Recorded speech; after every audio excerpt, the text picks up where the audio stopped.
Hi, goddamn, Jesus. Hello? Hello. Hi, I am currently streaming.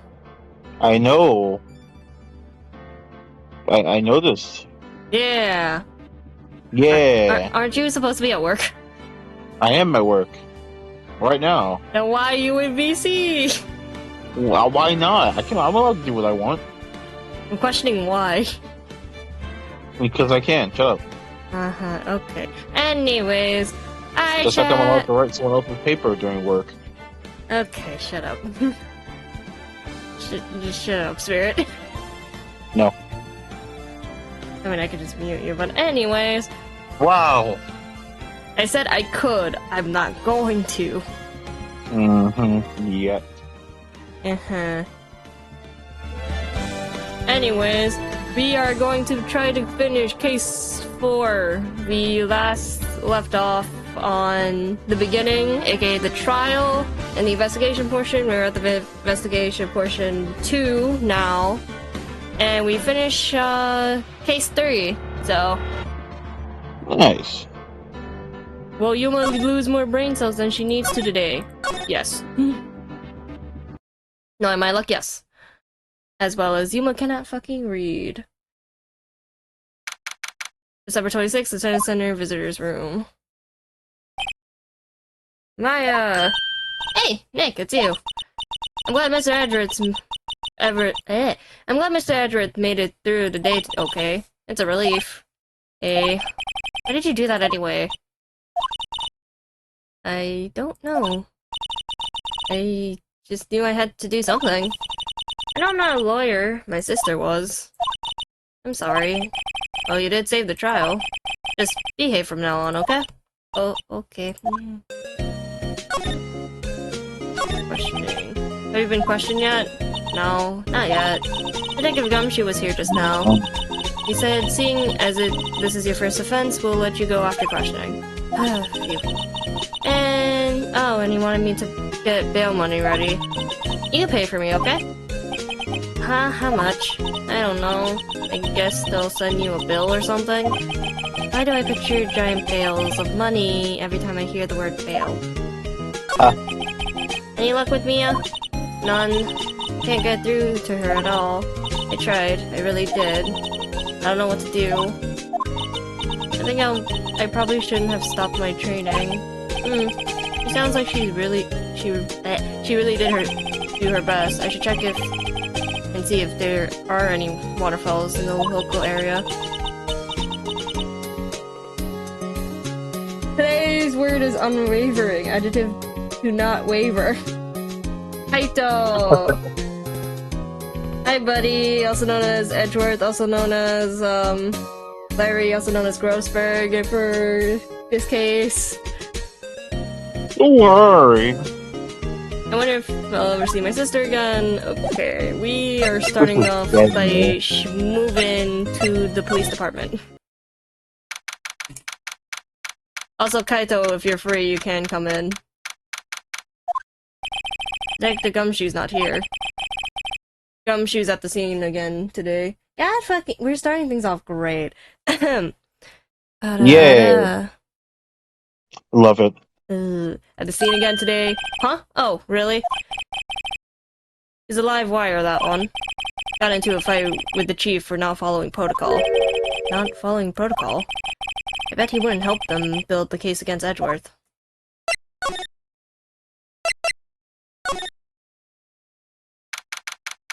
December 26th, Gourd Lake Park entrance. There are fewer than there were yesterday, but the cops were... Oh wait, I thought that was fucking Gumshoe for a second. Okay, never mind. Blah blah blah. There are fewer than there were yesterday, but the cops are still around in the park. I wonder if Detective Gumshoe is here today.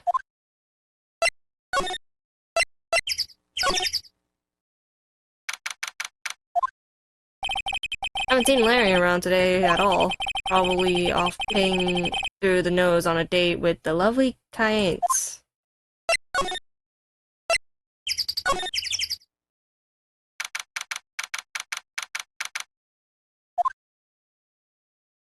Ah, Gumshoe. Hey, Detective Gumshoe. Hey, pal. The trial's today. Yes. What about the trial? Well, I was going to say good show, but it wasn't really at all. Oh, you did say Mr. Edgeworth, I guess. I just wasn't sure how to thank you, you know? Thanks. New shit! Detective Gumshoe, any idea what strategy Von Karma is planning for tomorrow? It sounds like he's bringing in another witness. Another witness? Oh, right, he said something about that in the trial today. Oh yeah, I forgot about Von Karma. Shit. Deep voice motherfucking bitch.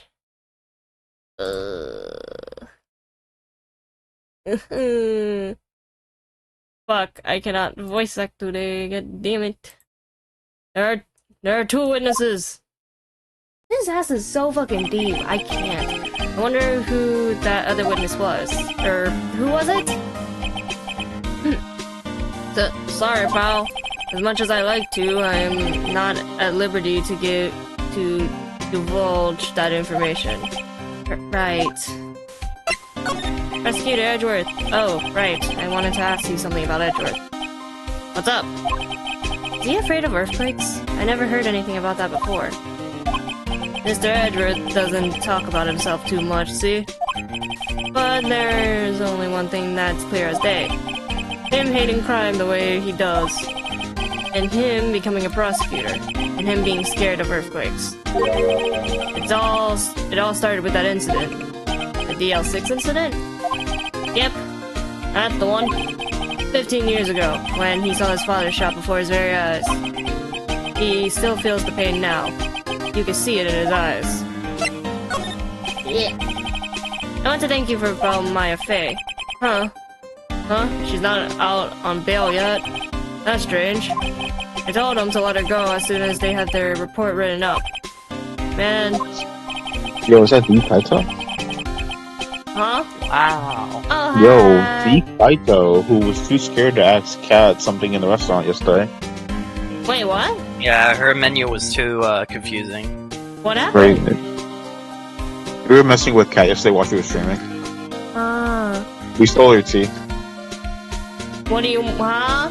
We air fried her tea. I let go to her tea. Okay. We saw Hey, Yuma, do you want some tea? No, We grilled her tea. I'm good. I'm good. Are you sure? Yeah. I'm good. I'm good. I had Shake Shack today. I'm good.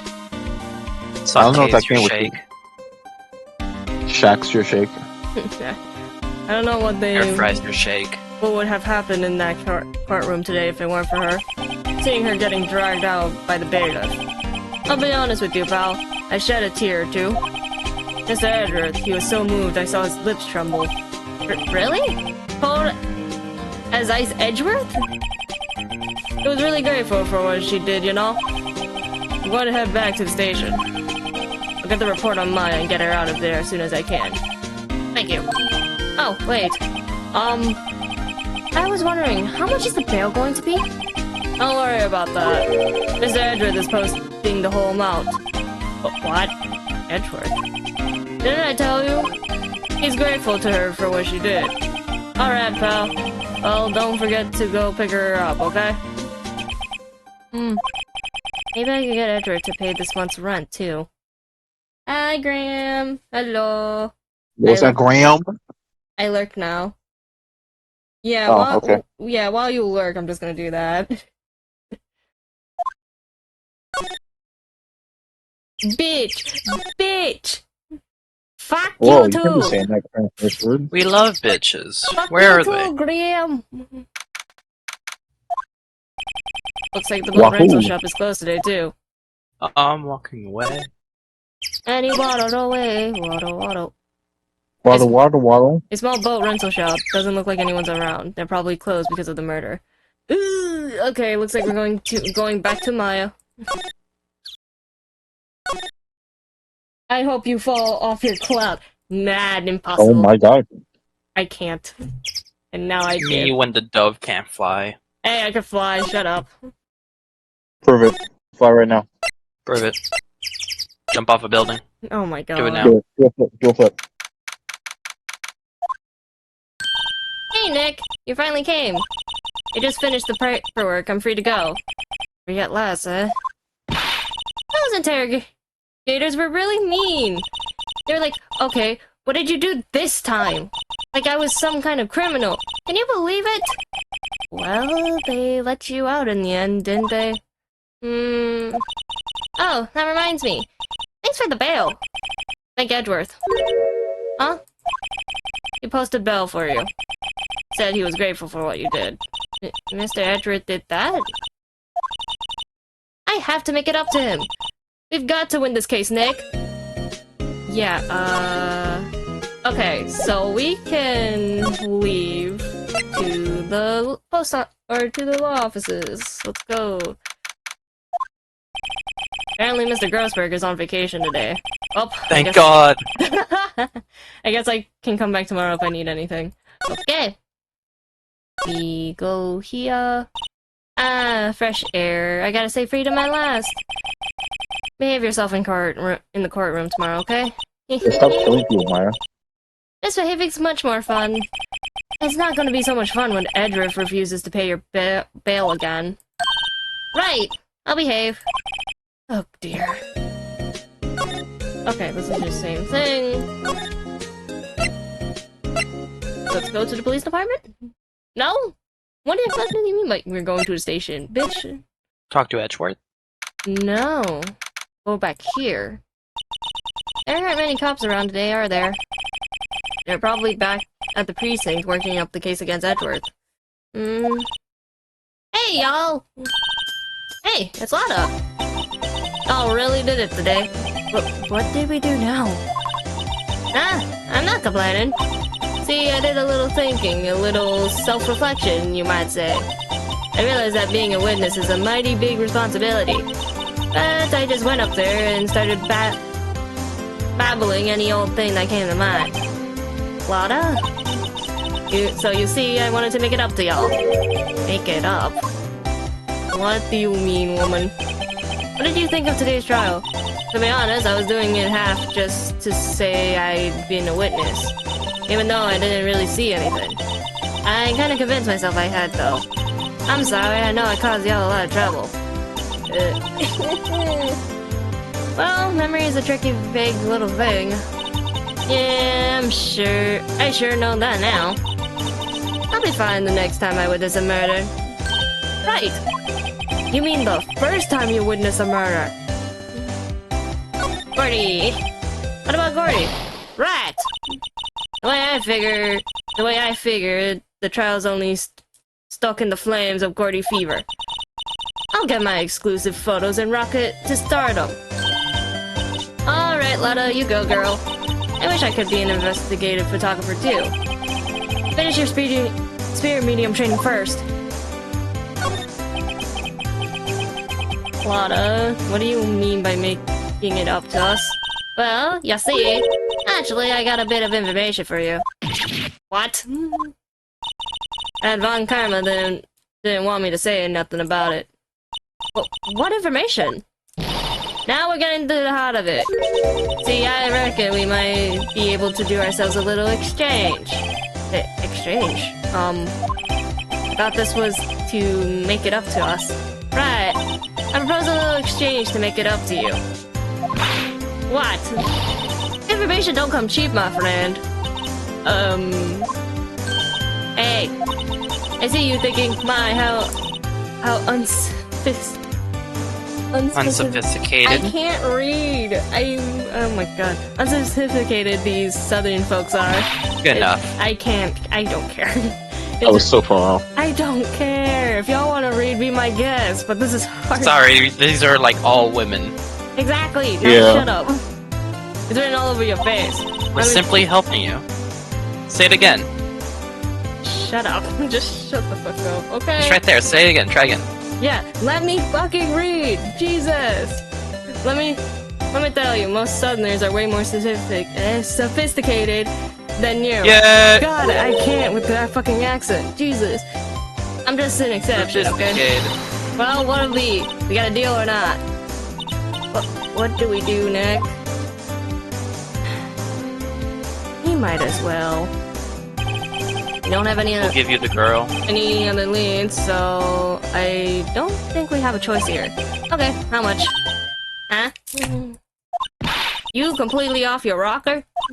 I may not be sophisticated, but I'm not trying to rob the poor. Huh? The only fair exchange for information is information. Listen, good. What I need from you is information about Gordy. Whoa, Gordy? But Gordy doesn't... I mean, Gordy might not exist.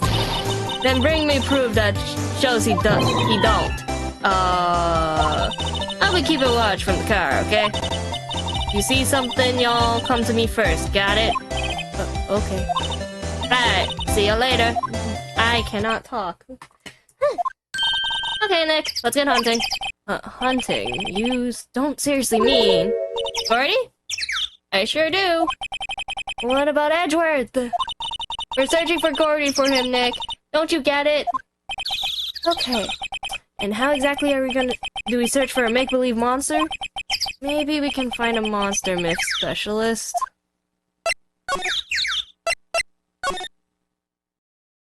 Oh, what the fuck? Is it time? What's that? The Steel Samurai, Nick. Where is he? Yo, Maya!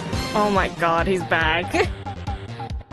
At least he's not in the Santa costume. I'm kind of glad he isn't. I miss Santa butts. Larry, what the heck is that?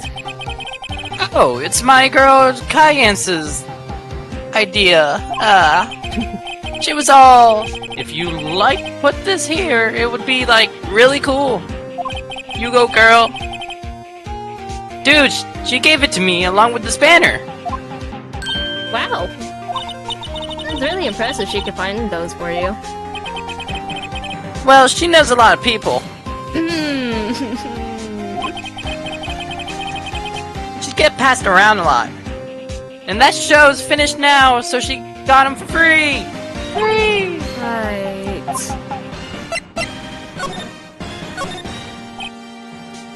Yo, Nick! What happened with Edgy? Well, we made it through the first day in court, all right. I don't know how good our prospects are from here on, though.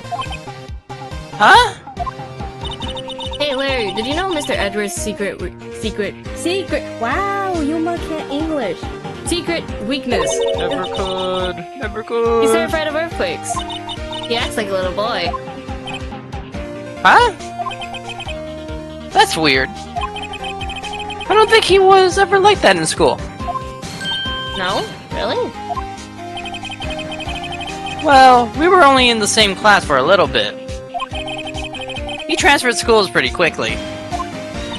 Transferred. Right. When a DL6 incident happened. Doesn't look like Larry knows about it, though. Hey, Larry. When did you get that big thing? Huh? Oh, the big guy? I've had him for about a month, yeah. It's a big hit with the kids! Why wasn't it there yesterday? Huh? Huh? Oh, right. The compressor was busted. Compressor? Yeah, it's the little unit by my hot dog stand. That's what I used to put air in the Steel Samurai. It broke a little while ago, so I sent it in for repairs. Oh. And here I thought you'd inflated it by yourself. Would you blow the big samurai? And maybe not. What's this machine? That's a compressor. I used it to fill up that balloon there with air. Ah, neat. Just got it repaired yesterday. Man, what a drag that was. Doesn't the Steel Samurai look a little out of place? I mean, it's so huge. I guess it's good advertising. Something about... Something about the Steel Samurai just doesn't work for me. Huh? Really? It looks pretty well made to me. Still a novice, aren't you, Nick? Really? True connoisseurs like Cody and me don't fall for this kind of stuff. I can say that, but I can't say sophisticated. What the fuck? Or rendezvous. Okay, you can't blame me. I literally said it after stream. These Steel Samurai fans are obviously in a league of their own. Okay. I can't talk to Nick about or fucking Larry about anything else. Let's see. Let's move to the boat. Maybe there's something new here? Nick! Ooh, there is something new. It's always so quiet here. I wonder if the boat shop is closed for good. Well, with the murderer on the lake and all, there's probably just taking a vacation until it blows over. I get it. Can I... No, nothing has changed. Okay. We need information, right? Let's see. Let's see if Gumshoe is back in his... Go see... I would go see Edgeworth. I don't think Edgeworth is the thing anymore, though. I want to see Edgeworth. No, you do. I want to see Hey there, pal. What's up? You look out of sorts. Wait, you didn't go and do something that's going to hurt Mr. Edgeworth's case again. What do you mean, again? Whatever. Have a seat, pal. I'm here for you if you need anything. Besides money, that is. Damn. Investigation. How's the investigation proceeding? It's not, really. We have another meeting coming up. We're supposed to talk about Mr. Edgeworth's motive. His motive? See, Mr. Edgeworth's father died in the DL6 incident. And the guy who got the lone suspect declared innocent was the victim in this case. Robert Hammond. They're saying that's why Mr. Edgeworth shot him. And Mr. Edgeworth and Edgeworth never talks about his past. I bet they'll drag that out and hit him with it in court tomorrow, too. Poor Mr. Edgeworth. I gotta admit, it doesn't look good, pal. Hey, Detective Gumshoe, do you know Gordy? A monster down in Gourd Lake? No, not personally, no. Well, we're looking for it. Aw. Are you out of your mind? Yes. You got time to go wild monster hunting? What about doing a little questioning for me, then? Oh. Detective Gumshoe is scaring me, Nick. Though it's voiced by the same bird. I told Detective Gumshoe about the deal with Lotta. Nick, try telling him sooner next time. Sorry. I see, pal. Sorry for shouting at you. Okay. I, Detective Gumshoe, will aid your search for Gordy. Uh-huh. I'll loan you one of our newest secret weapons for finding evidence. Really? Gun. A gun! You can learn anything with a pistol. You can take whichever one you like. Secret weapons. Okay, give us the goods. An Hold on AK. now. Everything in due time. First, let me show you. 9mm. These are our best and brightest. Introducing secret weapon number 1, missile. A missile A launcher. missile. Hell yeah. He's a Bro's K9 giving us a dog, new. police dog still in Aw. training. Missile, here, boy. Oh, He gave us that? here he is.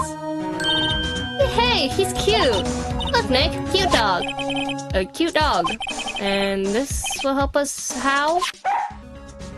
Oh. Who's voicing missile? No, there's a sound every No, time. no, no, no, no, no, no, no. I'm not barking. What? What? I'm not barking. One of you two are doing it. I'm already voicing like 4 What do you mean, you're not gonna characters. do it for free? No. I'm already voicing 4 characters at this point now. I mean, I can't get over voicing the incel. I'm broken. I'm a broken man. Yeah, I saw what you did, Yuma. Messed up. What the fuck you mean? Anyway, the fishing pole. Next secret weapon number 2, a fishing pole. Here, this is my personal pole. Detective Gumshoe, we're looking for a monster. Yeah. How are we supposed to catch a whole sea monster with a fishing pole? never know till you try, pal. He's right. Okay, this next one is the last one. No, please, I'm already overwhelmed by our choices. Secret weapon number 3, a metal detector. Here. Detective Gumshoe. We're looking for something alive. Right. How are we supposed to find it with the metal detector? Hey, you'll never know. It might have been eating soda cans. Well, which one would it be? I can't make up my mind, Nick. They all seem so perfect. I can't make up my mind either, for the totally opposite reason. Oh, well, I suppose I can't hurt to borrow one of them. We can only take one of them? We'll take... I think we could come back and just switch, probably. Let's just get the dog. Can we borrow a missile? Sure thing, pal. Be good to him. Forget the bark. I'm not barking! Why not? No! I'm already voicing 2 of the fucking main ones. Fuck off. He's so cute. Oh boy. You didn't borrow from Gumshoe. Alright.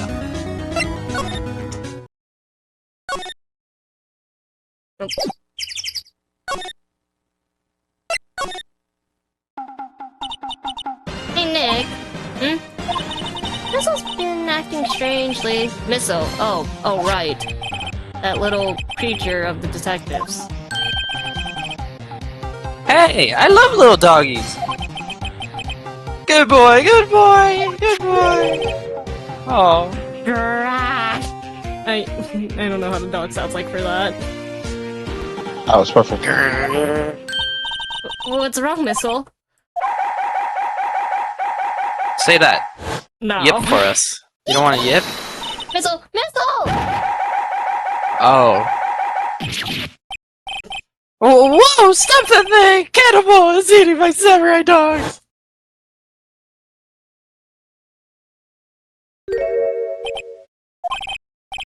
My samurai dogs! Wow, she ate every single one. I'm sorry, Larry. Sorry doesn't pay my bills, Nick. It's going to have to be this time.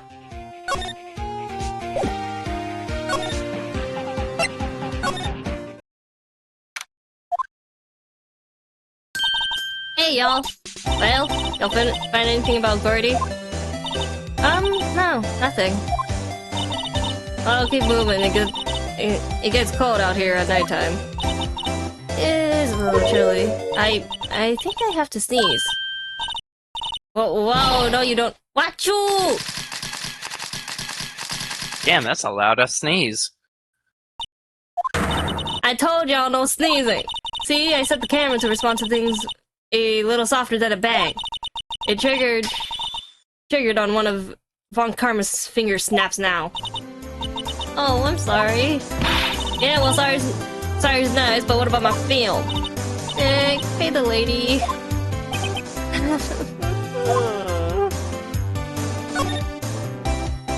What happened? I learned something in today's trial, that's for sure. Testifying is serious business, that's why I decided not to talk about that case no more. Huh? Whoa, didn't you say you had information about the case? Tell us that, at least.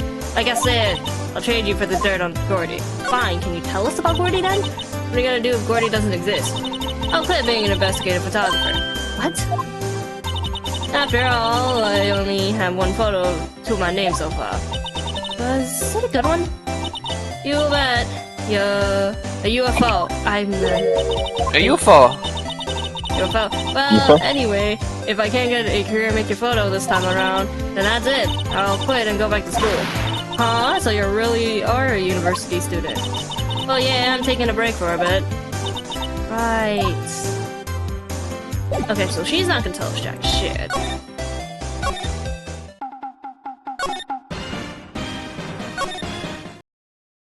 Let's... Due to the rental. Oh yeah, I forgot about that. I don't think there's nothing... Whoop, stop! Ah! She can't move!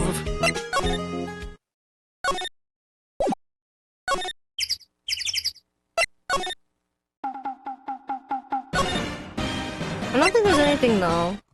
No, okay. Time to go back to the police station.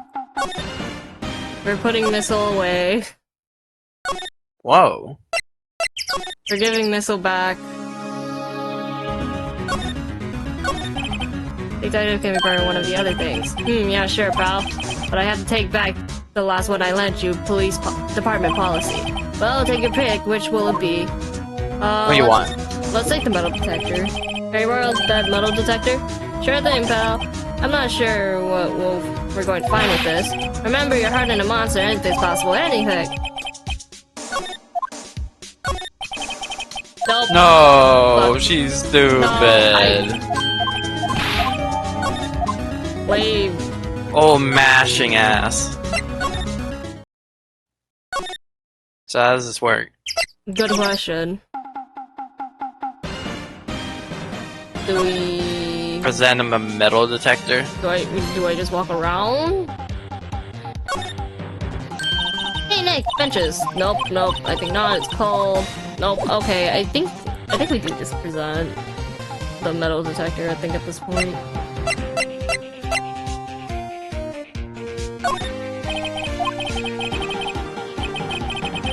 Yourself. I don't know much. Don't worry about it. I wanna talk. I wanna be Larry Buns.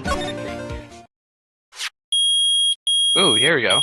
Okay, so it's just wherever we go. Okay. Nick! Keeping! The metal detector found something! Sure is not enough about it. Whatever it is, it must be in those bushes. Go check it out, Maya. Why do I have to check it out? Nick! Look! Huh? An air tank? Huh. The valve looks broken. I thought it was Gordy. Maya, first of all, why would Gordy be in the bushes? And second of all, why would the metal detector react to a sea monster? Oh. Huh? There's something wrapped around this air tank. It looks like a string of flags. Well, we might as well take it with us now that we found it. It's heavy. Hey, Larry, you have any idea for this? What? An air tank? What about it? Larry, I wanted to ask you about this tank.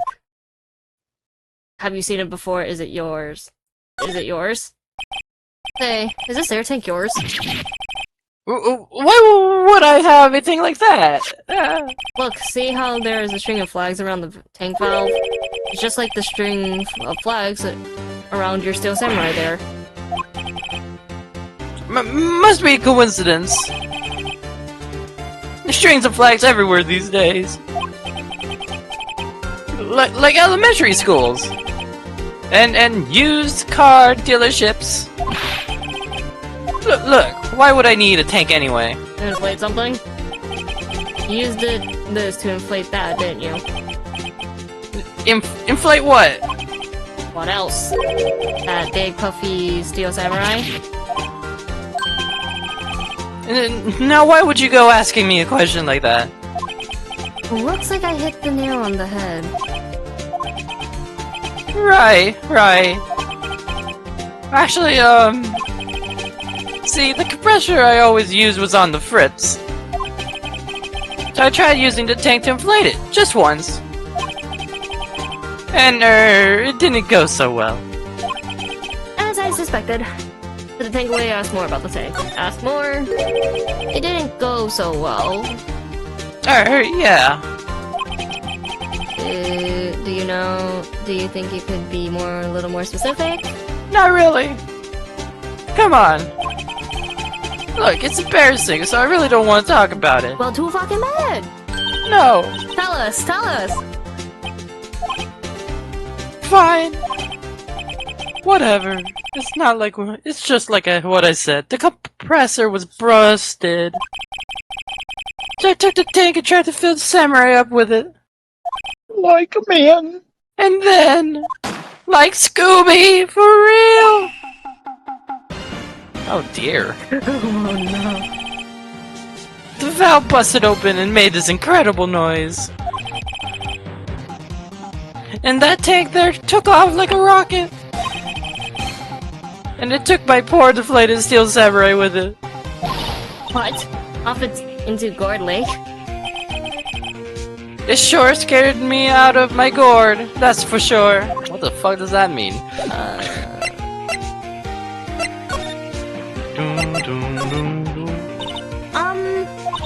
So the tank and the Steel Samurai you were trying to fill up flew away? What happened next? Well, all that happened on the 20th or so. 20th? A week ago? Now, as far as I could see, the tank went flying out into that lake. So I went out every night in a boat looking for it. I mean, Kayans gave me that Steel Samurai after all. What a lovely lady. And when did you find it? Just the night before last! So the day of the murder? 安心してくれ、大和大将。スービのスクラは What the fuck? Let him cook. It flew way out there. Took me a whole 4 days to find it. The night before last was the night of the murder. Sorry for not telling you, Nick. Actually, I was here on the night of the murder. But, you see, I went home before midnight. So you didn't know about what happened? No. That's too bad. It's not all bad. You've solved one mystery at least. A mystery. Maybe we should go tell her. But, whoops, wrong fucking place, that's fine. Oop, good job.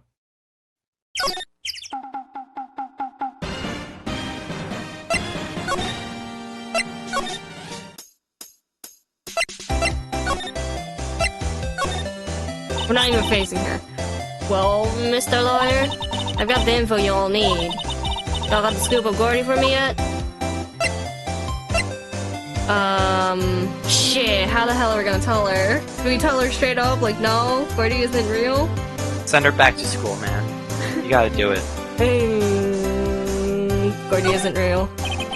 What, there's no such thing as Gordy. What? How can y'all be so sure? Really, Nick? Y'all got proof Gordy don't exist? Proof that Gordy doesn't exist is out there somewhere? Is here? Of course I have proof. A lawyer worth his badge would make a claim without the proof to back it up. Here's the proof that Gordy does not exist. Tank? That's the only thing you have, yeah. There's Take air that. tank? What y'all doing with an air tank? This is Gordy. Excuse me? What exactly are you saying, Nick? There's a stand near here, a hot dog stand. There's a giant inflatable samurai doll there. About a week ago, an idiot, who happened to be a friend of mine, tried to fill it. Damn. What'd I do, Nick? He used his air tank, and when the valve blew, the tank flew into the lake. Apparently, it made a pretty loud bang when it flew. A bang? The tank, along with the still deflated samurai, fell into the lake. At the same time, the couple was taking a photo of the lake. This photo. Wait, so you're saying that Gordy is really the Steel Samurai? Sorry. Well, that's a fine way to ruin a gal's dreams. I'm sorry, Lotta. Nah, it's okay. You win. I'll give you your info like I promised. Poor Lotta. So, tell us about this information you have? A promise is a promise, I guess. I overheard the cops around here saying something about a witness tomorrow. He said he's the caretaker of the boat retail place. Right up the path here. Boat rental. There's someone there? I mean, it looks so deserted. Just an old guy living all by himself. Y'all should go check it out. Thanks, Lotta. We will. Let's get cracking, Nick. Hold on. Something else? Yeah. The night of the murder. My camera clicked twice, you know. Wait, so you have another photo? Well? Yeah, but there's nothing in it at all, just the leg. I figured it wouldn't be much use as evidence, so I kept it to myself. Well, it might not be helpful at all, but here, take it. Ooh, has a time on it. Bye now, y'all take care. Time for me to pack up and leave. Poor Lotta. Nothing like It's all human Larry's ruining fault. dreams. The legend still lives on, I guess. The legend? Yeah, the legend of Larry. Familiar to all who know him for any length of time. When something smells, it's usually the butts.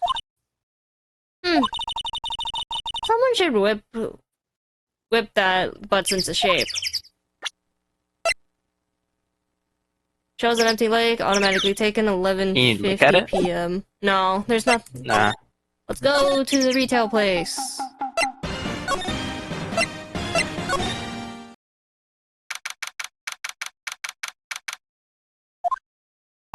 Hey Nick, this is the boat shop that Lotta was talking about. You're right. Doesn't seem to be anyone around at all. Well, let's go check it out anyway. Okay, looks like we're going to the door.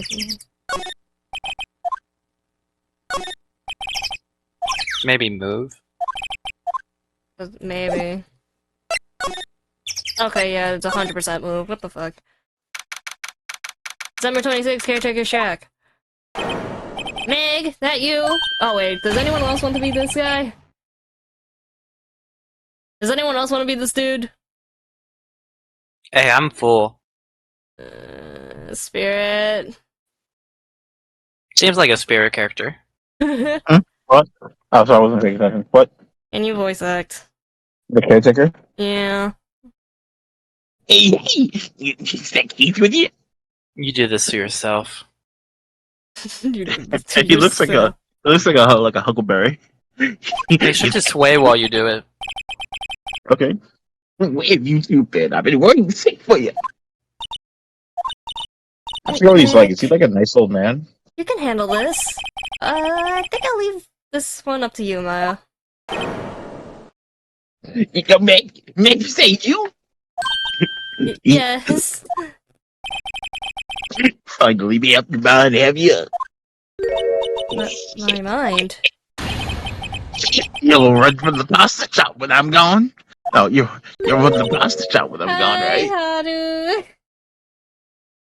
Welcome to voice acting streams. But pasta?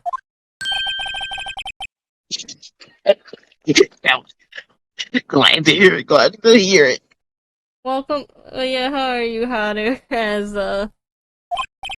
we die inside. You make your old man proud. When you kids left the house, I didn't know what to think. How am I supposed to keep this place running, an old man like me? Ollie, the kids are home. Hello, hello. Huh? You need to do better. Better. Nice. Nick, what was that? A parrot. The one on that perch. Yes. I leave the wet noodle in your capable hands, sonny. You want some wet noodles? Nick, what's the rat noodle? Based on the available evidence, I'd say it's the name of his pasta shop. That's why you're a lawyer. That's a relief. Isn't it, Polly? Hello, hello. I don't think I could talk on command. Yup. Yup. We're doing great, guys. He fell asleep. I guess he's relieved. I really feel the story progressing. Looks like a little safe. Sore. Locked. Yeah, go through a safe.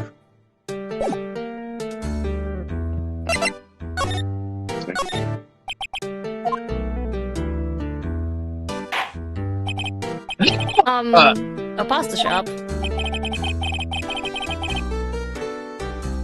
Yeah, I have to take the wet noodle out of the bowl, but I'm gone. And my father started, having seed and two with the third generation. Bacon. Yes. Tomorrow we'll start with my secrets of dough tossing. The dough tossing. You two keep Yes. bend over, let me toss that dough. You'll be the best pasta wrangler the West has ever seen. Pasta wrangler?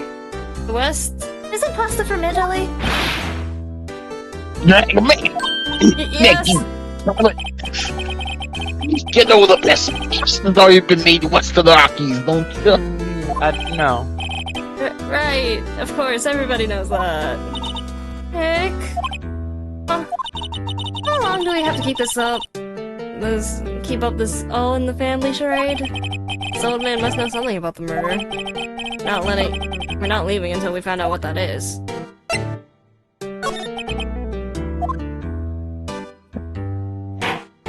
Start. This is a boat rental shop, right?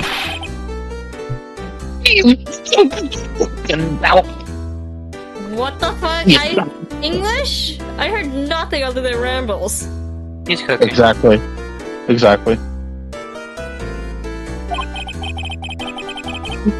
Here is the palace of the pasta, the wet noodle.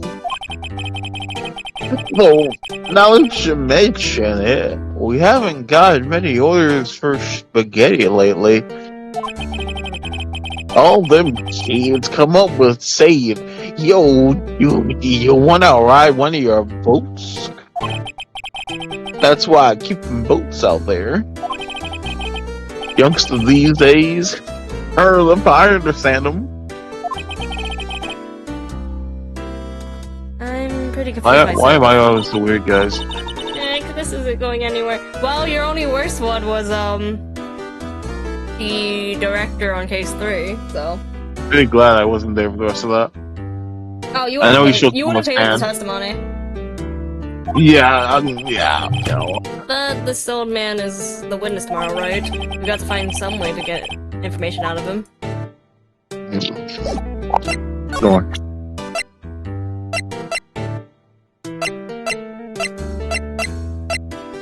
Maybe? Wait, the bullet. Shoot him. No. You could shoot him. You could shoot him. You could shoot him. He goes the great light. Door. Easy. And now, listen here, Keith. Remember that tricolor pasta we've been done talking about? Our rainbowini? I figured out the last color we should use, indigo blue. Indigo blue. That didn't seem to work the way I thought it might. Pick something right. Get him to respect you.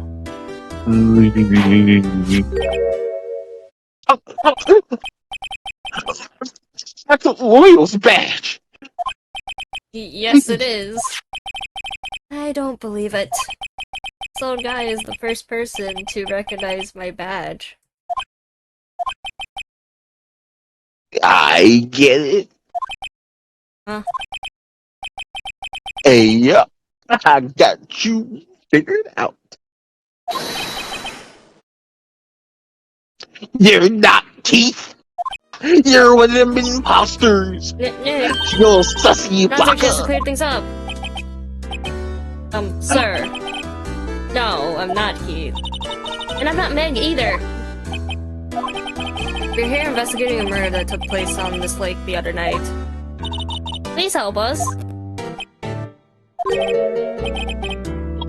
Lawyer. Please, Mr. Alrighty, I'll help. But on one condition. What's that? This case is over and done. You'll run the wet noodle. Promise him. Yeah, You must. We have Do to. it. I think we have to at this point. Okay, we promise. Nick, are you sure about this? Hey, We will be anything the to get this noodle. case solved. Also, who wouldn't want to eat Phoenix noodles? I guess so. What do you mean by that?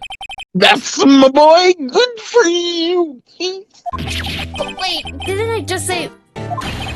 You... No. You too, Meg. Yes. You bring a tear to an old man's eye, you know. Yeah, what was that you would know? Pick up, Polly. Hello. Hello. A very good bird squawk. I can't squawk. You just did. That sounded pretty good. Now he's talking to the bird again. How do we get him to talk to us? Now I guess we talk about this then. It's... Yep, I've seen this. You know something about this, sir? Keith. Hola, ¿cómo estás? Oh, meow. Meow. Meow. Meow. Meow. Meow. Meow. Meow. Meow. Ross is not even Meow. visible. Like, Meow. he's literally visible behind Kaito. Meow. Meow. Meow. Meow. Meow. Meow. Meow, meow, meow. I She'll don't do know. this for free, but not bark. Damn. Someone else can bark instead.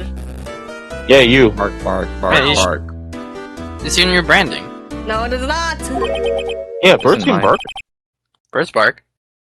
It's in mine. So, you can still call me Dad. No. Call me Dad. Call me daddy. Oh my god. You can call me Daddy anytime. Dad, call me daddy you know all the something about time. this? Only call me Daddy. The other night, out on the lake, Yes, yes. I know all about that. I seen it. Oh, I accidentally broke my chocolate bar. Okay. What? Broke chocolate bar. Oh, no. I'm on Tell chocolate us. bar. Tell us what you saw. I saw these nuts going in your mouth. Well, I suppose. Since you're taking over the shop and all. Okay.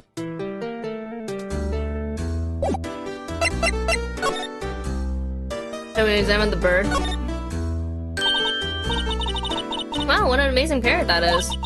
Good morning. Honey, Hello. damn you. It ignored me. No. What? You forgot, Meg? You gotta call her name first. Stupid Meg. Name? Oh, Just wow. like me, just like replying and answer. Ah, that's okay. how you been? Hello. Hello.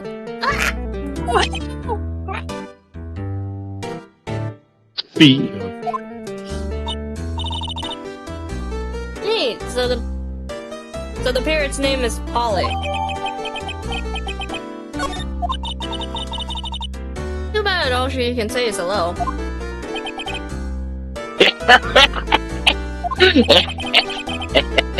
Oh, well, you can say lots of things. You just need to know the secret words. The secret words.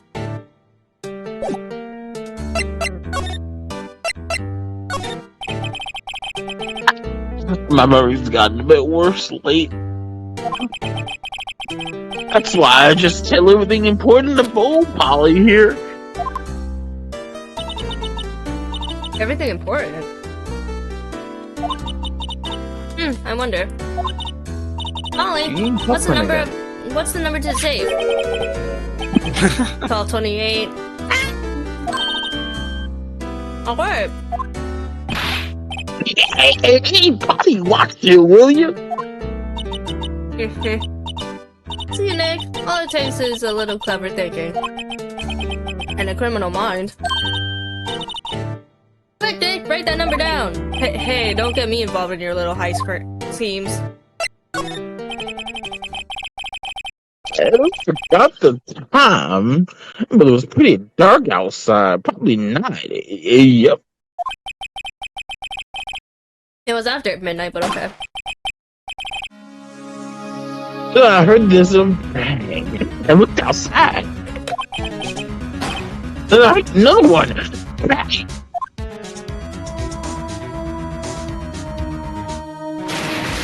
Dead as hell.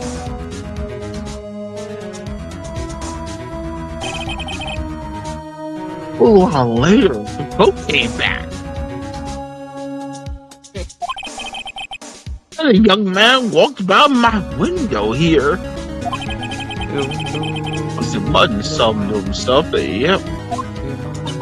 What did he say? He said, "You're welcome." Hey, yeah. I forgot. forgot. I'll remember tomorrow by what time? Promise. Okay, I came over here to say meow, but anyways, I see you guys soon. Take care. Make sure to Bye. eat. Enjoy. Yeah. Bye. Bye bye. Bye. Meow. You didn't know that earlier than that. You know what? Yeah. Little Terry was just here. Terry? Hey, yep, the kid next door. Always used to make him. I remember. Little dumb number 2. He was wearing this tattered old coat. I was so whiskey was going out of his face. He must be talking about Detective Gumshoe or Von Karma. That'd be funny. Comes up and tells me to come down to court tomorrow. Really? Somehow I don't think we're going to get much useful information from this guy. Maya, maybe we should be leaving. I think you're right. Oh, wait, I had one more question. Huh? Molly, have we forgotten something? What? Okay, that was bad. Don't forget DL6. Huh? What did you just say, Nick? One more time, Polly? Don't forget DL6. What? The DL6 isn't. Hey, Dad. This is getting weird. Who is this old guy? Why would that bird Polly know about DL6? You have to figure out who that man is. Oh. What? He locked the door from the other side. Who could that old man be? I think I need to do a little more research on this DL6 incident. Maybe I should ask Detective Gumshoe. Oh my god, time to be Gumshoe. Hi, Larry. Goodbye, Larry. Aww. Nick. Gumshoe! Unless this bitch is in a meeting. Hey, you should grab the other secret weapon personally. Hey, pal, no time no see. You don't look so happy. What's wrong this time? Actually, we want to ask you about something. Yeah? Okay. You know the boat rental shop down at Gord Lake? Oh yeah.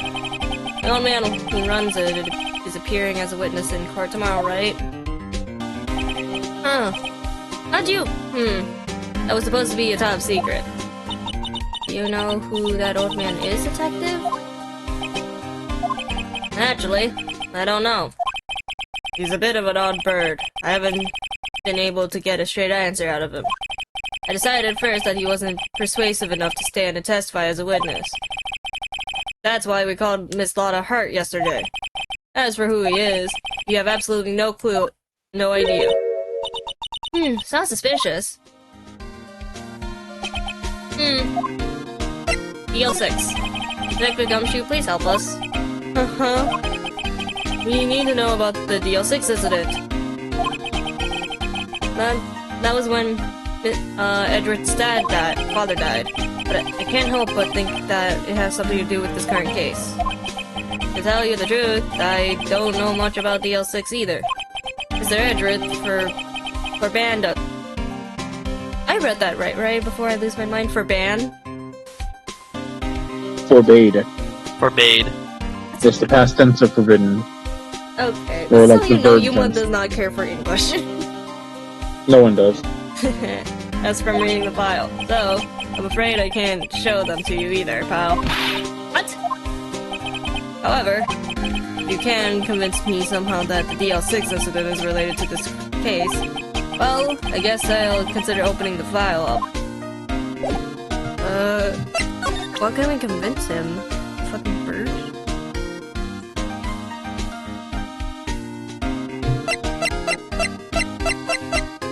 Do we just say the bird? I think it's the bird. We pull off a bird. What's that, a parrot? The old man at the boat rental shop's parrot. The parrot knew about the incident. That incident. DL6. What? The bird shot. Polly, have you forgotten something? Don't forget about DL6. Uh-huh. Pretty sure that old man must have taught her that word. Yeah, but how would an old man know about the DL6 incident? Wait, what if that old man was connected to the DL6? Nick, you think he might be? I get ya. Sounds like you need information on the DL6 incident. So, there is the station's records room. I'll give you special permission to go inside and find what you need. Alright, way to go, Detective Gumshoe. Okay, Nick, to the records room. I guess it's time we face Edgeworth's past.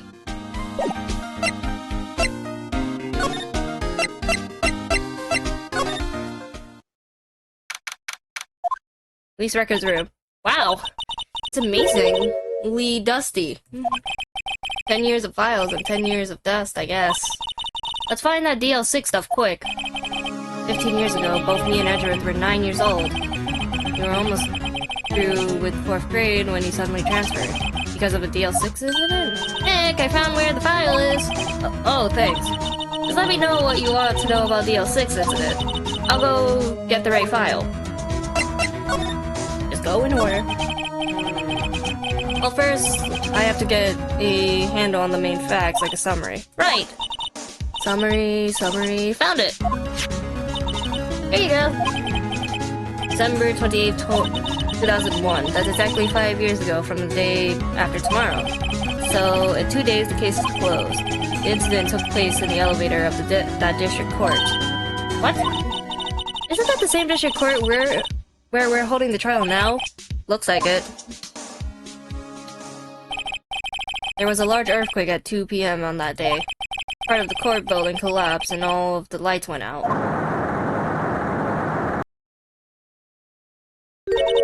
Wow, that was some earthquake. At the time, 3 people were trapped in the elevator. It took 5 hours for them to be rescued. 5 hours? That would be scary like that, in the dark. There was a lack of oxygen in the elevator and the survivors were unconscious. The survivors? One of them, 3, in the elevator had been shot in the heart. That was Mr. Edgeworth's father, wasn't it? He said that his father was shot before his very eyes, so Miles Edgeworth was one of the other passengers in the elevator. Victim data! You have data on the victim, Edgeworth's father. Yeah, hold on. Victim, here, found it! Gregory Edgeworth, 35, defense attorney. If he were still alive, he'd be 50. He had lost that day's trial in court and got in the elevator with his son Miles. Miles? Miles Edgeworth, of course. So, he was in the elevator with his father.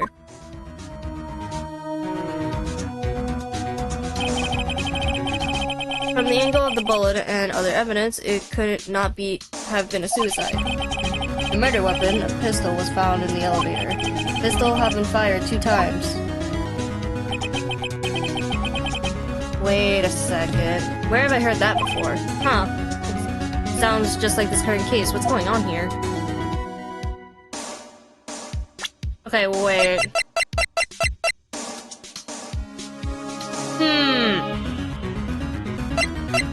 I may have an idea. This Go may be a stretch. So we found one bullet in the current case we're at, and then we figured the other bang from the same night was Gordy. Now, what if this is the same gun from DL6? And that's solving why it's been fired 3 times. And that's why it's Edward's right hand. And the person didn't have fingerprints, or like wore gloves or something. Maybe? Am I going too much? Maybe? Am I overstretching this? Doing great. Am I overstretching this? You'd be great at Among Us. Got any data on the suspect in there? Yeah, that would be the guy that my mom got arrested. Hold on. This is it. The man arrested as a subject in DL6 was Yanni Yogi. He was a cleric in the court, apparently. So he must have been the 3rd person in that elevator.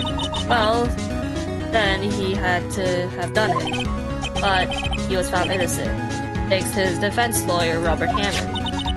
Hammond, the victim in our case. Right.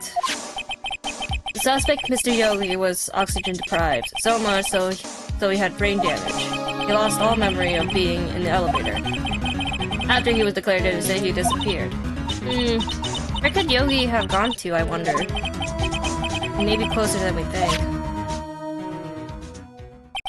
I guess I know generally what happened in DL6 now. I still don't know what sort of impact the whole thing had on Edgeworth. Nick? Are we going to take the whole file? There's too much. We'll never get it out. You're right. How about we just take what we think we'll need?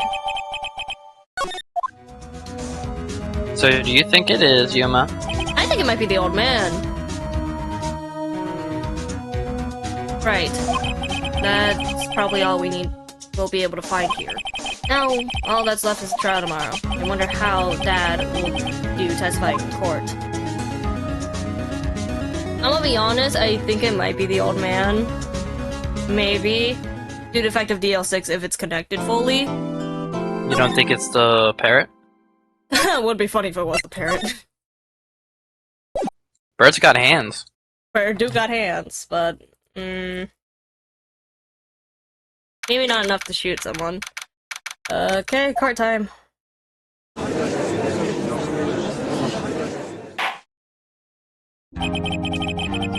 Is Spirit being judged, or am I...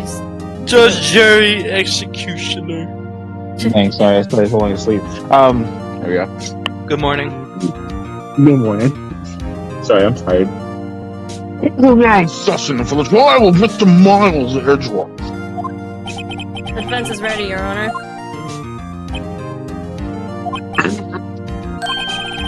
Very well. Apparently the prosecution is also... Who is the judge here anyway? Mr. Juan Carmen, your opening statement. What's the voice of Karma? Who is voice of Karma? Kaito. No opening statement. Cool. Objection! Not so fast, Judge! I was taking a meaningful pause before speaking. that of course cut off. Am I deaf or something? No, I'm doing it on purpose. I'm not hearing it come out. I was doing it on purpose. Yeah, okay. Next line. A prediction! Today's trial will end 3 minutes from now. Bitch, bye!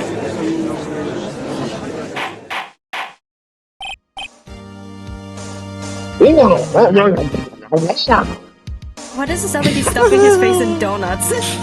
Yeah, I should have been me, not him. It's the beard. It's the beard. It's the beard, bro. Mr. Juan Carmen, What is the statement? What is the meaning of your statement just now? Objection! Bob, must you question everything? It'll be over in 3 minutes. We have no time to waste. It's gonna increase the shotgun. I'll call my witness now. Fine. I call my witness, my decisive witness to the stand. It's that mysterious boat owner. Shop owner. Your mother to the stand. That's right, Kaiba. Your mother. Witness, I state your remember. profession. Sure.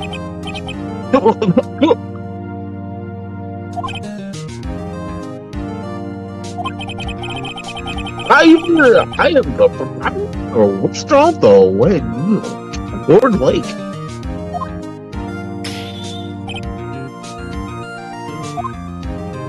Why you snapping? And I also ran boats. The night of the incident, you were in the boat rental shop, correct? Yes, I was.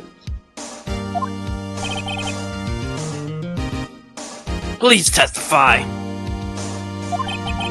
Wait a second. Still haven't heard who this old guy is. Objection! Wait a minute. The witness hasn't stated his name yet. Shut the fuck up. Objection. Because I did not ask him, Mr. Wright. Bah! I have predicted this trial will end in 3 minutes. Shut the fuck up. Stop asking trivial questions. Cooperate, bitch ass. Yeah, right. What does state his name?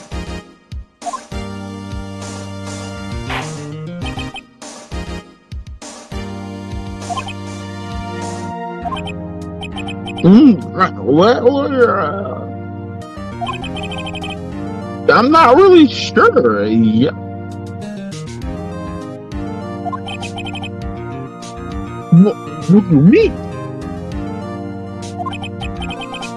My memory. Your Honor. The witness does not remember anything beyond last several years. Ergo, he cannot recall his own name. He can't recall your son. Yes, but the incident in question took place 3 days ago. He can testify.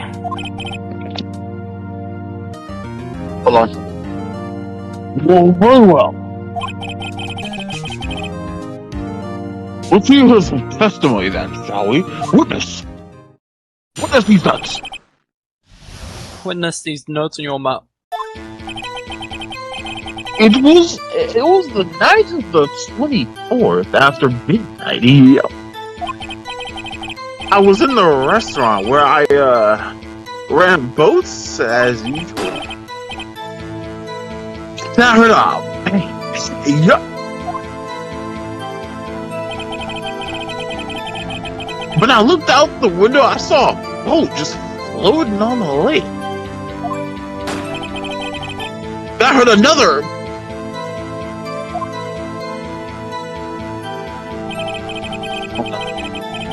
Just about then, the boat comes back to shore and a man walks by the window. I think I'm pressing that.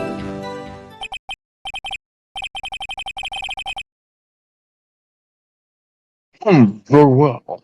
I'd like to begin the cross-examination. Objection. Fuck you. Objection sustained. There is nothing to question in my witness testimony. Ergo, no need for cross-examination. Contaminate. Besides, there are only 10 seconds left before our 3 minutes are up. Judge your verdict now. It's gonna really thought he'd get like a guilty verdict after one testimony. He thought of that too many times. Yeah, Mr. Wright. Or cross-examining the bitch. What do you Are you say? sure you're not cross-examined? Of course, I will cross-examine the witness. Very well. You may begin.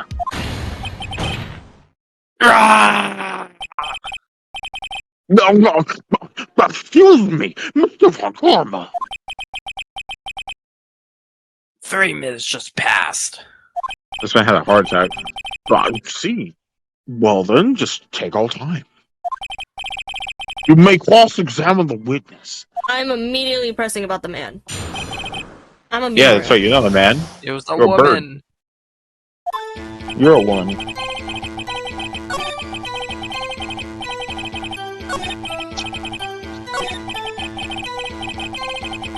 Talking about the lake, I heard a dumb bang, blah blah blah blah, comes back to shore, and a man walks by. Objection, bitch. By your window.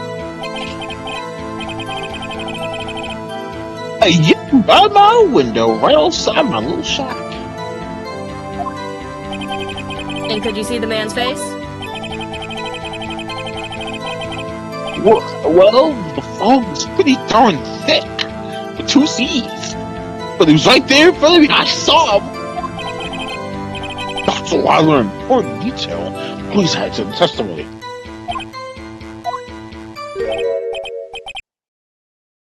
Tisk. What is it now, bitch karma? I have a bad feeling about this.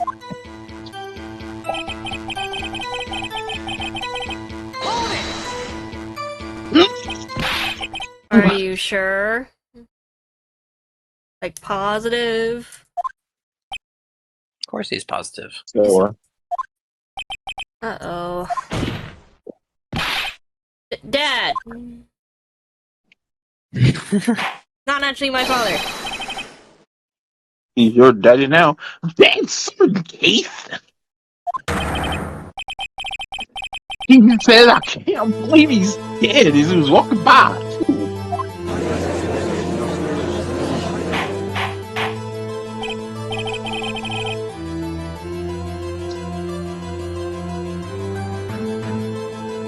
Mr. Von Witness!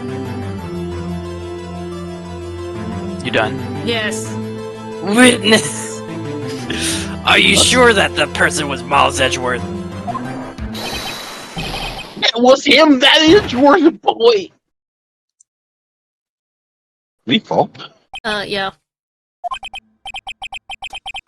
This sounds like decisive evidence indeed. I see no room for that. On karma. He lured me to cross-examining so he could set me up for a fall. Tisk. Nick, I don't like the way things are going here. Everyone in the car rooms are glaring at us. I better act quick or this trial is going to be over. Raise an objection. What? Your Honor!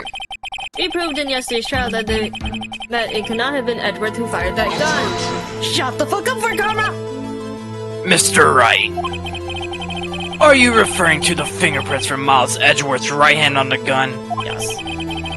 And the photographic showing a man firing with his left? Yep. Exactly. What the fuck now, bitch? No. This is easily explainable. He could have wiped his prints after he fired. No. Real. You are ignoring the truth of the matter here. Why? Huh? Everything in the witness's testimony is true. No, that's what. Wait. Huh?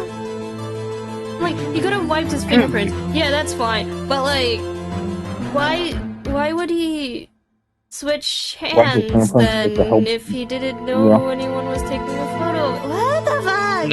Now the thing you gotta pay attention to is that the shot was fired from more than a meter. Don't forget that. Yeah, that's true, but still. The judge is lost in thought. What should I do? Object again! Objection! Your Honor! This witness claims that Edward said, "I can't believe he's dead," but his words is all we have. If were telling a lie, shut the fuck up. Mr. Wright, in the court of law, the evidence tells all. Apparently, you have yet to even realize this is a basic fact. If you say his testimony is a lie, show proof.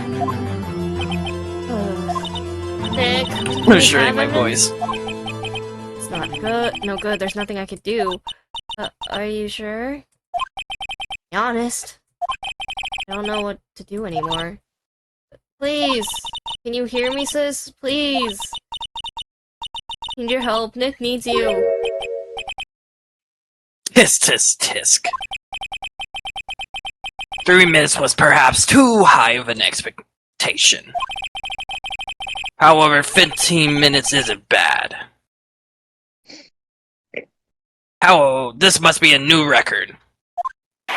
No, stop. You're doing great. Friend. No. Snore. No, please. Okay. Court, no reason to prolong the trial. Why am I so scared that I fucked up? I'm so scared. Nor is there any new time to decide the case against the defendant. This case is extremely clear. I see no room for misinterpretation of the facts. What? No.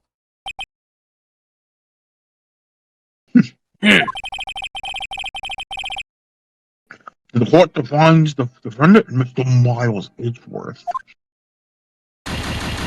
Oh, fucking damn. guilty. Oh, don't tell me I fucked up. The accused was surrendered to the court immediately. To be held a pending trial at higher court within a month from today's date. That is all. The court is adjourned. Did you actually fail? Did I? What? Wait! Gasp. Wait, it's not Maya? Not again. Who? Ooh, what's that sound? Me! Oh. What?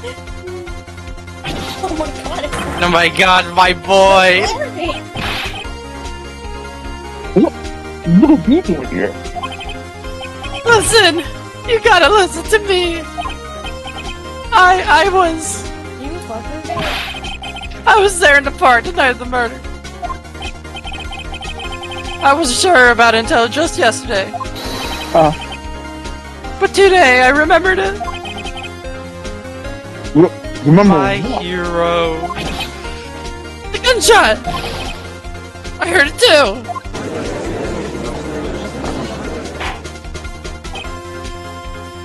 What order? What is the meaning of this? for Edgy.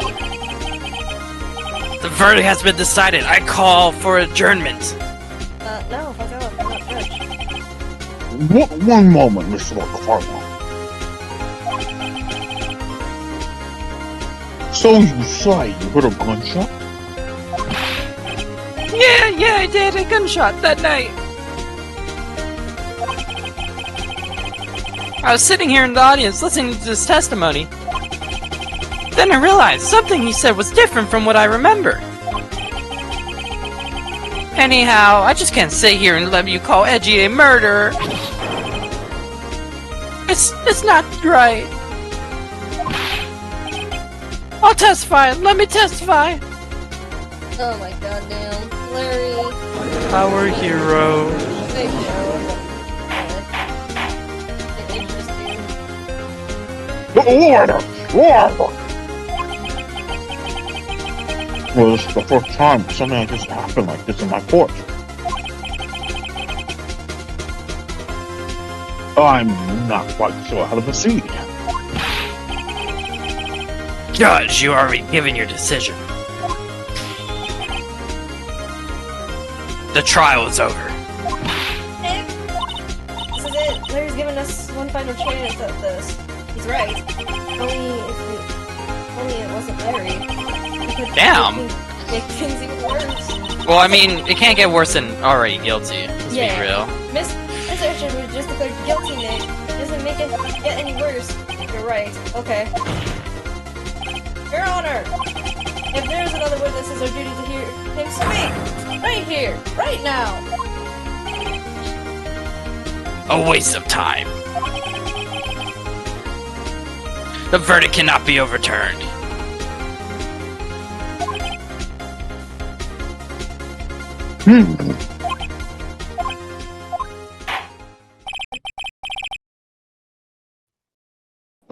Allow me to speak my opinion. In all court proceedings, there is duty to prevent an inaccurate verdict. Okay. In order to make sure no mistake has been made, every witness shall be heard. Say, so that means we have another chance. Say something. What is this?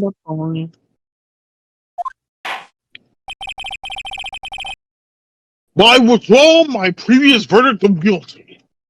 Thank you, Larry. No, thank the judge. What are you talking about? Larry's the one who stopped it. Well, the judge has the final say. Say Nah, thank you, thank Larry. Thank you, Larry. Okay, yeah, sure. Now I order you to call this new witness to testify. Now. What? The court will adjourn for a 5-minute recess. After that, we will hear the new witness. Woo! Court is adjourned. Thank you, Larry. I will Wow, pay for your yeah, don't be samurai cool. dogs. Oh my god. Yeah, that was too close. Sorry to keep you on the edge of your seat like that, Edgeworth. I've seen worse. Yeah, right, Edward. You're just wanting bullets. Just wondered what Larry plans to say in there. Larry was at the lake that night. Yes. He said he went looking for the steel samurai balloon that flew into the lake. Oh, right. He found the balloon in the air tank that night. Yeah. Hey, Edward. Huh? You said something right? Yeah, a lot of things. You seem out of it. What's wrong? It's nothing. Mr. Edward, there's something I've been meaning to ask you. What's that? Why are your fingerprints on the murder weapon? Oh.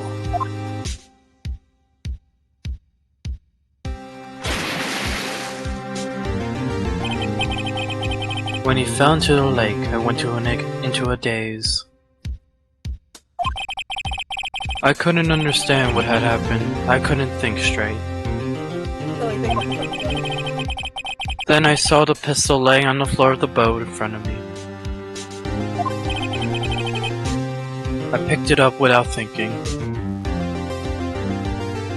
if he didn't pick it up, he wouldn't know who did it. I didn't have a reason, really. I see. Right. Yeah, This might be our chance. our chance. Von Karma has only ever run perfect trials. Correct. Perfect trials. Perfectly prepared witnesses, perfectly complete evidence. That's the secret to his success. This is the first time he's ever had to deal with something unexpected.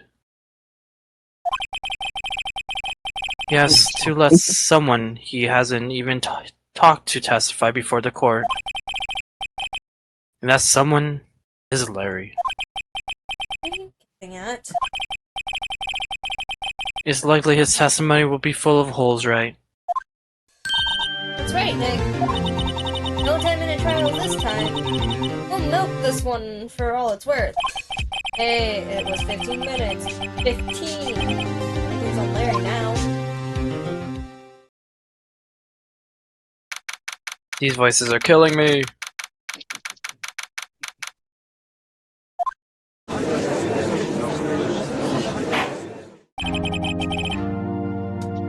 Court is now back in session. Witness, please testify to the court about everything you saw. On the night of December 21. Right, leave it to me. Please, Larry, don't mess this one up. I hate to admit it, but you're our last chance. Well, Karma didn't even have time to prep his witness. Let's hope Edward is right about this being our big break.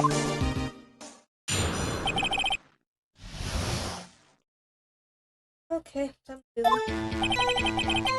Nay, I was out in a boat on the lake. I was looking for something. I found it. So I quietly slipped the boat back in the rental shop dock. Then just as I was thinking about going hurt, I heard this. Bang! I looked over the lake, but I didn't see a boat. So after I heard that single gunshot, I went out. Huh.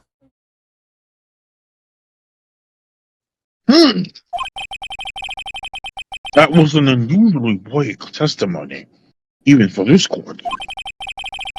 Now, this, Mr. Wright, you may begin your cross-examination. Yes, Your Honor. What's wrong, Nick? It's Larry. I have no idea what he's going to say if I press him. I'm a little scared. Oh, we've come this far. There's no way to go but forward, Nick. But okay.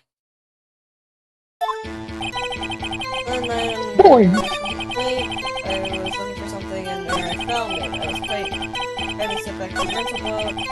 I was thinking I was going home until I heard this bang. I looked out to the lake, but I didn't see the boat. Out there, I see one shot, I went home. Press this. Wasn't there a boat on the lake?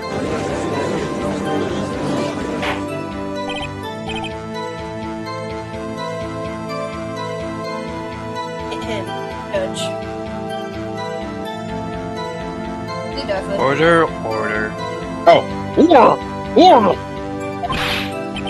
Well, Mr. Butts. Whoa! Everybody just calm down, okay? I mean, it was real foggy that night. Not sure whether there was a boat out there or not. Okay, no problem. That's just the most important part of this case.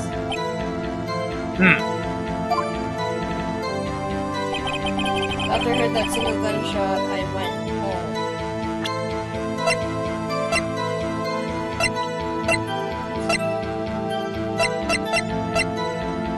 I returned after midnight. Objection! Not this. Wait a sec, Larry. What? You only heard one bang? You sure? Yeah, that's what I said. Miss Lana Hart testified yesterday that she heard two bangs. And the old man just now said the same thing. They both heard two gunshots that night.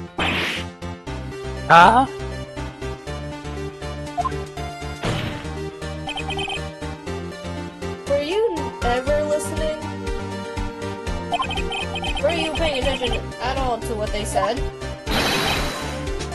No, Nick, please. Huh? You know something that's been bothering me? I'm a witness, see? I'm a customer here. So you gotta treat me nice and stuff, okay? Oh my god, at least it's better than when Karma, he would snap at you instead.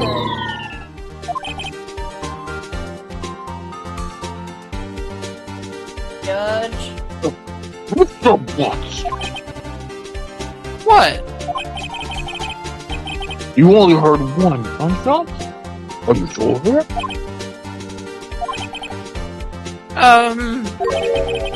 Well, to tell you the truth, I'm not sure. Not sure? How could you not be sure? Yeah, well, I might have missed the other gunshot. I was listening to something else. Something else? My radio, dude. With my headphones. Okay, I was about to say, I'm like, did I die? What? Order! Based. Order! And stop with the bullying. Mr. Butts. You listen to radio with your headphones? Apparently so, that's me.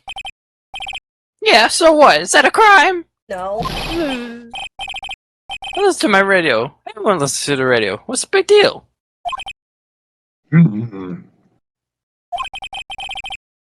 Mr. Von Karma, your opinion?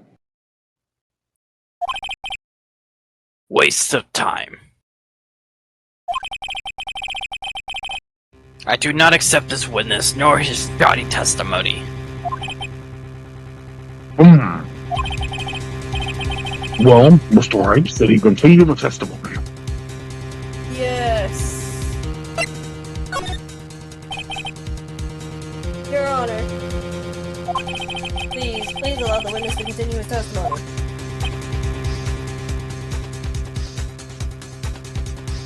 Bah! Nothing is more pitiful than a lawyer who doesn't know when he's lost. Very well.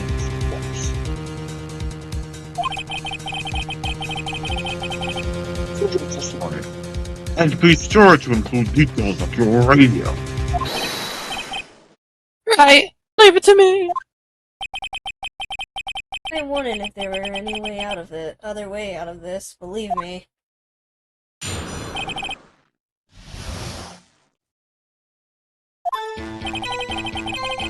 It's lonely being alone on Christmas Eve.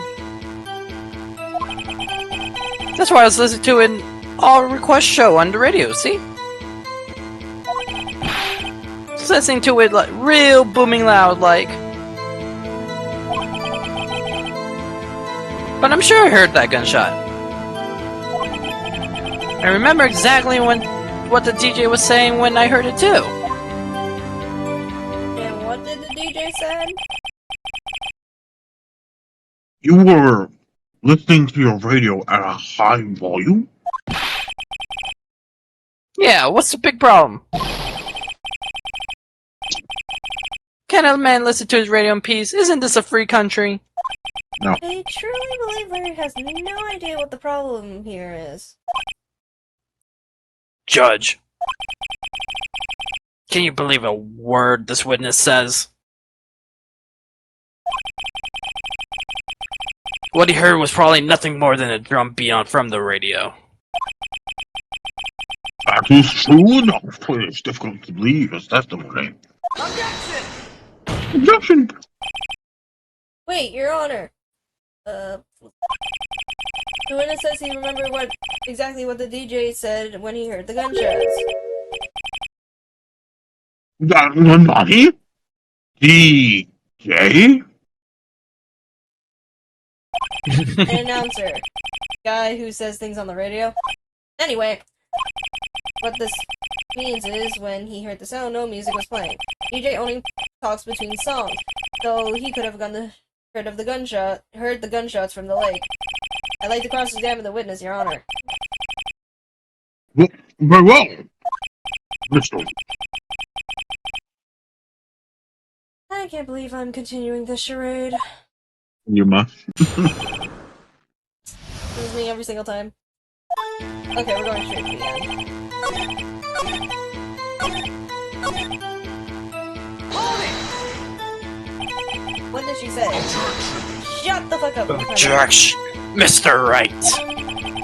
Please cease these pointless questions. They are not pointless! What possible good could knowing what a radio DJ was said do us. We're gonna do Mr. Von Karma at this point. Allow the question only if you should seem for Wow. using them. We should care because of time. We should care, Your Honor. Of course we should. Why? Well, how do you know if we don't ask, Fine, very well. Sounds logical to me. Mr. White, please testify to court. What was the radio announcer saying when you heard the gunshot?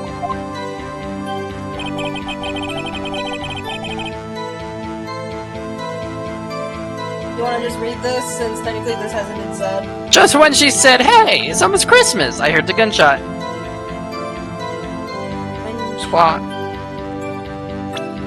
Christmas.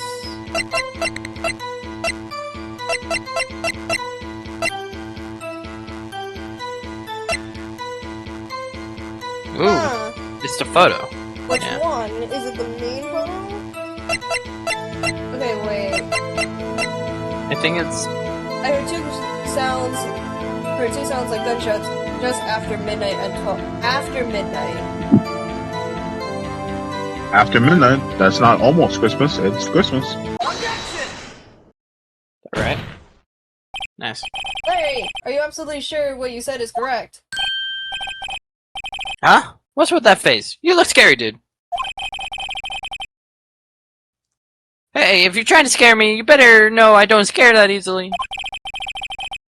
Is something the matter, Mr. White? Your Honor, did you hear what the witness just said? The DJ said, "Hey, it's almost Christmas," when he heard the gunshot. Indeed. And? Almost Christmas mean it wasn't Christmas. Do you realize what this means? When he heard the gunshot, it was still Christmas Eve. That would seem to be the case, yes? That contradicts the two testimonies we have heard so far, Your Honor. Both Miss Hart and the old man said it was after midnight when they heard the gunshots. When they heard the shots. In other words, when they heard the gunshot, it was already Christmas. This is a clear contradiction, Your Honor.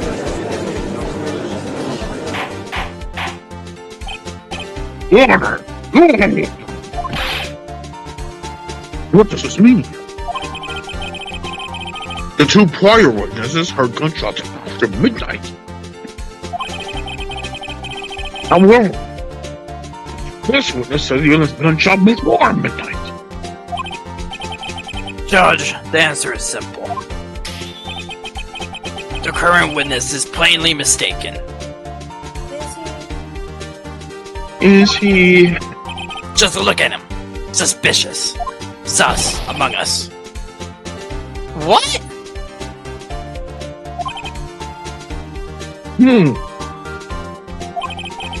Well, Mr. White, what do you think about Mr. Butt's claim that he heard the gunshot before midnight? I think he's right.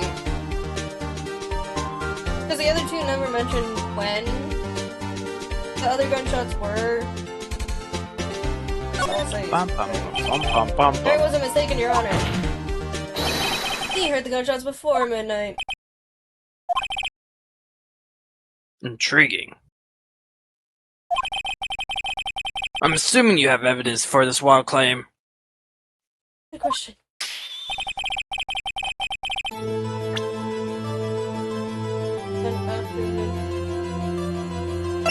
Show off the attorney's badge. Empty lake? Oh. Yeah. Take that! Look at this photograph. This was taken by a witness yesterday, Miss Lotta Hurt, with her automatic camera. The timestamp on the photo reads December 24th, 11:50 p.m. Oh, naughty.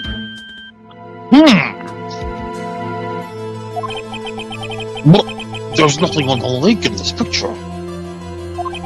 Your Honor, the real issue here is not why nothing is shown in the photograph. It is why this photograph exists at all. What do you mean? Your Honor, this photograph was taken by an automatic camera. That camera was set to go off by a response of loud noises. Oh! Correct. There was a loud noise on the lake at 11:50 p.m. That is why this photo was taken. In other words, when Larry heard that gunshot, it was definitely still Christmas Eve. Indeed! It would seem that is the case. Then, where does that leave us? Miss Hart testified that she heard the gunshots after midnight. Could be a different gunshot. Are you claiming she was mistaken? Not at all, Your Honor. It is the fact that the camera also triggered 15 minutes after midnight. Your Honor, that night there were 2 gunshots with a 25-minute pause between them.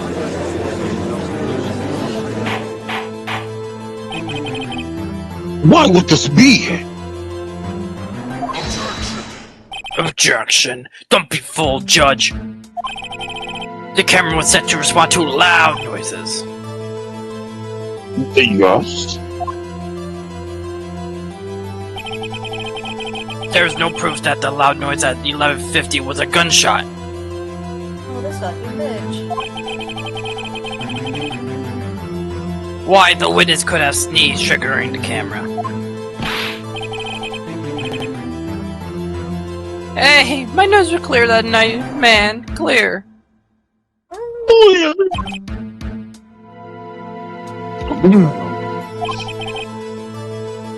Well, Mr. Wright,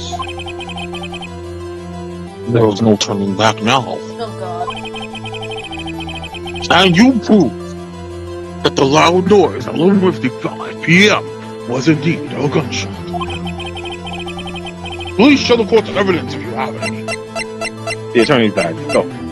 Oh my god, no. The attorney's badge. The attorney's badge. The attorney's badge. Don't be No, stupid. no, not making You have the answer. Right there. This is my evidence. Excuse me. Evidence of these nuts. Murder weapon? Something about this Yeah, I'm place was bothering me, Your Honor. Both of the witnesses who testified yesterday heard 2 gunshots. However, the murder weapon was fired 3 times. When then was the last shot fired? Only now I have realized the truth.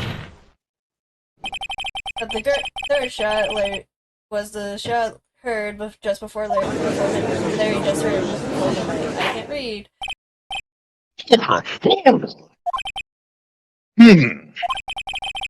That would make sense of the evidence we've seen so far.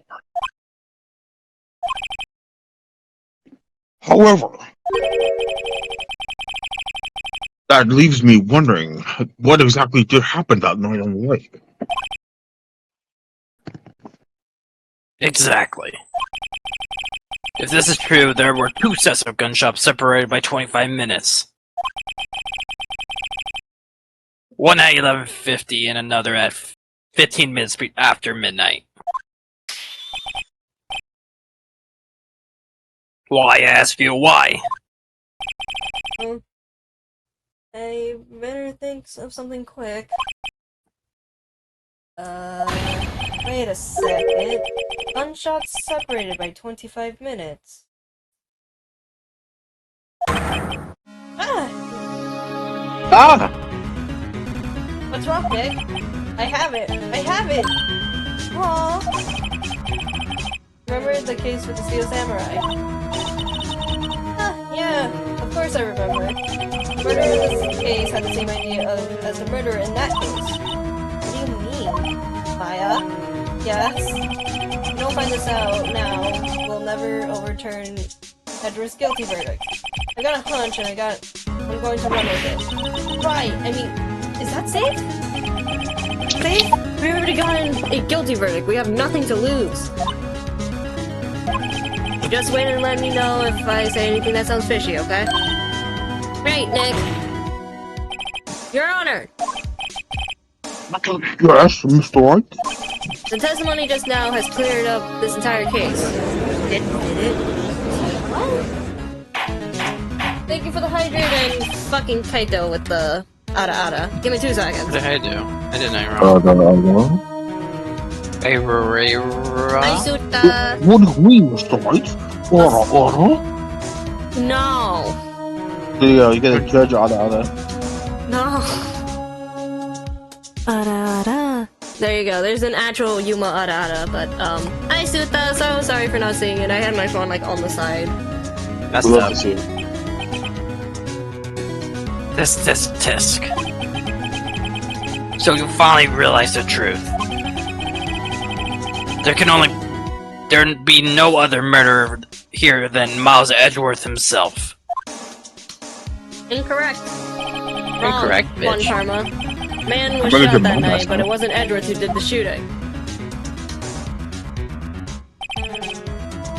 Listen, rookie. Take a deep breath and consider the facts. At the time of the murder, one boat was on that lake. This was shown by the witness's photograph. The defendant, Edgeworth, and the victim, Robert Hammond, were on the boat. No, Larry. Bang.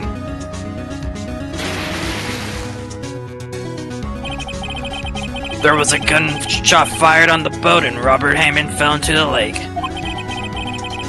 The distance on the shooting was 1 meter. 1 meter. It couldn't have been suicide. Well,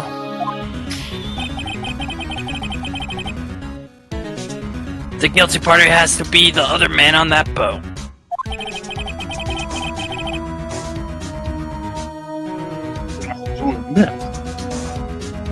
It's hard to imagine another possibility. Yes, but this assumes that the victim was shot at 15 minutes after midnight. What do you mean by that, Mr. White? What do you mean by that? Oh.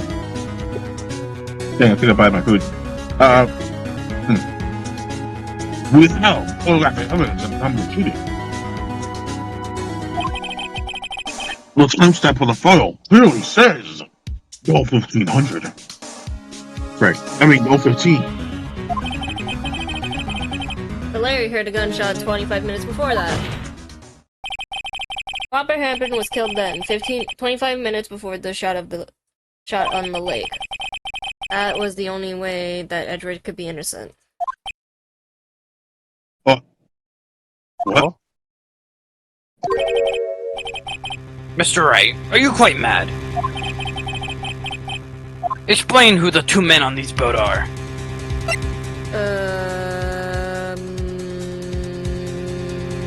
Edward and the murderer? Don't look at me, man. Of course, it was Edgeworth and the murderer. After the murderer killed Robert Hampton at 11:50, he assumed the disguise of Mr. Hammond and met Edward.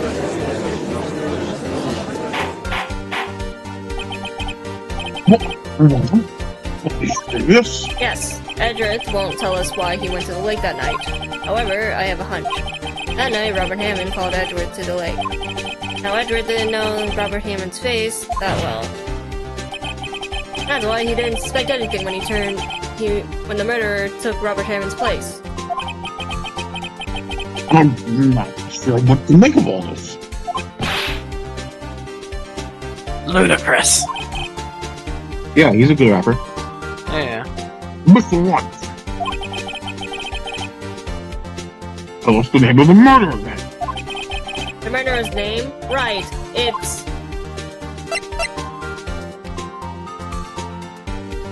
Think about No and no.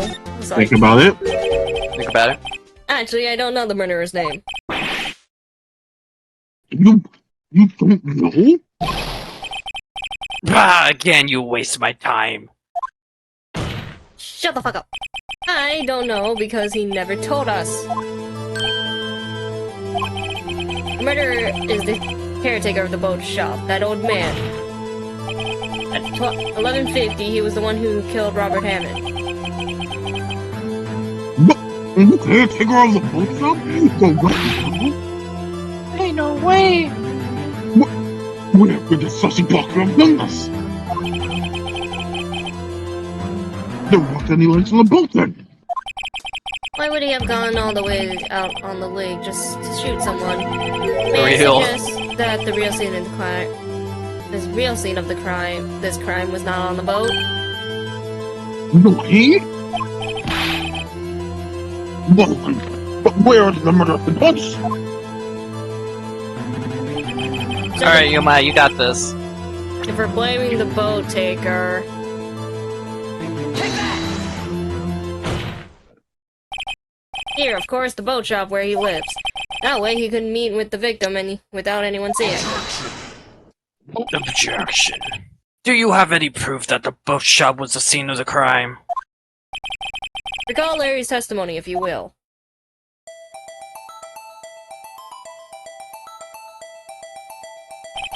That night, he was out on the lake in a boat searching for something.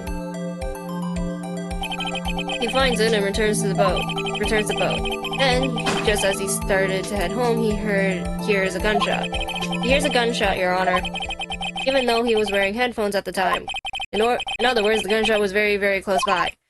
And where would that be if he had just returned a boat? The boat shop. The what? You don't.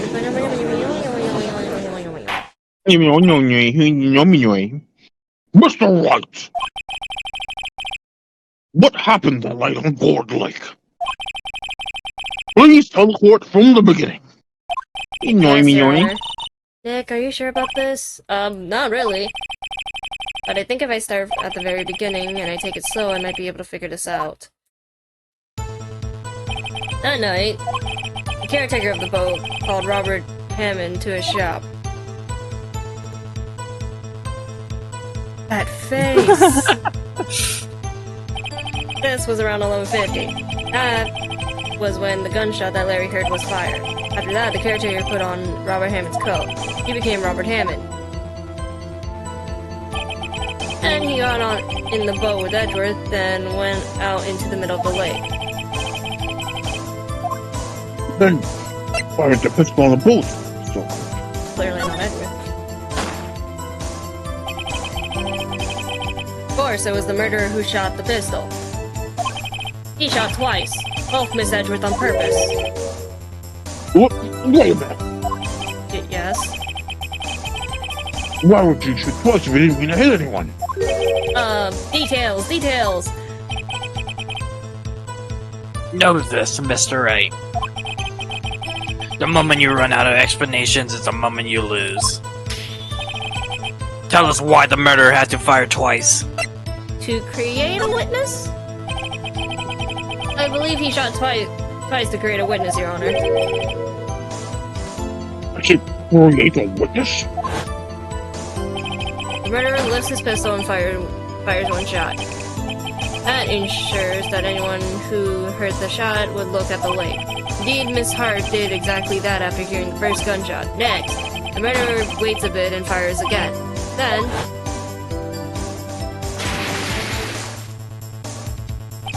the murderer jumps from the boat himself, leaving the pistol and the gun in the boat behind him.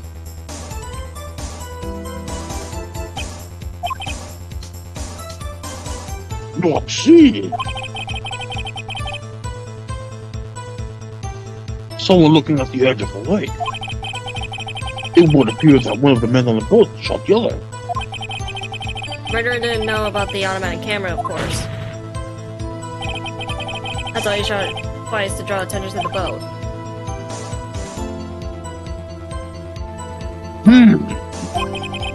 Once you realize that, anything else falls into place. The boat shop caretaker swam back to his shop, then put Mr. Hammond's wet coat back on the body, and threw the body into the lake.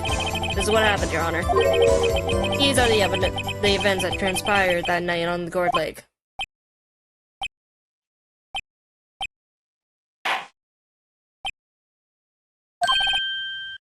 My life. Bring out the witness from before. The boat shop caretaker, quickly.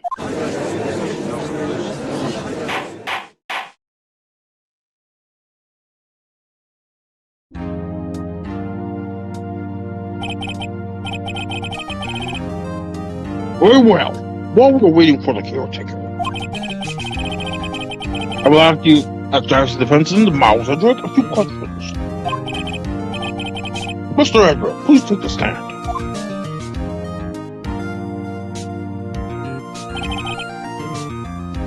Mr. Edgeworth, you heard what the defendants have said. Yes. Well, why did you go to the lake that night? What Wright has said was mostly correct. Astonishingly so, actually. Yes. Several days ago, I received a letter. The letter was signed Robert Hammond. He asked me to come to the boat shop by the lake at midnight on Christmas Eve. He said he had something very important to discuss with me. Something important? I'm sorry, I cannot say what it was. Your Honor! What? Oh, you want to be the bailiff? No, you're good. You can have it. Your Honor, sir! Good morning. You're conducting a trial here. I ask that you remain quiet. The witness has disappeared. He isn't at the boat shop either. Me? What should I do? Sorry, I realized right now. Wait. I'm not allowed him to get away.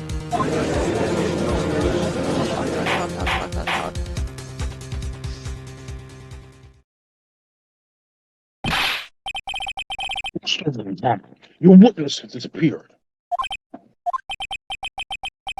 A search warrant has already been issued. What do you mean? Issued by who? He's the judge. He would do the issuing. Don't worry about it. What I'm saying, though, I cannot declare verdict under these circumstances. I will extend the trial until tomorrow, the final day allowed. I request that the police department use all its resources to find that witness. Am I understood? One more thing. Just who is that boat shop caretaker? Good question. I think his identity has become very important to this trial. I want him. I want to know who he is. I want to know his shoe size. I want to know where he goes to sleep at night. I want to know what he eats for breakfast. Very well. Go to the drawing. Just secretly a stalker?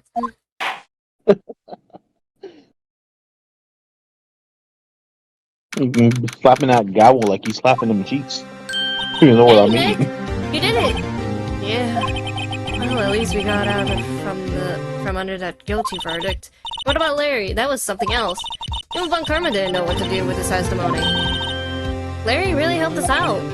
Sure, for once I sifted through his unique testimony.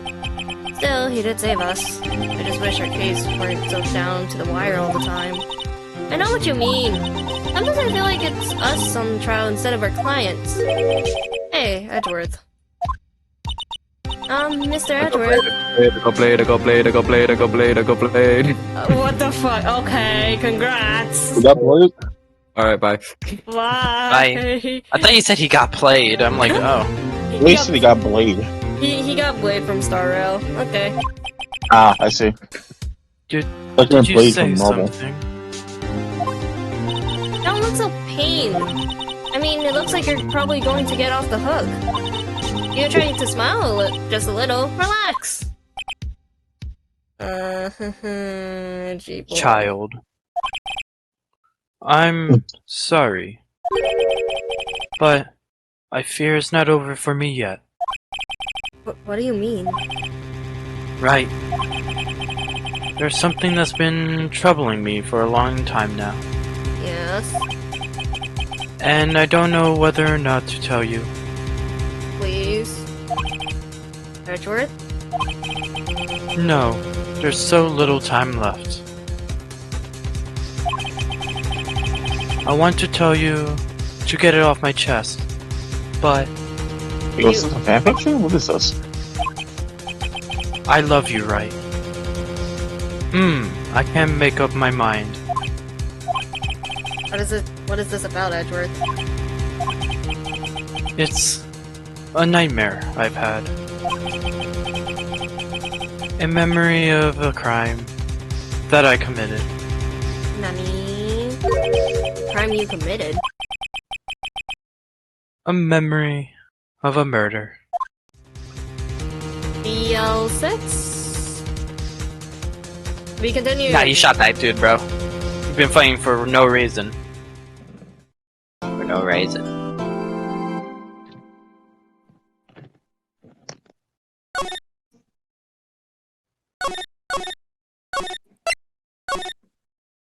I feel like, okay, so that means there's like 2 things left then. 1 investigation, 1 trial left. Yes, ma'am. Oh my god. You ready? Yeah, let's do this. What's with Mr. Edgeworth talking about? What was Mr. Edgeworth talking about?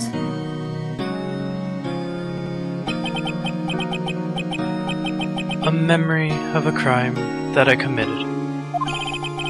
A memory of a murder. You really think Mr. Edgeworth killed? I don't believe it. Not Edgeworth. Some painful memory has been troubling him recently. But he'd never take someone's life. Never. Nick. Damn! Yo, how's everybody doing? God fucking Christ! It's your boy, Butts. What you think of my performance yesterday? It's your boy, Butts! I had him swooning in the aisles, huh, Maya? Swooning? Me? Oh, yes, I do remember feeling faint. Right on! Tell me the truth. It was like love at first sight, right? Right, Nick? Me? Well, maybe my heart skipped a beat or 2. I think you can do better than that. Huh? Wow. Come on! I say Edgeworth in there, dude. Edgy. You gotta be bowing before me! Yeah! Bow before your hero! My hero. Today's trial. Larry, you really helped us out in the trial today. You did! If you weren't there, Larry, I'm sure Edgeworth would have been found guilty. But seriously, Nick. Humor is wonderful, Beans. No, Suta, you are wonderful.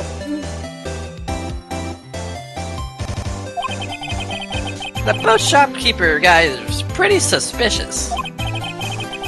But Edgy ain't off the hook yet. I need to spoil the mood, Larry. Hey, I'm just a guy sitting in the audience, you know? But from when I was sitting, Edgy seemed pretty edgy. I am a starry bean. We just you laughed are about- still a wonderful bean.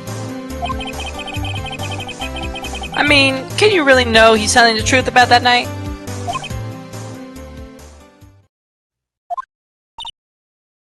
Nick? I don't know. But what I do know is, I'm going to believe in you 2 until the end. Us two? Edgeworth and who else? You mean me, right? Nah, he means me! Right, Nick? Right, Nick? Right, Nick? Right, Nick? Yeah, you, Larry. Not me? But why you, Larry? Huh? Actually, yeah, why me, Nick? It makes no sense. Enough of the silent treatment. Nick? Why do you trust Mr. Edgeworth so much? I mean, he changed recently, true. But when we first met him, he was kind of a jerk, don't you think? You didn't know him back then. Back when he wanted to be a defense attorney. Wait. Was that when you 2 were classmates? Yes, in grade school. They saved me. Miles and Larry. They saved me and I'll never forget it. That's why I became a defense attorney, you know? What? Hey, Larry! What's he talking about? Huh? Sorry, I kind of forgot. Hope it wasn't important. Okay, Nick, out with it. I want to hear the story today, and that's final. Okay. It's kind of a long story, so hang in there. It was the very end of 3rd grade. I was on trial. A class trial. A class trial? You remember, Larry? Spring, end of 3rd grade. Kid in our class got his lunch money stolen. Lunch money? Our school was really small. Every month, kids would bring an envelope with money for lunch from home. Huh, I see.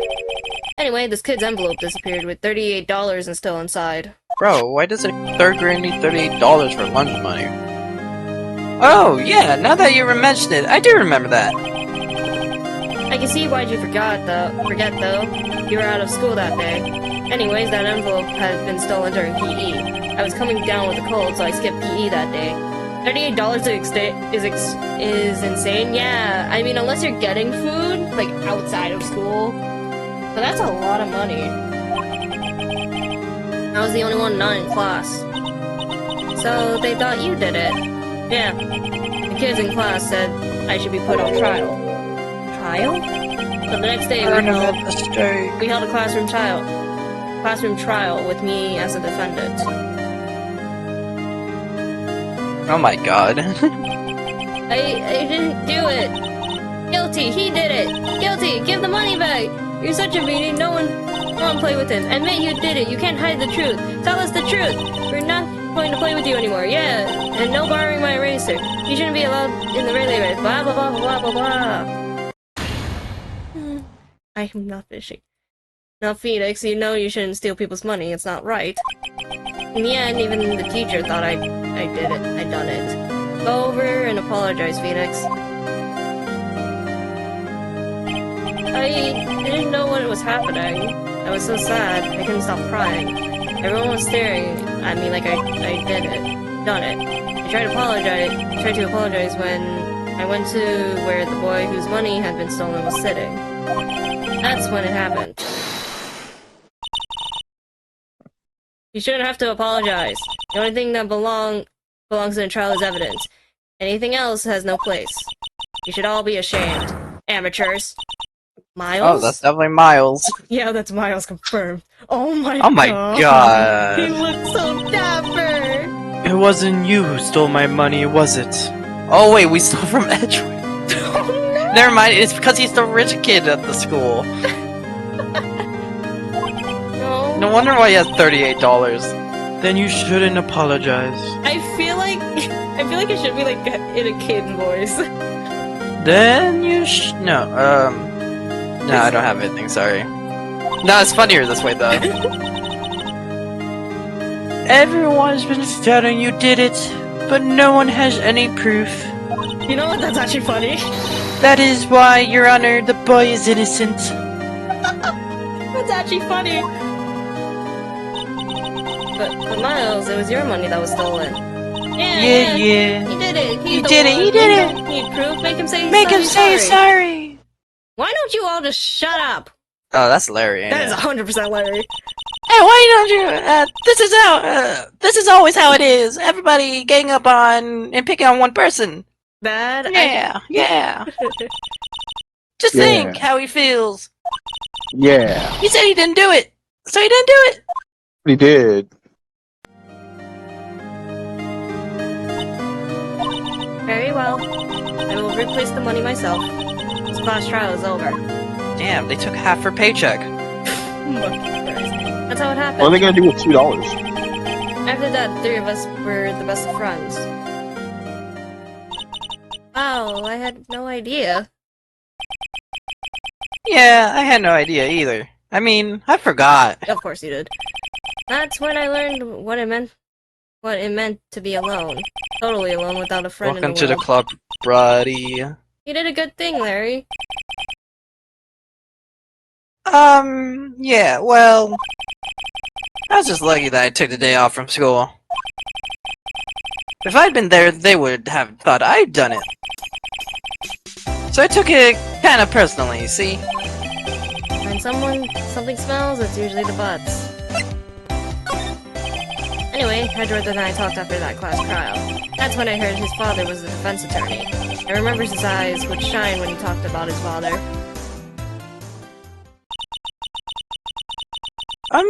I forgot what voice I did. I'm going to become a defense attorney, just like my father. Be advised, porridge is absolutely baller, not gonna lie. I can't say anything because I don't really try porridge, or let alone have tried it. So my lips are sealed about that topic. I want a taco. A famous defense what? attorney. I mean, taco sounds good. Or have tacos? Tacos. Hey, you can you get me Taco Bell? You know, time over, eat those tacos. I mean, okay, technically Spirit has my Grubhub account, so Dennis, he could just order his self food. No, I'm gonna go eat them with you. No, I already ordered food for. Yeah, when's girls' night? girls' night? Right? Yeah. Come on, you Help you on wig? Girls' night. Oh my god. Then a few months later, he suddenly transferred to another school. The DL6 incident. Right. I'm not sure, but the transfer probably had to do with his father's death. That's so sad. It was several years later when I heard Edward's name again. There was an article about him in the newspaper. The headline was something like, Dark suspicions of demon attorney. Fabricating evidence, manipulating testimonies, covering up facts. The article That's my boy. said he'd do anything to get a guilty verdict. Anything. But why? What happened? I mean, that's not the Edgy I used to know. You're missing like 2 words. That's what I thought too. I tried to get in touch with him, I don't know how many times. He never replied. I guess he didn't want to see his old friends. I couldn't just drop it though. I wanted to meet him, to learn why he had become who he became. That's when I decided. Wait, you don't mean... That's why you became a defense attorney? To meet Edgeworth? If I was a defense attorney, I knew he'd have to meet me whether he wanted to or not. Aw, young love. In court. Edgeworth Snap. believed in me, and I believe in him. He's in pain, Aw. and no one's on his side. I'm the only one who knows the real Edgeworth. I'm the only one who can help him. Whoa, Nick! You know who else is baller? Yuma. No! Wrong! Yuma, you're bawling. Suda, no. Yuma, you look so bawling Bawling. today. No. What did I do to wake up today? I'm very boned, You know who is more baller than me? These two on screen. AKA Kaito and Spirit. Go follow them. Oh, I thought you were You talking way about more Nick bawling. Butts. I was like, yeah, you're so right. No. Nick Butts way more is so bawling. baller. Yo, Yuma will never be bawling. True. You were balling. I'm gonna make that a meme. Oh my Later god. today, you're gonna be dribbling a basketball. But yeah, go Heck yeah. follow these two. Go follow these follow two. the They Yuma. haven't- So, is that why you always help me out for free? No, you're just a freeloader. Yes, I helped you because I believed in you. Except I don't remember saying I'd do it for free. Oh, Nick! Nick! Nick! You have to save Mr. Edgeworth if it's the last thing we do, okay? Right. Very well, maybe. First, there's that rental boat shop caretaker. We need to find out who or what he is. I'll settle for who. I guess I can clean out some of this evidence I no longer need. Okay, let's go. Okay, what evidence do we not have anymore?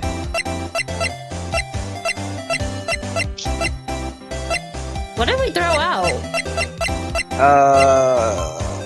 Article. You don't have the article, you don't have the letter. I don't have the Loto thing anymore. Okay. Either. Let's see who's in here. Hi, Edgy. Hey, Edgy Hello. boy. You look as grim as always. Mr. Edgeworth, I heard the story about the class trial. Class trial? What do you mean? You don't remember? No, I don't. Your lunch money was stolen, wasn't it? In 3rd grade? Lunch money? Oh, you're right. Yes, I seem.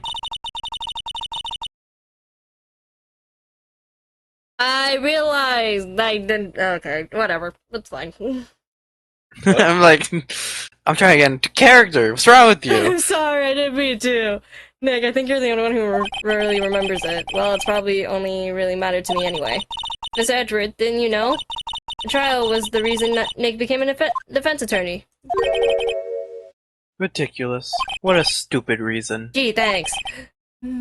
That said, it does sound like the kind of thing you do. Your type. You haven't changed a bit, have you, right? So... Oh, wait. What the fuck, Yuba? Calm down! Sorry! Right? It says Phoenix! Oh, wait, shit. Are you? Fuck you. I'm sorry! Are you okay? No! Bro told me to read. Like, huh? Well, Maybe, yeah, but... I think you changed too much, Edward. Perhaps. Hey, Edward, why did you become a prosecutor anyway? You used to look up to your dad. You said you always wanted to be a defense attorney, right? I couldn't let myself deny reality, like you. What do you mean? My father was taken from me, and you want me to defend criminals? I'm sorry, Ray, but I'm not that good of a person. One suspect was apprehended in your father's murder, right? Yes, the man trapped in the elevator with my father. His name was Yanni Yogi. He had to be the shooter, any way you look at it. Yet, he was found innocent. That defense attorney got him off the hook. That would be Robert Hammond. God, he looks so angry. On that day, 15 years ago.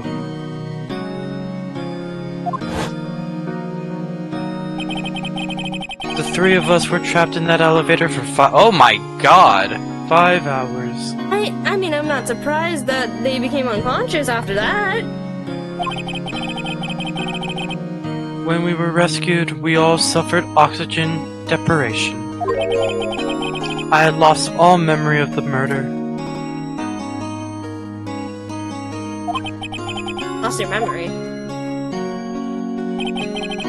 Even now, I can't recall what happened in that elevator. Reminder to self, I need to get another lighter. Are you playing with a lighter? That was no, the no, crux just of let it Yogi's... handle. That was the crux of Yogi's attorney's argument in court.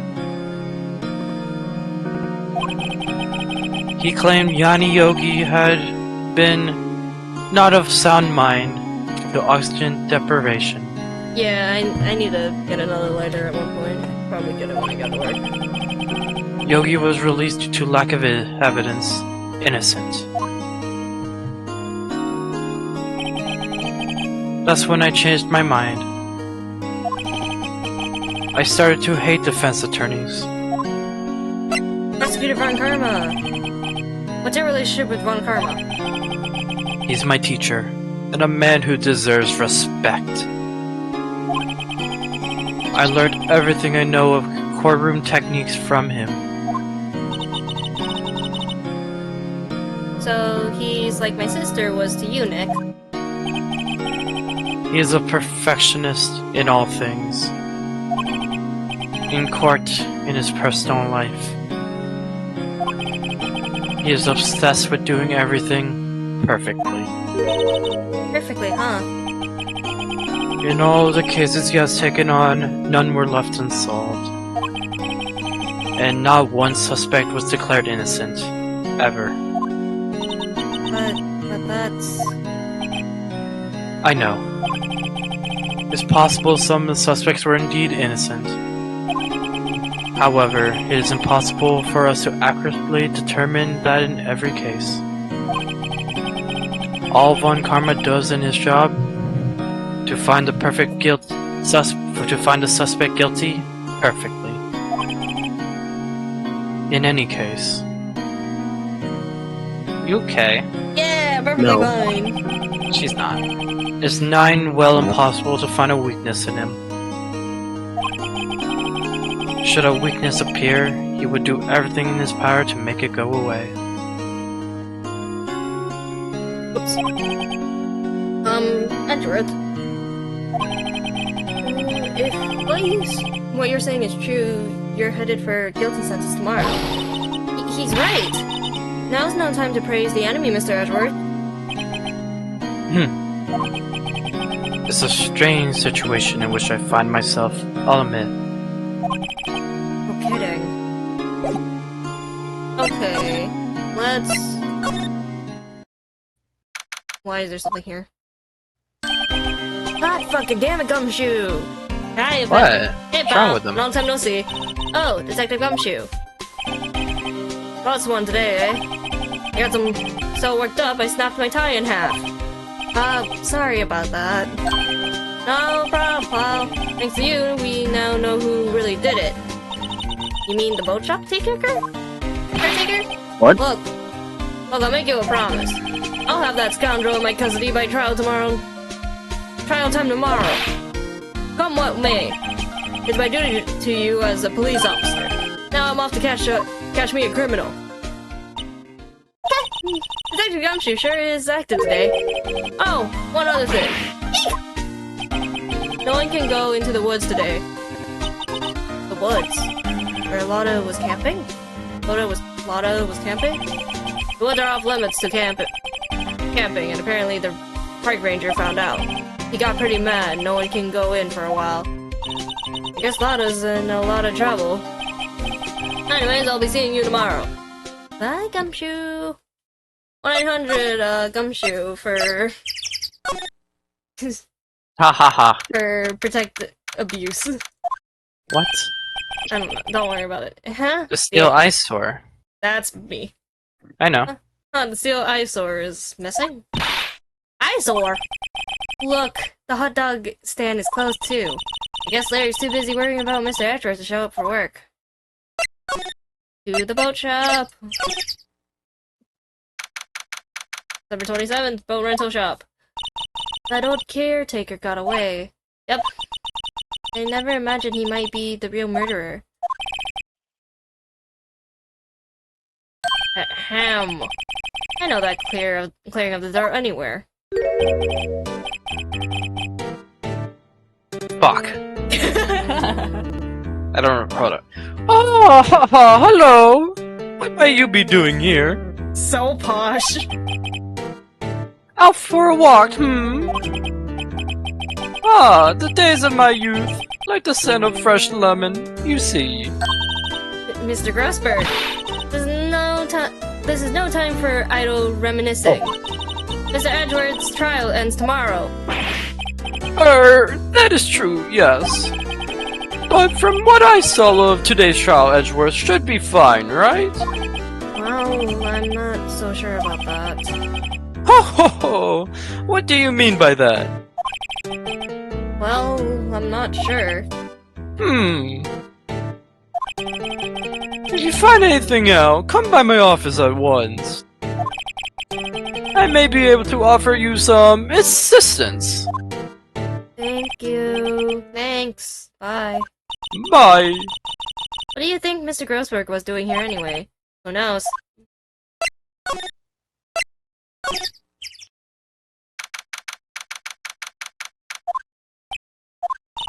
Nobody's home.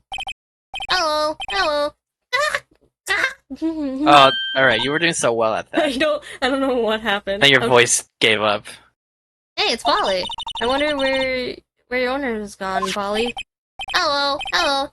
Squawk! I can't. I don't think I can do anything. Hello, Squat! I can't believe he'd run off and leave his poor parrot to fend for herself. Hello, hello. Squawk! I can't talk up parrot anymore. Okay. Safe time. Safe time. That reminds me, Nick. Polly knows the number to the safe, right? Yeah, that's right. Polly, what's the number for the safe to the safe? 1228. Ah! Let's open it, Nick. Come on. I'm sure there isn't any money in there. Aww. But hey, he keeps it locked, right? So there must be something of value in there. I'm not so sure. Okay, Nick, let's see what's in there. I guess there might be a clue or two. The only thing in here is a letter. A letter. Aw, boring! There's no name on it or signature on this thing. Its handwriting is in very precise and clear letters. Get your revenge on Miles Edgeworth. Edgeworth? Nick, why would Mr. Edgeworth's name be on here? How should I know? I'm going to read the whole thing. Get your revenge on Miles Edgeworth.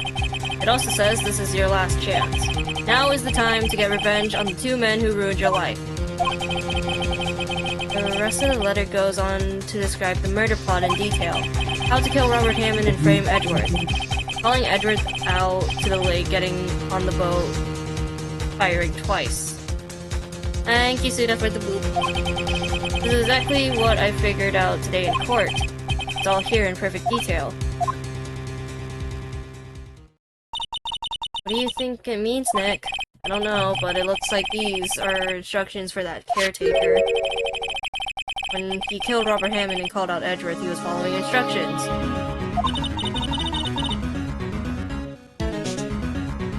But who could have written that letter? And what does it mean to get revenge on Miles Edgeworth?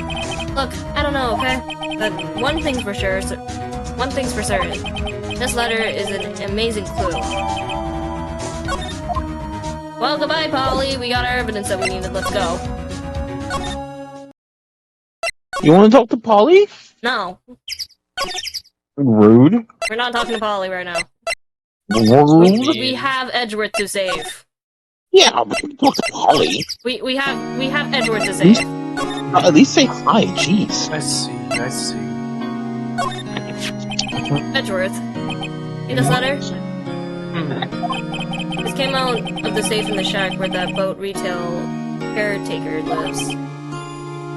I see. Revenge on me?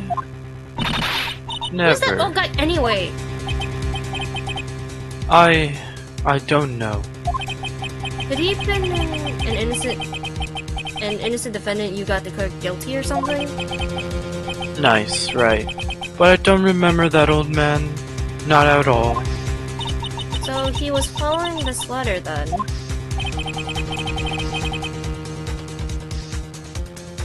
Which means there was someone else behind it.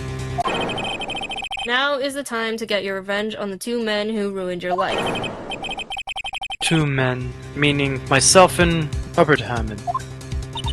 It also says this is your last chance. Last chance. Wait, maybe. Maybe he's talking about the statute of limitations on the DL6 incident. Wait, that old man. What is it? Do you know who he is? Yogi. Could he be Yogi? Yogi? The suspect in the DL6 incident. The one who was found innocent.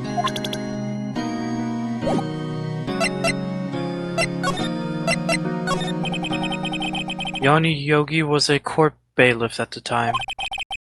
We just happened to be in that elevator together 15 years ago.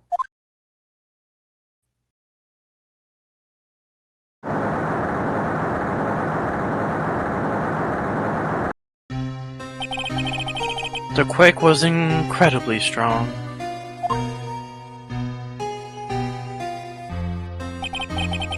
Before I knew it, everything was dark.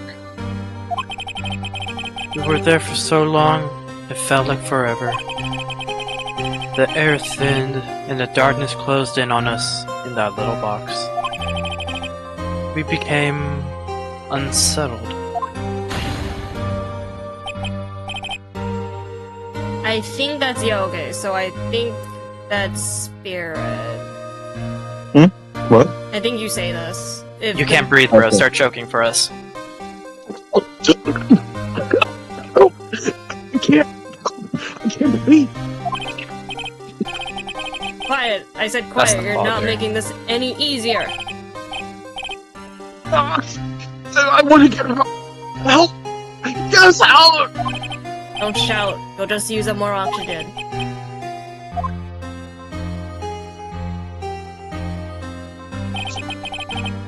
That's all I remember.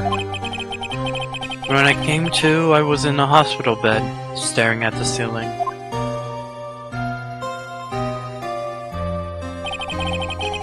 In court, Yoni Yogi's mental condition was called into question. They claimed the oxygen deprivation and stress has caused temporary insanity. In the end, the claim passed the court and Yogi was found innocent. Huh. But isn't that strange? This letter tells him to get revenge on Edward. Why would he want to take revenge on you? Right. Yeah? There's something that's been troubling me these last few days. I didn't know whether or not I should tell you. Well, you probably should tell us. You mean the nightmare. I won't make you say this again. We've heard this like twice. It's a nightmare I've had. A memory of a crime that I've committed. Okay. A crime you committed. That's me. Does Phoenix right? The crime you committed. A memory of a murder.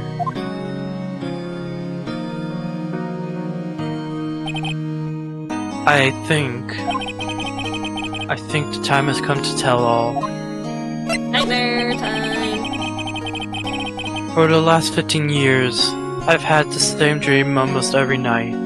The voice is in my head. I wake up in a fearful sweat every time. What kind of dreams? It's a dream about my father's killing in the dark.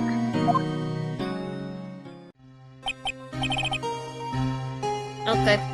Deja vu? I've been in this place before? Yeah.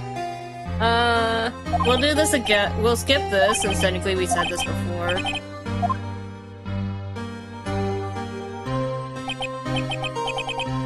New dialogue. Spirit.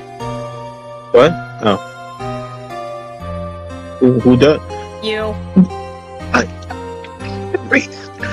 You use the air. My air. What? Stop breathing my air. I'll stop you. What are you? Stop breathing my air. No. Oh wait, this is Kaito. No. Alright. I was about to say that was Kaito, but okay. Mm-hmm. My bad.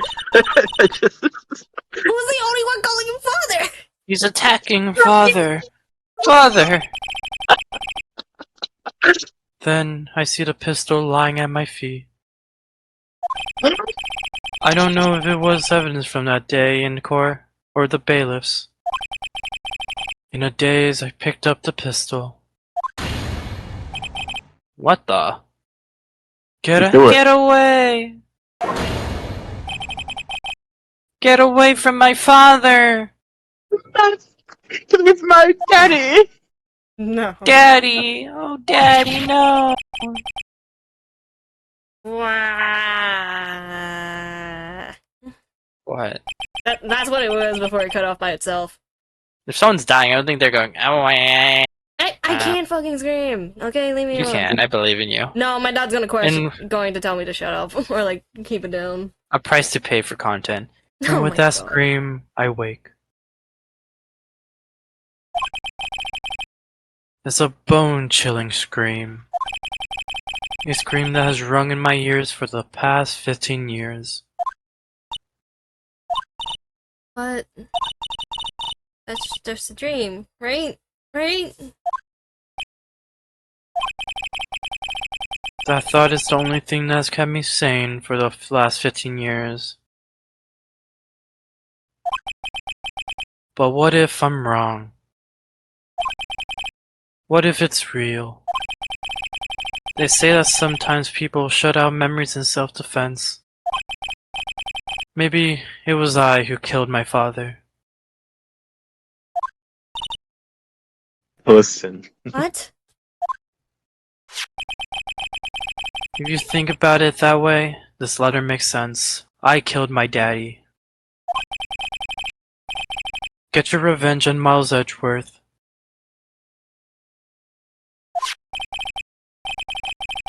Think about it. Yogi was really innocent.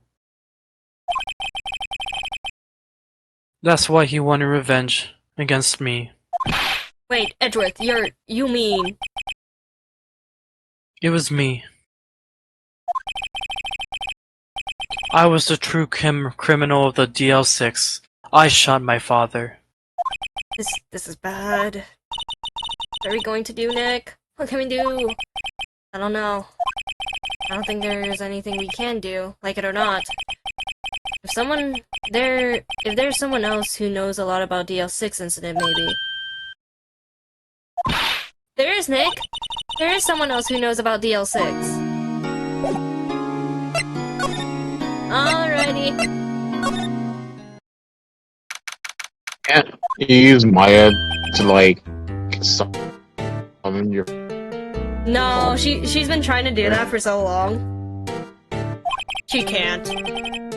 Oh, there. What's wrong? You look troubled. No kidding, I can't believe you're not. My.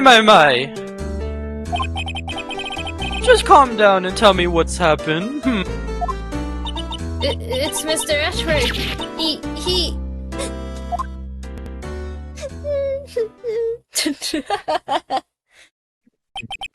That was a bit too accurate. What is that? I see. So Edgeworth dropped he shot his own father. It's only a dream. Only a dream. I wonder. What? If that's the case, then why do you look so troubled? Well... Also, consider this. Yogi's quite certainly holds a deep grudge against Miles Edgeworth. So deep he wants to frame him for murder. This leads me to surmise that Mr. Edgeworth's dream was not a dream, it was real.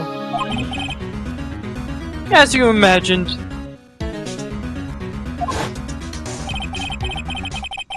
Miles Edgeworth threw the pistol to save his father. The pistol fired, and the deed was done. No! I don't believe it. Yogi was a suspect of murder, and his career as a bailiff was I forgot, I don't know, fucking wrecked. Thus he sought revenge on Miles Edgeworth. That was his last chance, of course, with the statute of limitations so close.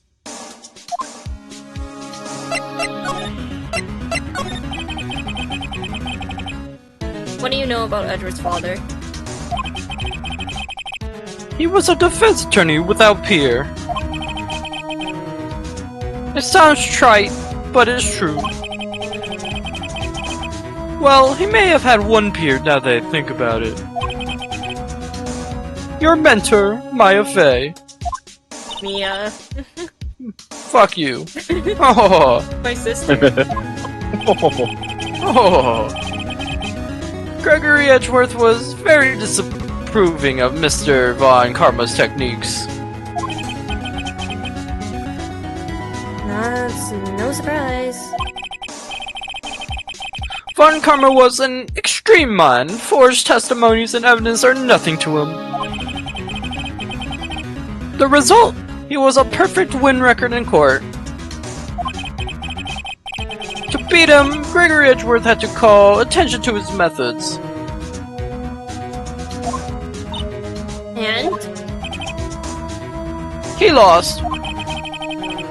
And died in despair, as it were. I see. What an L, Rip Bozo. When Gregory Edgeworth was killed, the police called on a spirit medium.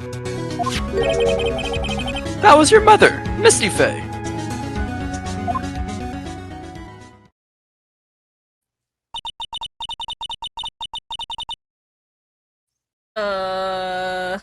Okay. I am Gregory Edgeworth. I have been killed. One who shot me was the bailiff, Yanni Yogi.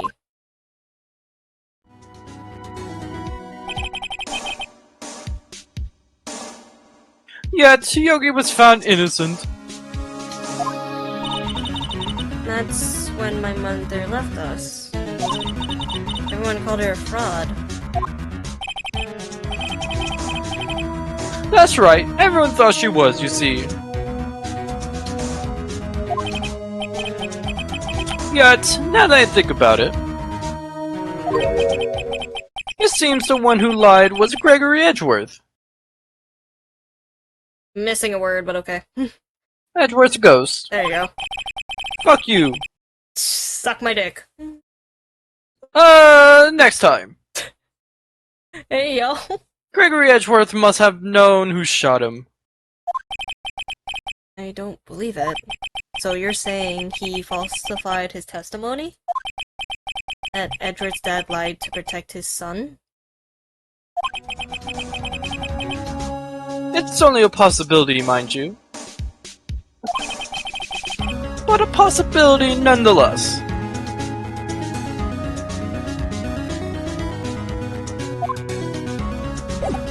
Okay, what can we give this man?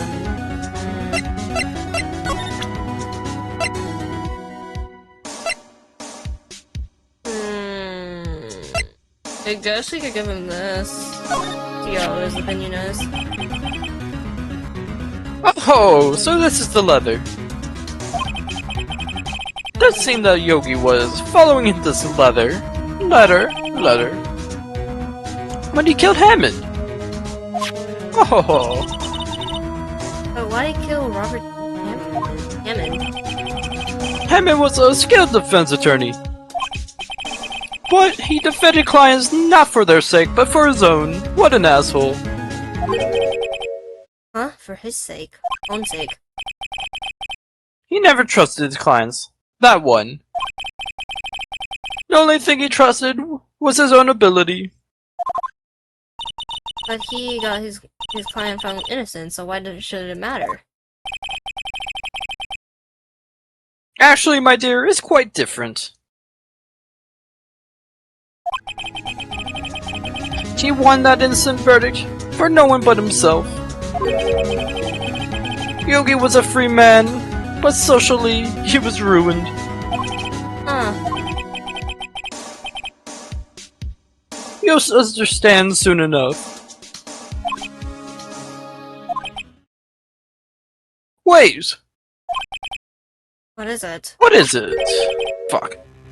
This letter. I've seen this handwriting somewhere before, a long time ago. This is still you. Whose handwriting was this? Do you have any idea who wrote this? Why is it Manfred von Karma? The hell? don't even know who this is from. Well, oh, isn't it like perfect handwriting though, and he's a perfectionist? Yeah, that is true. Could it be Manfred from Von Karma? One Karma. Why would he have something to do with this? Well, I'm not sure. Von Karma. Von Karma. Wait, you're right, my boy. This is Von Karma's handwriting. I'm sure of it. Oh, I used to see it all the time on court reports. What? But that means the one who told Yogi to kill was... Correct. Manfred Von Karma himself. What does this mean then? Why would Von Karma want to frame Edgeworth?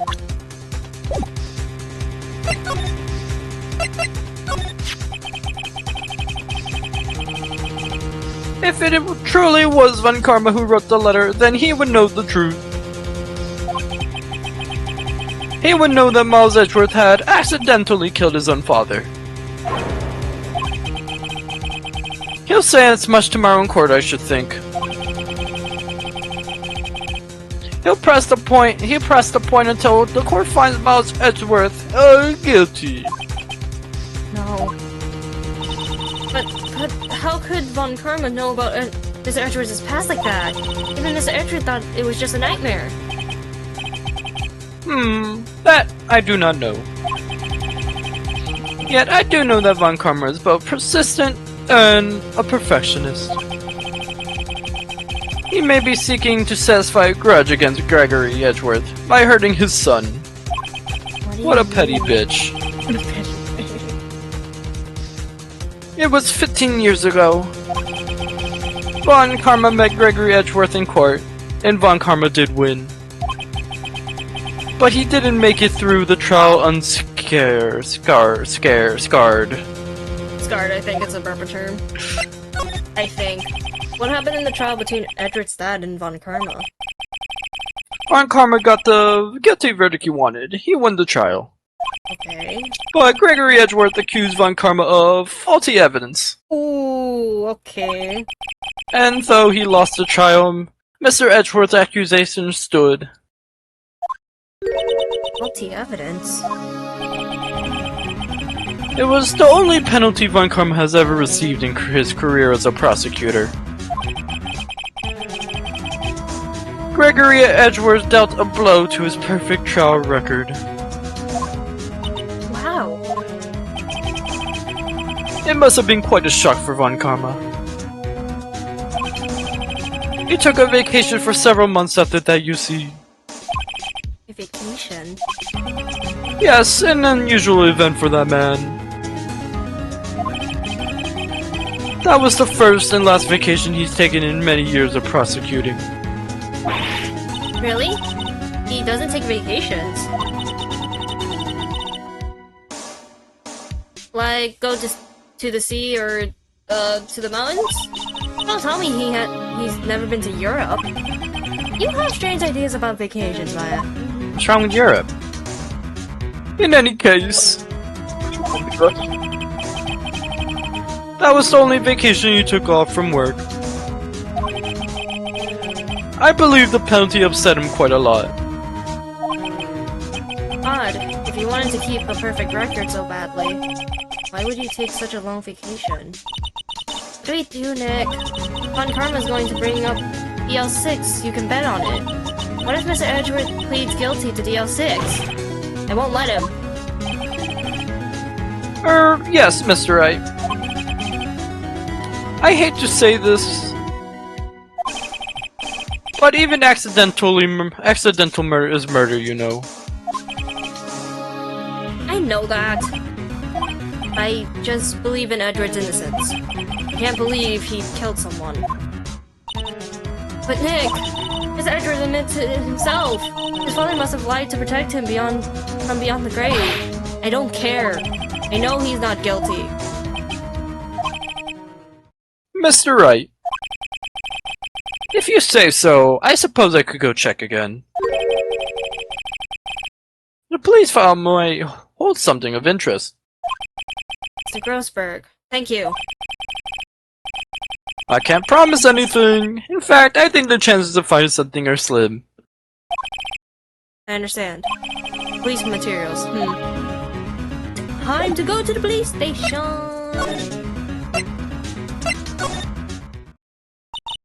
A day left, Nick. Yeah, I know. Well, no time to waste. Let's get going. Thank you, Maya. Oh ho ho. There's hardly anyone here. Everyone must be out looking for the old guy, Yogi. Ah, it's you. I don't think Gumshoe will be coming back today. He's staying out late looking for someone. Sounds like Detective Gumshoe is pounding the pavement for real. We were wondering if we could check out the records room again. Well, now I can't have just anyone wandering around in there. But I guess Mr. Von Karma is in there now. Anyway. Oh, it's over. Oh, fuck it, damn it. You could go in as long as he's there. Von Karma? Yes, he just arrived actually. Fucking bitch. Von Karma's in the records room. Nick! Let's hurry! Oh, bye. Hey, Von Karma. Dusty as always. We're only here just yesterday. I'm sure they just haven't had time to clean. Oh wait, I'm fucking Barkama. What's wrong, Nick? Nothing. I was just noticing that he isn't here. Thank you. On Karma. Let's just... This wasn't open. Ah! One of the drawers here is open. Someone must have been looking in it recently. The label says unsolved cases, evidence. Unsolved cases. Nick! The file for DL6 is completely empty! But what? What are you doing Oh. What are you doing in here? Hi, Von Karma! Ew, I don't like his front facing. Oh god, that is so... Oh, I don't like it. You! How did you know my name? Are you stupid? Huh? Have we met? What are you saying? We see each other every day, don't we? We're Miles Edgeworth's defense team! Defense team?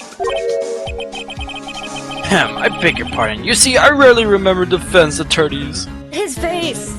Oh. Hi, Hector. Welcome to stream as we see front face Von Karma. That is so fucking creepy. They are like bugs to me. Needless creatures, to be crushed. I can see how this guy was Edward's mentor. Anyways. Mr. Edward is a student, right?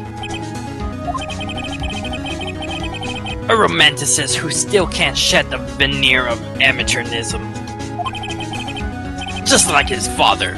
Always second rate. Mr. Von Karma, you had an axe to grind with Mr. Gregory Edgeworth, didn't you?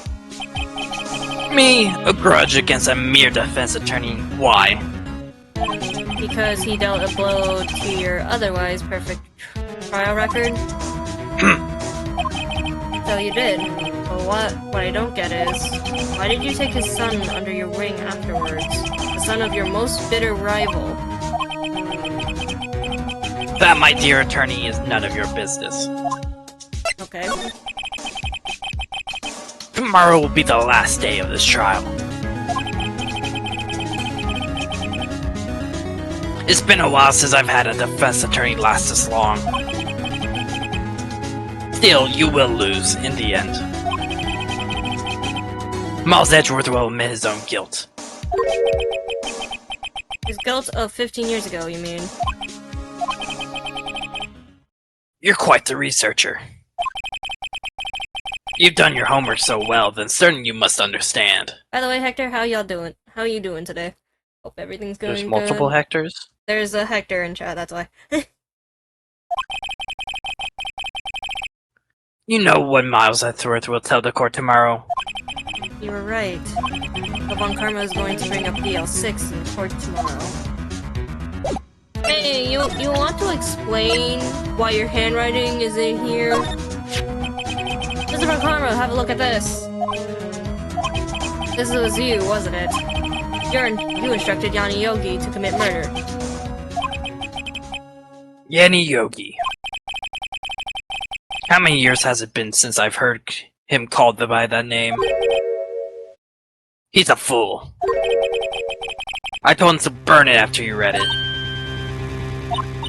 So you admit it? You wrote Mr. Yogi this letter? Yes, my dear defense attorney. Thank you for taking the trouble to bring it to me. You saved me a lot. Saved me from a lot of needless hassle. What? I was gonna beat your ass. What is that thing? Oh! What the a fuck? stun gun for self-defense. Usually. Indeed. What is this? Michael Reeves, but fucking old? Whoa. 600,000 bolt.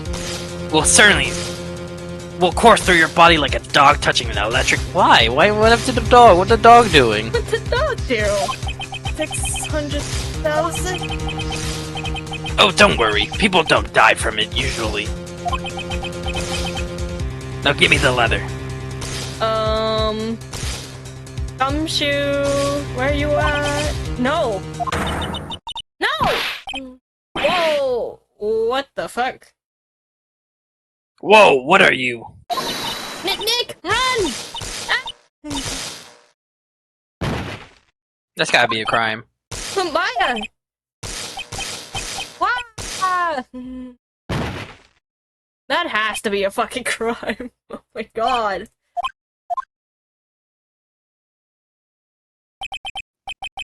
He got us. The letter's gone, of course, and he took the DL6 evidence, all of it. Back to having no clues. Wait, Maya jumped first. Maya, is she okay? You bitch. Maya. She's gone! Maya, open your eyes. Oh, she's not fucking gone. Maya? Letter. Did he take it? Huh? Oh, yeah. Are you okay? I couldn't stop him. I jumped as fast as I could, but one shot from that thing knocked me out cold. I'm useless. I'm no good as a lawyer or medium. I can't even call my sister. Not even now, when we need her the most. I wish I hadn't woke up at all. She's so right. Wow, damn! Maya! There has to be some way I can help her. You better do something about her self-confidence first. Maya, she's holding something up. She's holding something. What is that? A bullet? DL6 incident evidence number 7, taken from the heart of Gregory Edgeworth. I remember. Von Karma was holding this when Maya jumped him. Ooh, we got something! I'll prove it to you, Maya. You're most definitely not useless. I'll prove it to you in court tomorrow. We're not dead? Okay, final day. You ready? Okay, this is trial day. This is trial day. Let's do this. Von Karma's voice is killing me.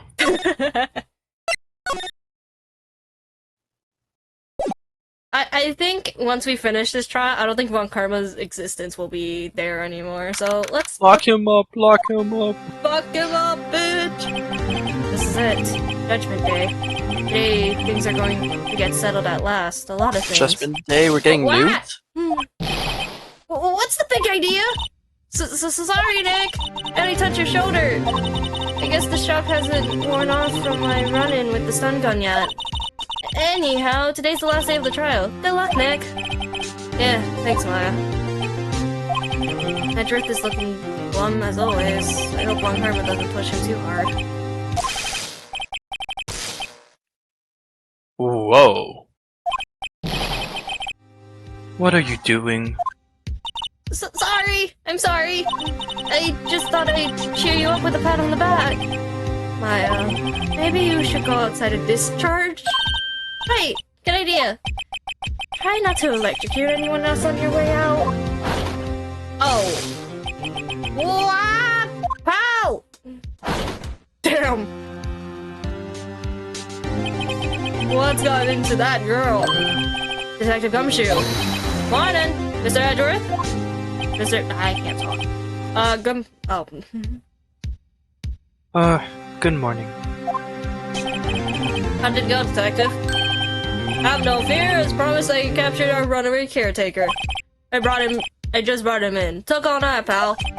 Thanks, Detective Gumshoe, he must be tired. Actually, after that shock, I got on the way in, I feel pretty good. Yogi says he's forgotten his own name. But that has to be a lie. Why would he want revenge on Edgeworth if he couldn't remember his past? He does remember, and I'm going to prove it.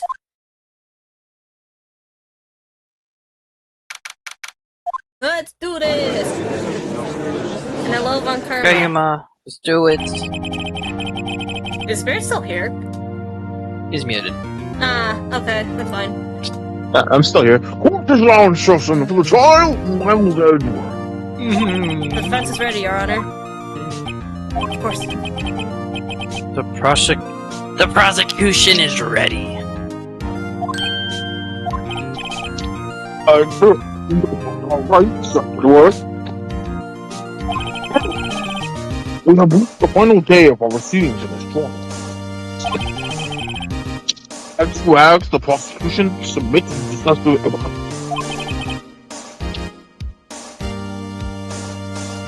Understood.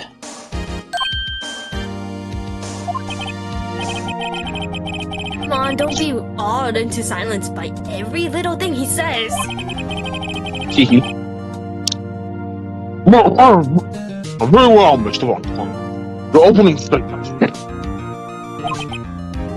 Right. Thanks to the Detective Gumshoe's efforts, the bow rental shop caretaker has been arrested. In yesterday's trial, the defense asserted that the caretaker was the murderer. Oh no, I'm just responding to something.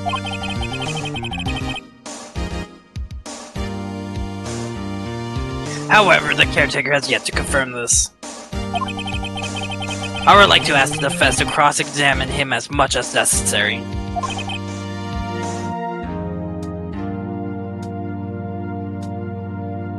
Very well. Okay, yeah, I'm back. You guys have fun. Okay, I should be back before the end, maybe. We'll try to finish this, and then I'm trying to consider whether we should end it at that, so... Oh yeah, thanks, Spirit! Bye-bye. Enjoy. No problem. You're gonna enjoy driving. Yeah, be careful. So, we can talk shit about him now, right? I'm kidding. Go on. I'm kidding. No, I'm not actually going to Are you though? No, I'm not gonna talk shit about him. He's actually doing me a favor, so no. True. I'm not going to. I'm not I can't do Von Karma in another person, I'm sorry. My voice hurts. You're fine. If it's Von Karma, like someone who's able to like do your normal voice in, that's fine. But I think for you, I'm not letting Von you Karma, I'm not Edgeworth letting you is really judge fine. I'm not doing Von Because Karma and a judge yeah. for you. I'm not doing Von Karma and judge for you at the same time for that. So now, please bring the witness in the courtroom. Oh, I forgot this dude's here. Oh. Ladies and gentlemen of the court, I believe you all remember our witness. He lives in a boat rental shop on the lake, from where he witnessed the incident. I know this for a fact. I feel like if Kaito ever does like any form of reading on his stream or like anything relates to like voice acting, I feel like you're gonna drag me in. Alright, you might do this character, this character, this character, this character, and I'll watch. I'm not doing all of them though. In addition, he has currently lost his memory of his name and identity. Witness!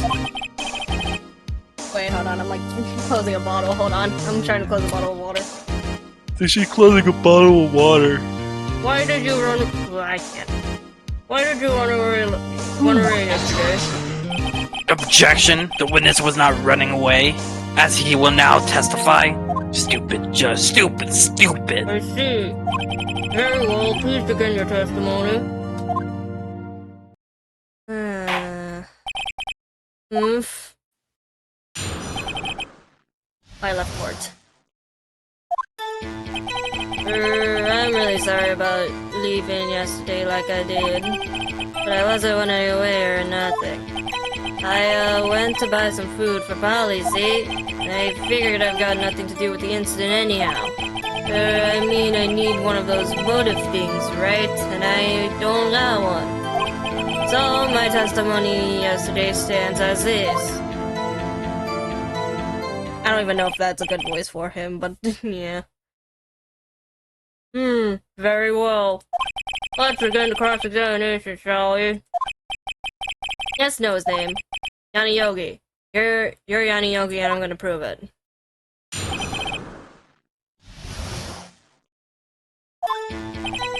I'm really sorry about leaving.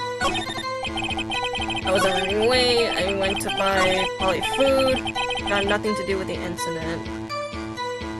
Hold it!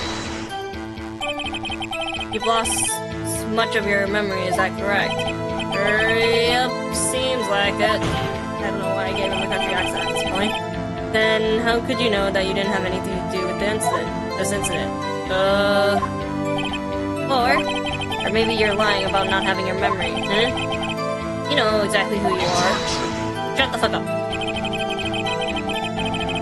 The witness has testified quite clearly that he has no memory of who he is.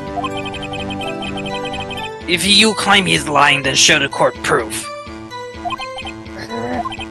How am I supposed to prove what's going on in that old Dodger's head? That's impossible.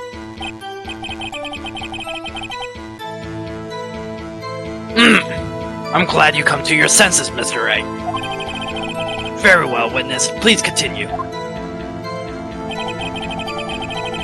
Motive things, and you don't got one. You said you had no motive. I say you do.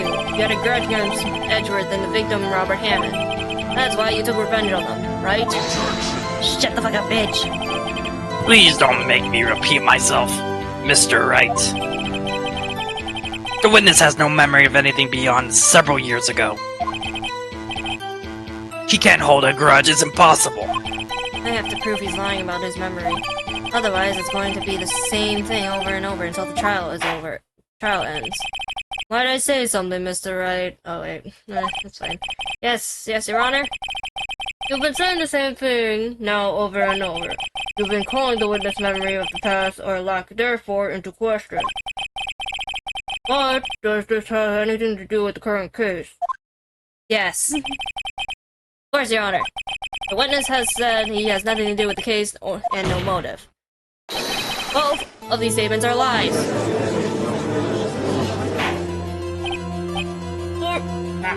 Order! Mr. Wright!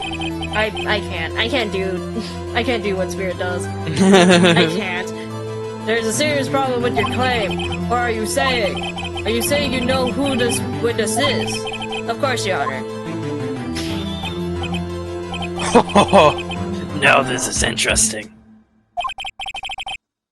I'd like to know myself, so who is he? Don't play dumb, Von Karma! Mr. Wright, please tell us this witness's name. Yanni Yogi, bitch. His name is Yanni Yogi, a former court bailiff.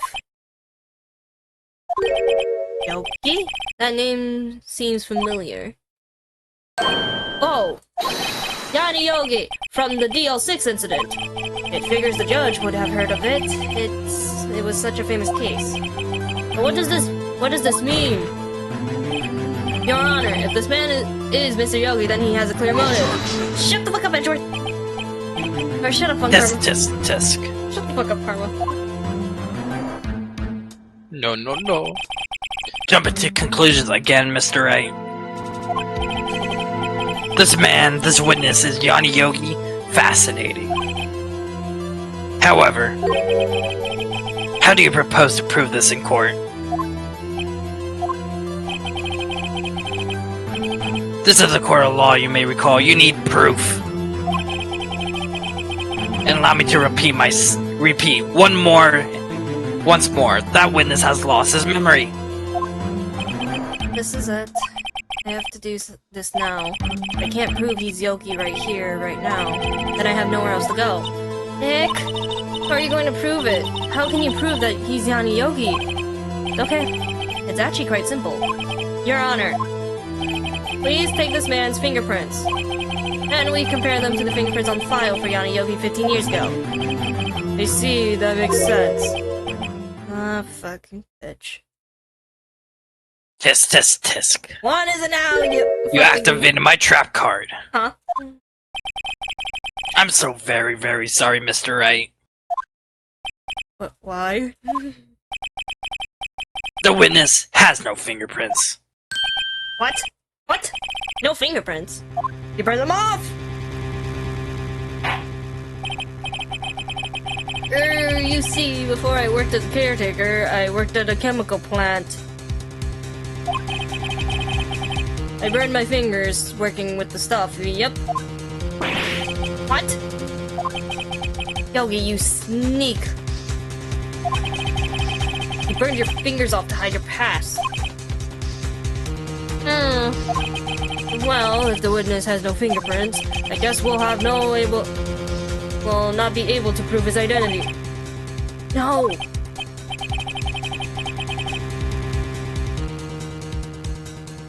Okay? Tisk. Well, what will you do, Mr. Wright?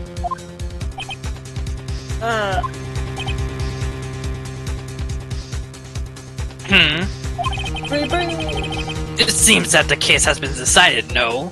the parrot. That's the only thing I have in mind. Just bring the parrot. No. I know what happened. I know everything. I just can't prove it. But no, I can't let it end like this. I can't lose. There has to be another way. There is no one who can testify as to who this witness is. No one! Nick, what are we gonna do? I didn't even consider that he might have erased his fingerprints. What do I do? Tisk. Well, Mr. Wright. Perhaps you'd like to examine his parrot for a little comic release, Yeah, very funny. You're a sore winner, Von Karma. Wait a second. Cross-examine his parrot. What is it, Nick? No, you're not going to! Your Honor!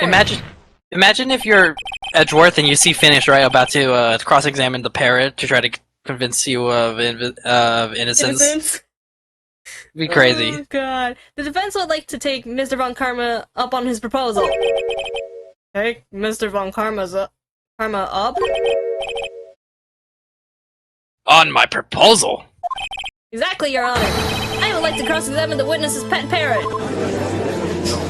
Edgeworth crying in the background. I can see Edgeworth just like putting his Falls head... down to his knees. No. You know how, like, you know the chair meme of just like a person sitting down and just like putting his face, like, in the position of just his hands in his face, and it's just like regretting stuff? I see that happening with Edgeworth.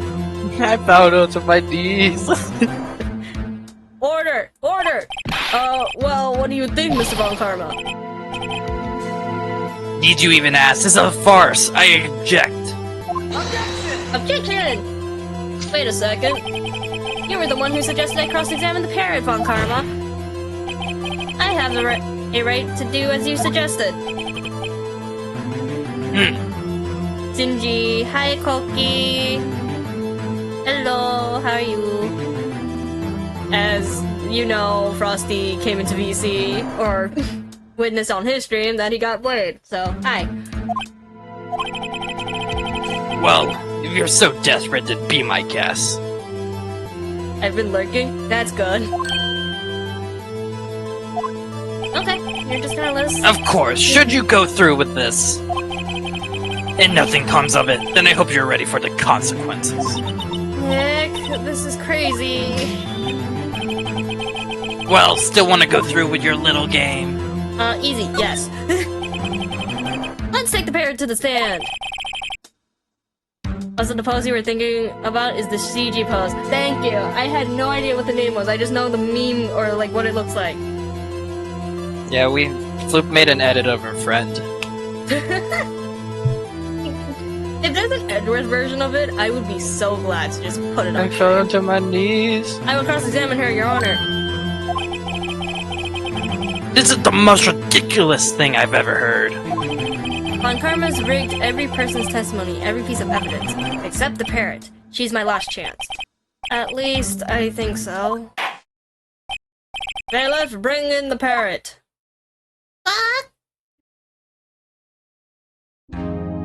It's Jover. It's Jover! It's Let's Jover. find a bird. Please tell us your name. Name! The witness is ignoring me. Must hurt to be ignored by a bird. Ahem, very well, witness. Yuma. Who's your owner? Please, testify for us. Who is your owner? Hello, hello. I can't.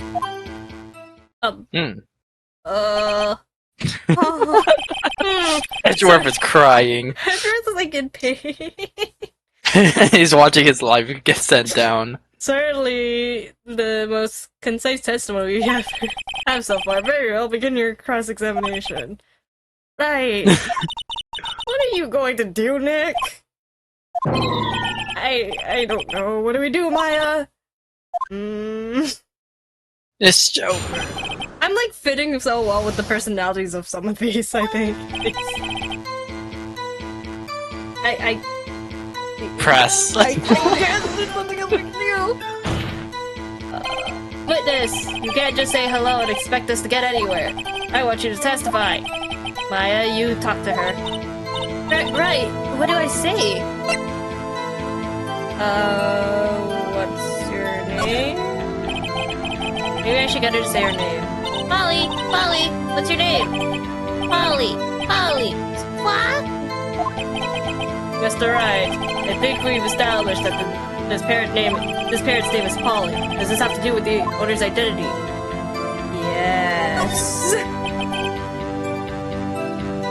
Yes it does. What? Fascinating. You claim the parrot's name will prove her owner's identity. Then show us the proof. Nick, don't you think you're taking the bluffing a little too far? Listen, we're not here to answer the question of who is the caretaker. We're here to prove that he is Yana Yogi. All we have to do is tie the name Polly to Yogi. Your Honor, the proof that the parrot's name reveals the caretaker's identity is...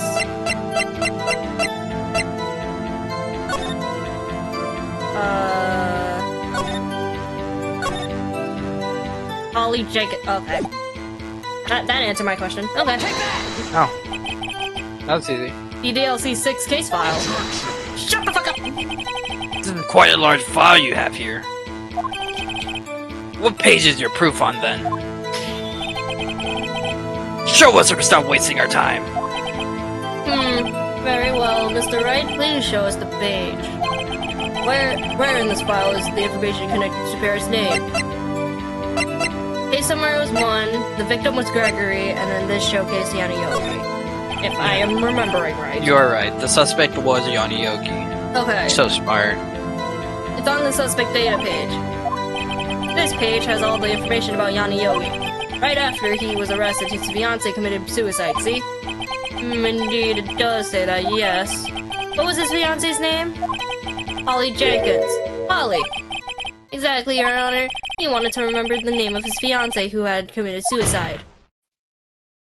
That's why he named his parrot after her. I see, I guess that it is possible. What now, you bitch? Ah, a mere coincidence, that's all. My grandfather's has a my granddaughter has a dog she calls Phoenix. Well, Mr. Phoenix, right? Does that make you my granddaughter's fiance?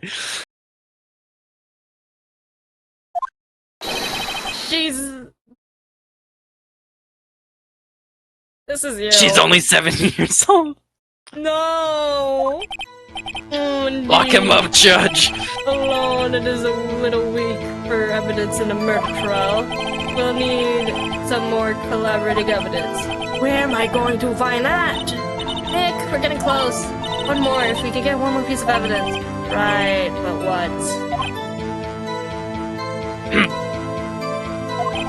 Very well, witness, you may continue. Okay, I'm gonna look at this really quickly. Hello, squawk! Wait a minute. Polly! So we know this immediately.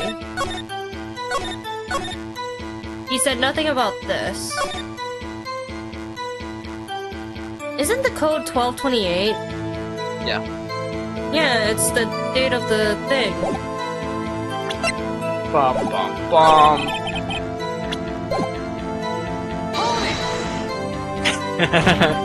We're just...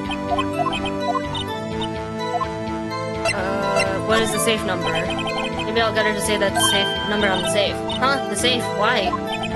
Let's just try to get her to say anything, really. Molly, what's the number to the safe in the shack? 1228. 1228.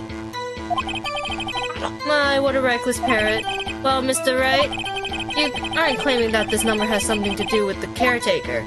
It actually does. Actually, it does. That's why I had her say it. Ridiculous. How can a number to a safe tell us who the caretaker is? Show us your proof.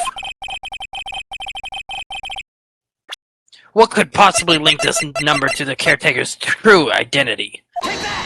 We're bringing this up again.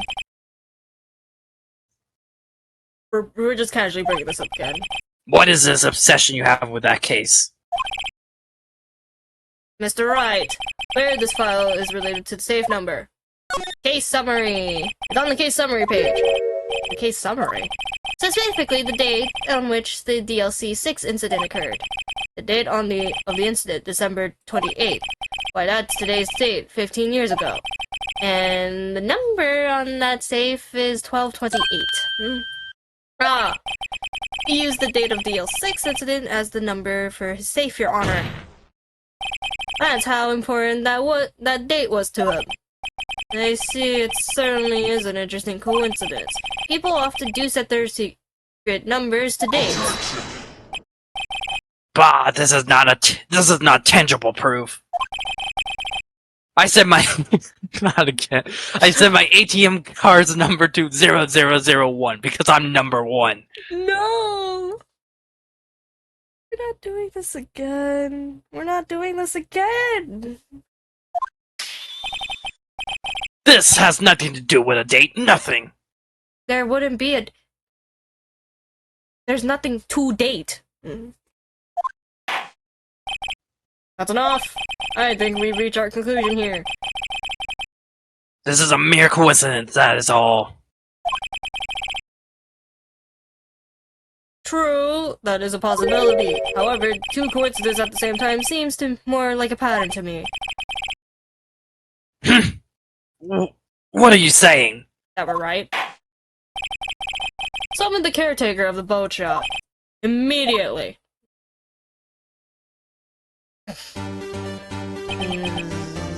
Witness, tell us your name. Shut the fuck up, bitch! Wait! This witness, he doesn't remember. No! No, It's okay. Oh. Damn! Oh, damn. I've accomplished what I wanted to do.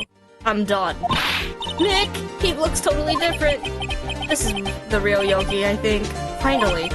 He's been acting feeble to hide his true identity. Acting for 15 years. Well, let me ask you again. Please state your name for the court. My name is Yanni Yogi. 15 years ago, I served as a bailiff in this very court. Order! Yanni Yogi!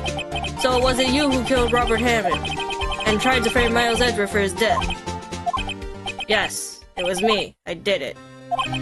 They put me on the witness stand 15 years ago. Robert Hammond, he said I was mentally unsound. He told me it would make me innocent, get me off the hook. So, I pretended to have brain damage. I was innocent, really, but he didn't believe me. We won the trial, but I lost everything. I lost my job, my fiance, my social standing.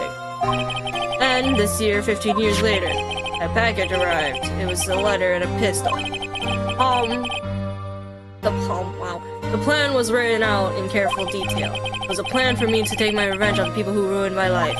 I didn't care who had sent it. I thought this was my chance after 15 years. This was it. Finally, I had a chance to have my revenge on Robert Hammond and Miles Edgeworth. I have no regrets.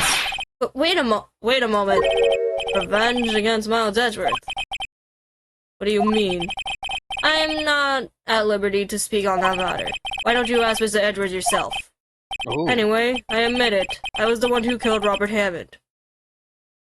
Ahem. Well then, easy case. One karma. Where is Mr. Yogi?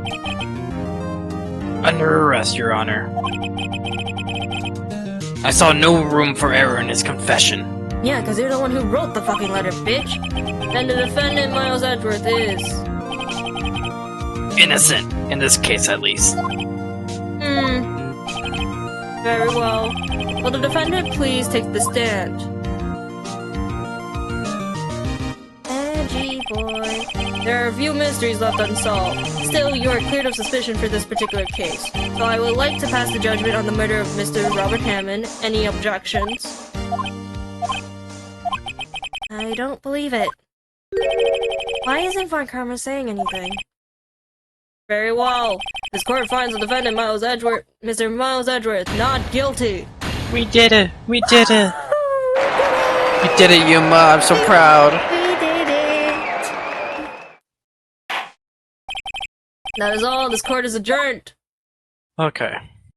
Wait, Please. there's more. God damn it, Edgeworth! Why? Did someone just say objection? It wasn't Von Karma. Wait, I but know that voice from anywhere. No. Edgeworth? Your Honor, I object to your judgment. Oh my god, that looks so weird from the witness stand. You can't blame me. This looks so weird. It does, because he's not even pointing at the judge. He's pointing at Von Karma. What do you mean? I'm not innocent at all. As you have heard, Yanni Yogi killed Robert Hammond in revenge. But revenge for what? Nick! Edgeworth is trying to confess. He's going to say he's guilty. He's going to tell them he was a murderer in the DL6 incident. He's going to tell them that he killed his own dad. Uh-oh, what do I do? Good question. We're saving first. You leave it to Edgeworth. I He's think got this.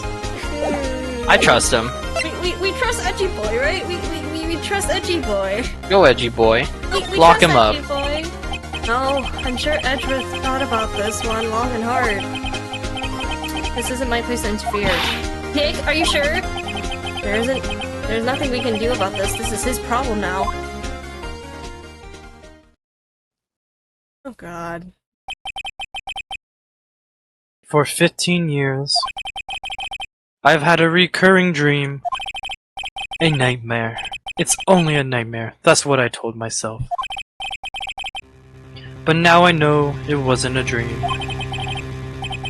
Yanni Yogi wasn't the killer.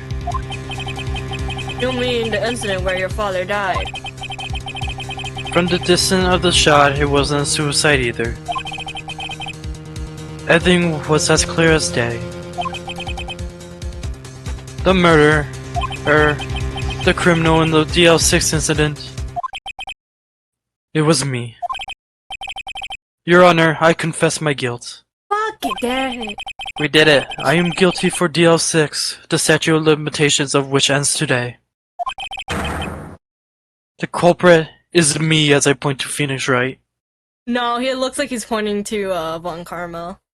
Nah, because we're on... No, you're wrong. Shut up. No, I'm right. You're wrong. I'm right. He's pointing left. We're on the left. No, oh my god. What do you mean? Based on where he's facing, he is pointing to the right. Yeah, but It's we're on not the point- right. We're on the left. No, we're not on the left. Why Yes, would we we be on the left? are. We're on the right. We're on the left. Have you not looked at the freaking zoom out? Hold up. Press it on. It's gonna show you right now. Watch. See, we're on the right. Okay, fine. Okay, I admit Stupid. Shut the fuck bitch. up. No, you shut the fuck up. Look at you being wrong on Main Street. At least I'm admitting I'm wrong, okay? Yeah, No. as you should. Shut the fuck up. Order. This is certainly unexpected. The defendant declared innocent is confessing to a different crime. A crime in which the statute of limits runs out today. I'm not really sure how I should deal with this. It's obvious. We hold a trial, right here, right now. We tried this man for his crime of 15 years ago. I think I would like to have a 5-minute recess. During this time, I will consider the appropriate course of action to take. Court is adjourned. We did it, Yuma. He's innocent now. For this case. I'm sorry, Right. I just wasted all your efforts. Oh, Gumshoe! Mr. Edgeworth, I just don't believe it, sir. I mean, you kill your dad? I didn't want to believe it myself, Detective. But it's the truth. I deserve to be punished. Never mind. Oh no! You wanna finish? Murder is murder. No, I'm good. Murder is murder no matter what the circumstances. This is crazy! Just crazy! Nick, what are you doing? Huh? Oh. I was just reading through the court record once more. I'm getting my case ready. Your case for what? Huh? Isn't it obvious? I'm going to prove that Miles Edgeworth is innocent. Base. What are you talking about, pal? He just admit to it! He confessed that he did it! In court! I'm sorry, Edgeworth, but I don't believe your nightmare. What? It's just a dream. It's not real. The truth is right here in this court record. In any case, tighten your belts. The real fight is about to begin. I'll prove you're innocent. Trust me. Right. We're proving this man's innocent today!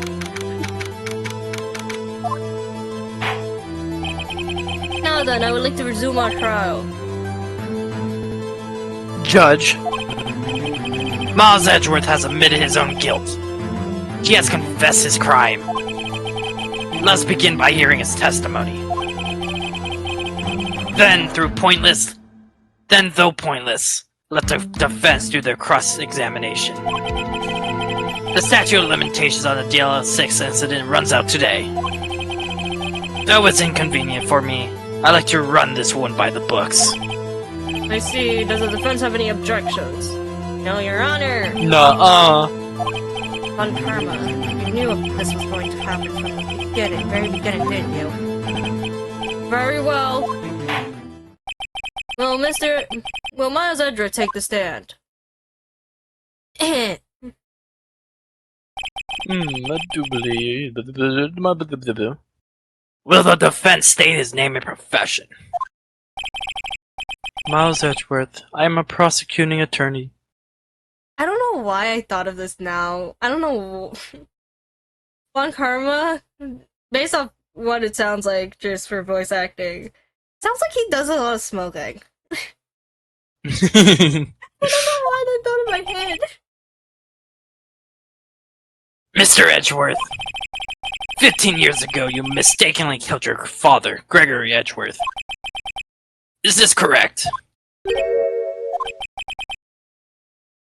It is correct. I don't like how that sound effect played.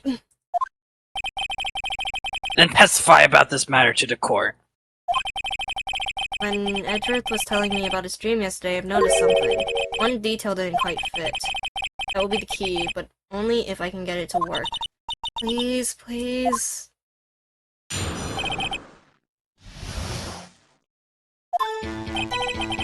That day, I had gone to the courtroom to observe one of my father's trials. As we went to leave, an earthquake struck, trapping us in the elevator. My father and Mr. Yogi lost their composure and began to argue. Just then, something heavy fell at my feet. I picked it up and threw it at Mr. Yogi. I wanted them to stop fighting. Oh, this man is in shorts! Okay. I don't know why I just found it funny. I'm like, oh. He's in A moment shorts! later, there was a single gunshot, then a scream. Like, he's in... Fuck, hold on. I'm so tempted to find what he looks like, but... He looks yeah. like Detective Conan. Thank you! I would know. That's my favorite. It was a terrible scream. I remember it to this day. You watched Deco? You just know it. You just know Deco or you watched it? It's been a while. That is all. Okay. It's been a while, but I remember parts of it. Okay, I've only watched the first 100. And until now, you thought this memory was a dream. We were stuck in that elevator for 5 hours. The oxygen in the elevator ran out, and I lost my memory of the events. Bah, the same claim Mr. Yogi has made. Very well. Mr. Wright, your cross-examination, please. Yes, Your Honor. Okay, what are we doing? Okay, good question. Okay, I'm gonna look at the thing really quickly. Yeah, what evidence do we have for this case? Good question. So we have this. Yeah, that dude does. Oh! There's a second bullet. Okay. So there's that bullet, and then the first. And then we have the bullet. Take it for granted, it's still bearing its markings. Okay. Trapped in the elevator, one bullet Fired found in the twice. heart. The murder weapon was fired twice. Okay, yeah. So we can present Edgeworth the file. And then it's the victim, right? Yeah, okay. Then victim data. Yeah, once it comes up. Objection. Are you sure you only heard one gunshot? Yes, I'm sure of it. I heard the shot, and the scream. Then everything faded.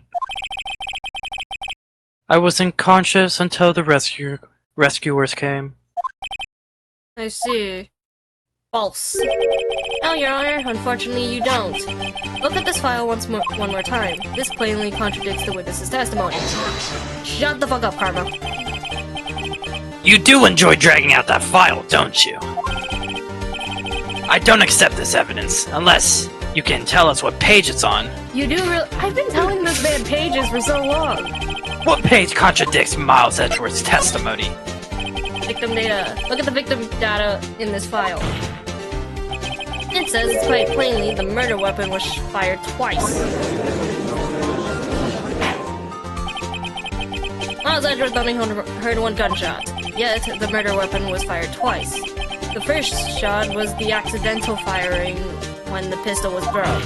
Where did the second shot come from? So who fired the remaining shot?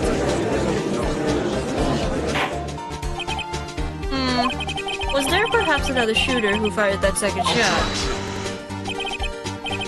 Your Honor, as I'm sure you're aware, this incident occurred 15 years ago. The evidence is dated. The pistol did fire twice. But only one bullet was found. However, we do not know when the second shot was fired.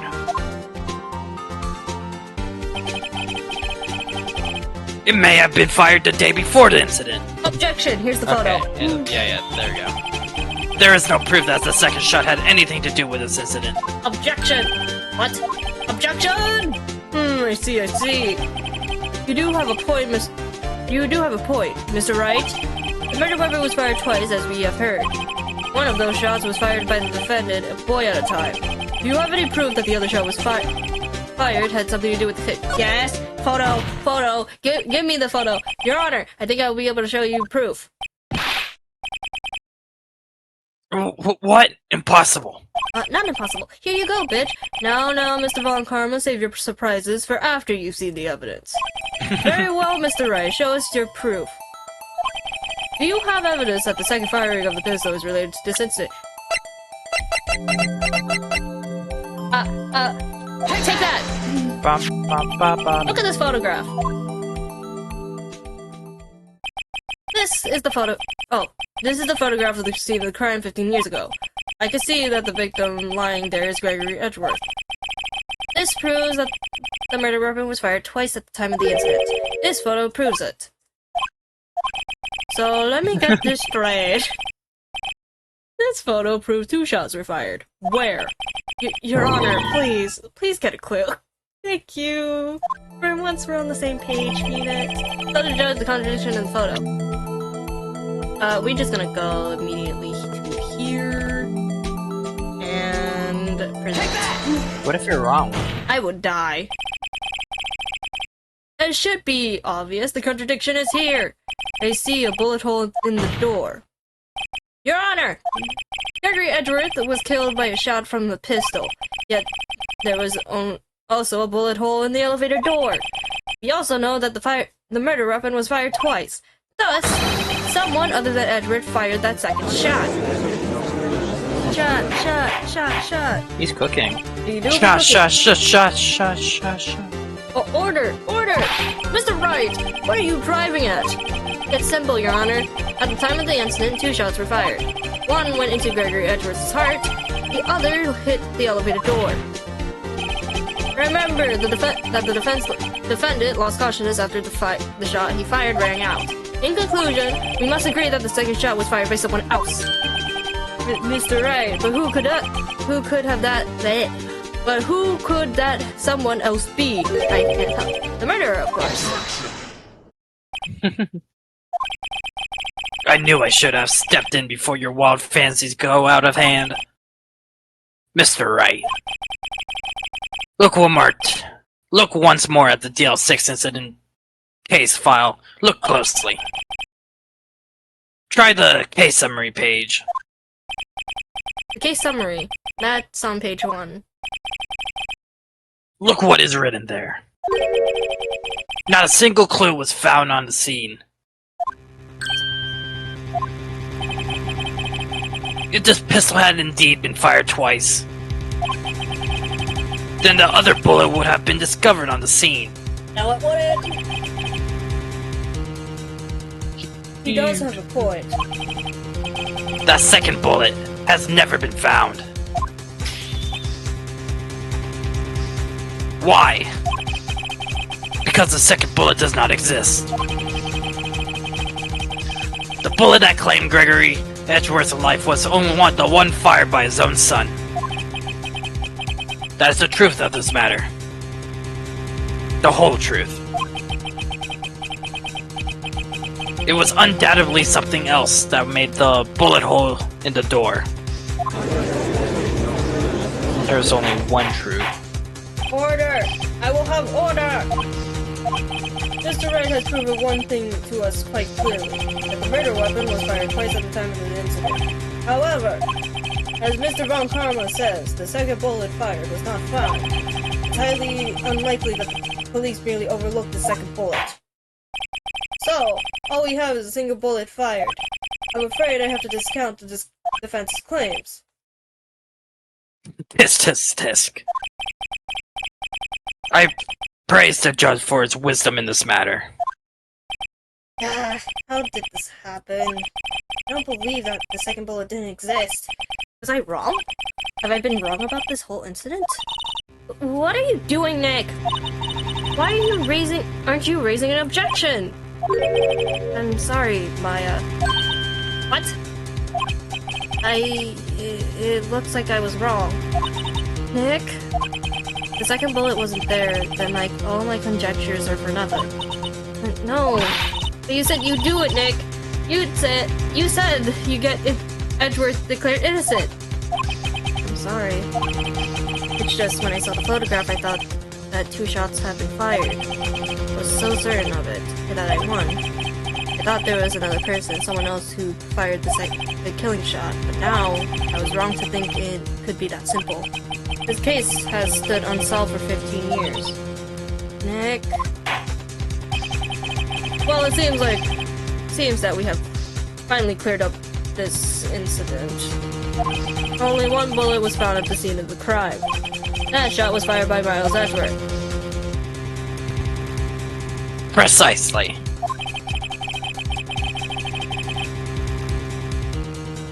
I would like to ask one thing of Miles Edgeworth before passing my verdict. Have you been paying attention to the trial so far? Yes, Your Honor. Do you have any objections? No. No, I do not. So, you killed your father, though that was not your intention. Yes, I did it. Oh no, he's accepted the guilt. Very well. The statute of limitations on the murder of Gregory Edgeworth runs out today, therefore I must pronounce a verdict on the defendant today right here. Right now. Indeed. Does anyone have any objections? I've been here before. Just like my first day in court. There are so many things I know I should be saying, but my mind's gone blank. I can't find the words. Mr. Wright! I think at this point, if this option ever comes up, I think it's obvious that we do. No. Lock him up. It's over. No! Your Honor! I object! Tisk. Mr. Wright, on what grounds do you object,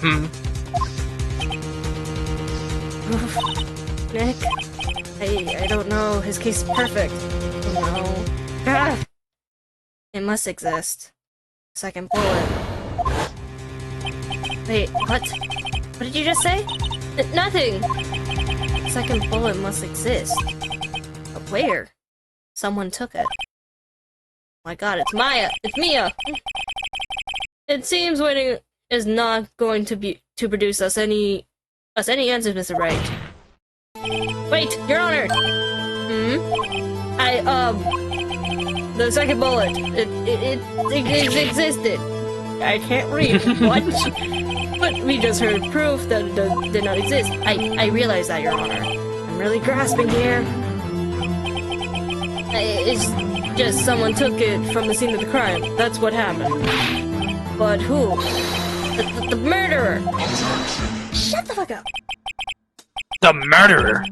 Then tell us, who is this murderer? I'm still thinking about that one. So the criminal took the second bullet. But why? Huh? First of all, how would they have found it? It's not easy to find a stray bullet, Mr. Wright. But there's some pressing need for the murderer to search for that bullet. No. Why would the murderer have spent the time to look for that stray bullet? I haven't got a clue. What's wrong, Mr. Wright? Bah, the murderer had no reason to take that bullet. You don't want to admit it, but it's true. Which option did you select? I didn't see. The murderer didn't need it. Okay. Had to take it. Had to take it. The murderer. What does that mean? You're thinking too normal. Think crazy. Don't think why the bullet was taken. Think why the bullet had to be taken. Mr. Wright. Yes, Your Honor. I have no idea what I'm doing. Well, A vision. The murderer had no intention of taking the bullet from the scene. But, the murderer had to take that bullet. Had to, Mr. Wright? What do you mean? Well, for instance... For instance, what? Maybe the bullet, hit the murderer? The bullet hit the murderer? Just saying, for instance? I mean, if it hit you, you would have to take it with you, wouldn't you? It's not like you could perform surgery right there. You know? Wait a second. I was just talking off the top of my head, but what if that's really what happened? Let me get this straight. So, at the time of the murderer themselves was shot, and they left with the second bullet still inside of them, thus leaving only one bullet at the scene of the crime? Yes. I guess that's how it would work. Yes. But there's a problem with that. The other two people rescued from that elevator, Miles Edward and Yanni Yogi, were both unharmed. So that would mean the murderer came from outside. Yes. Based.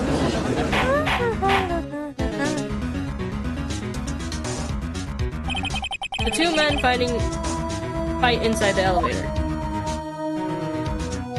Trying to stop them, the boy picks up the pistol at his feet and throws it. The pistol discharges, and the bullet goes through the elevator door and hits the murderer outside. The boy loses consciousness. Then the murderer opens the elevator door and sees the men inside.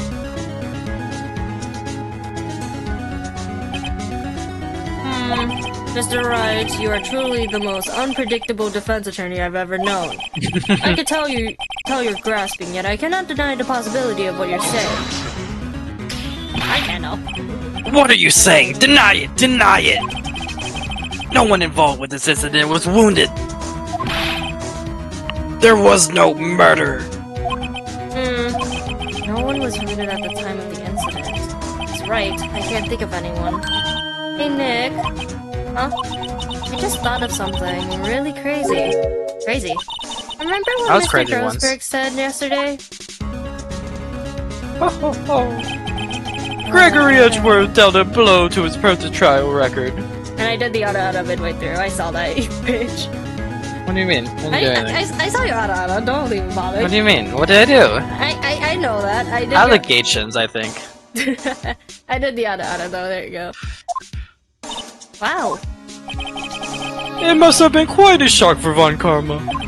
Oh, he took a vacation for several months after that, you see. Oh, wow. Yes, an unusual event for the man. That was the first and the last vacation he's taken in his many years of prosecuting. What if Von Karma didn't take that vacation because of shock, but took it because he was injured? Which would mean... it can only mean one thing. He was the murderer in the DL6 incident. He was the man who shot Gregory Edgeworth. It was Von Karma! Oh man... Something wrong, Mr. Wright. You seem dazed. No, Your Honor. Well, you have indicated the possibility that the murderer came from outside.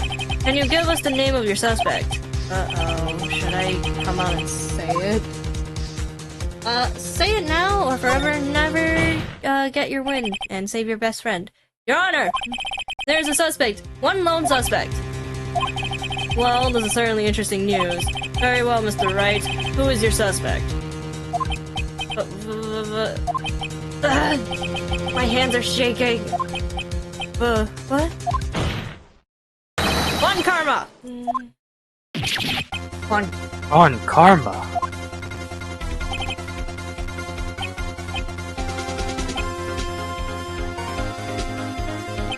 You mean the Von Karma, the prosecutor? The one standing right over there? Bah! You don't object? I see no need. Why honor? This ridiculous outburst with my objection. Because you took a vacation for several months starting the day after the incident. Yet you pride yourself on a perfect record. Why would you take such a long vacation without any reason? So you're claiming that I took a vacation to heal my injuries from this incident? Hi Tammy, how are you today? Fascinating. And also, Tammy, I think you came just interestingly in time.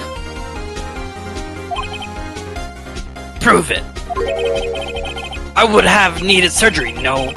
Where do I go under the knife at, Mr. Wright? Bring that doctor that have operated on me. Have him testify. find out who his doctor is. It's no use. Edgeworth? I know Von Karma, perhaps too well. He's perfect. He wouldn't leave clues. He's probably didn't undergo surgery. That would leave a doctor and a witness. Nobody's that perfect. So what, Nick? Did Von Karma pull the bullet out himself? That's insane! True. You should not be doing surgery on your own. Watch me. No! No. I think my back hurts, you know? You can't just pull bullets out of yourself. Watch. Wait. What does that mean? That bullet has to be somewhere. But where? Tisk. Well, Mr. Wright. Can you produce evidence that proves I was shot?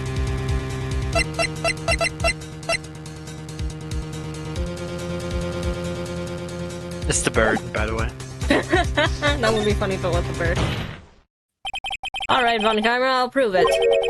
And I'll even use this device. I know how you like it so much. Huh? What?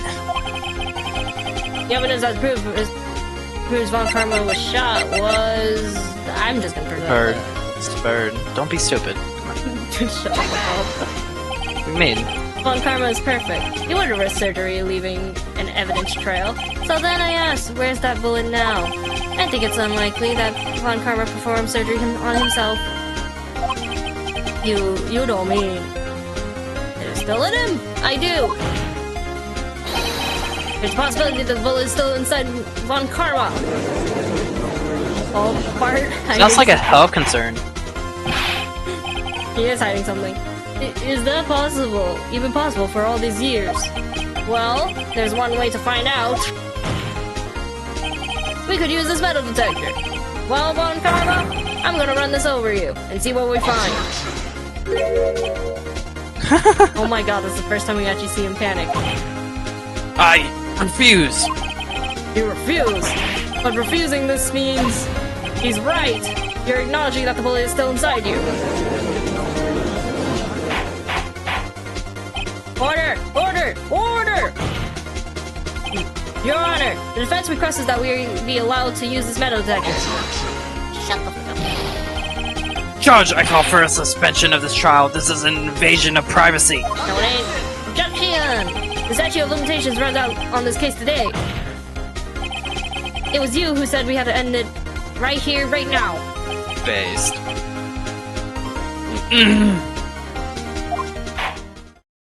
Enough!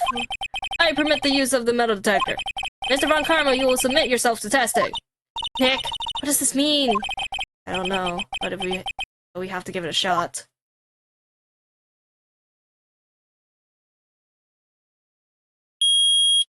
Beep beep, motherfucker.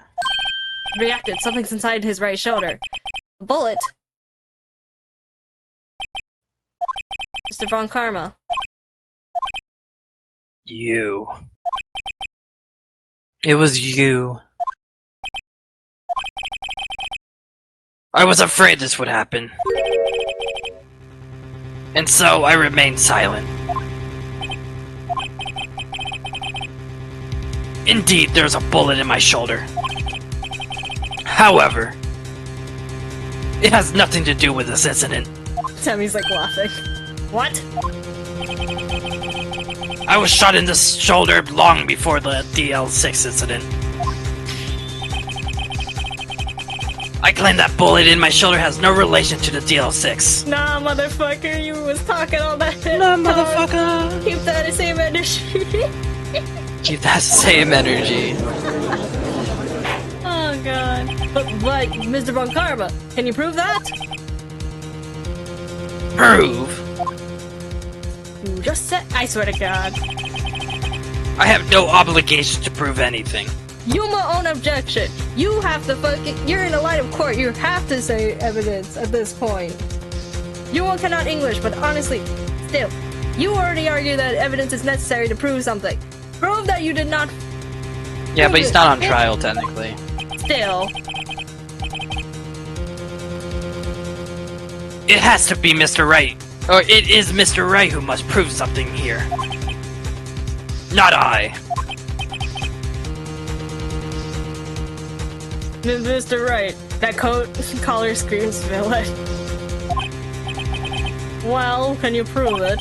Can you prove that the bullet in Mr. Von Karma's shoulder was from DL6?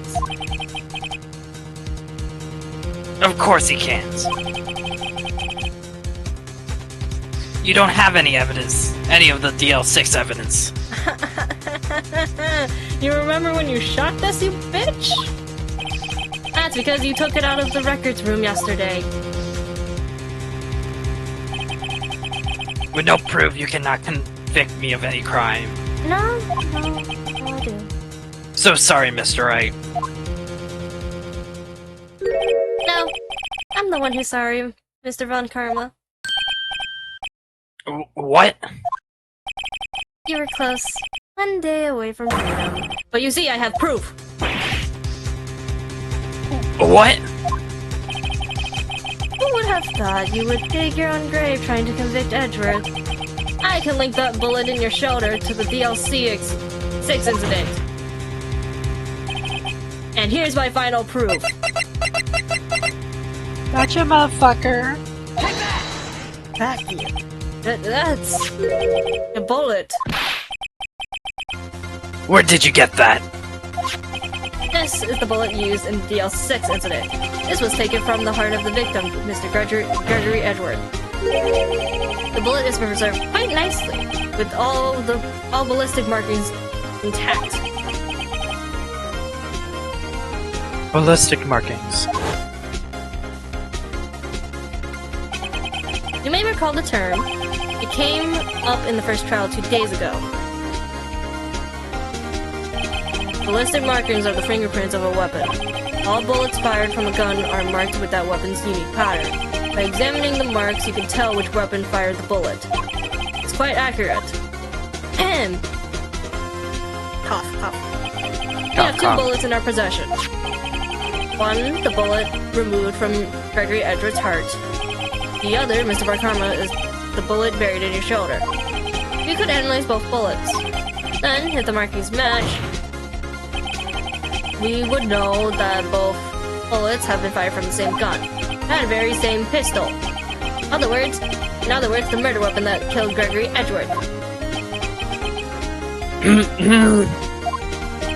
Mr. Von Karma, you will let us remove the bullet from your shoulder. Then, we'll compare the ballistic markings to those on this bullet. I can't read. And solve this case once and for all. Well, Mr. Von Karma?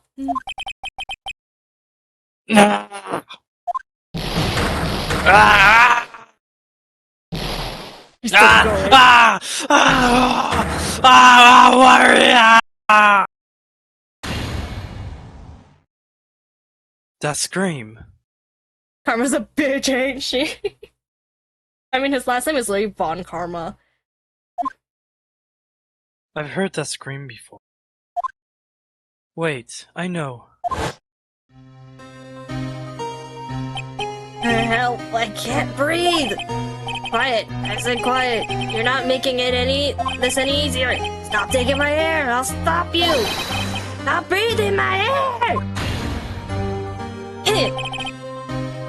Oh wait, this is that. Get away! Detective Conan looking ass.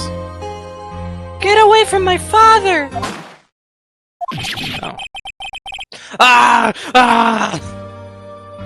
I'm like clapping at your scream. I really am. Vietnam War flashbacks. It's the scream I heard in the elevator. 15 years ago. Von Karma, it was you who screamed. Okay, now okay. Yeah, stupid. At least I admit it.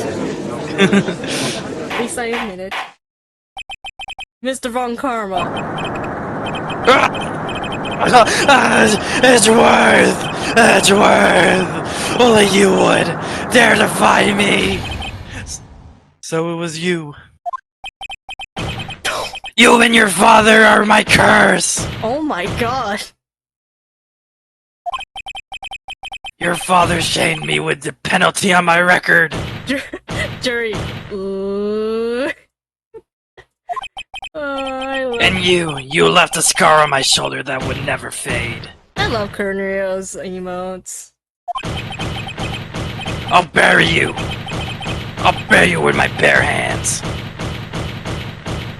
I didn't click the button. That was the game. 15 years earlier. Chief Prosecutor, I am sorry. On karma, it's not like you to make this kind of error. I never would have thought that Edward would be the one to catch you.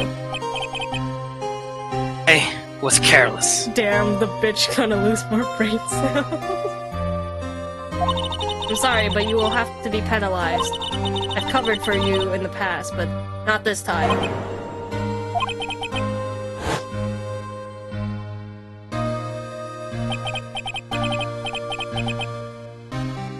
I think this is still Von Karma. It was shock like none I have ever known. Me? Penalized? Oh yeah, 100% Von Karma. It took hours for me to regain my composure. Suddenly, I found myself in the darkness. I was in the core records room. I must have wandered in there without thinking where I was going. The room was pitch black. The lights must have gone out. I went out into the hall and felt my way to the elevator. I pressed the button and nothing happened. Then, there was a noise. I was in pain, a horrible burning pain in my shoulder. Just then, the lights came back on. The elevator door opened before my eyes.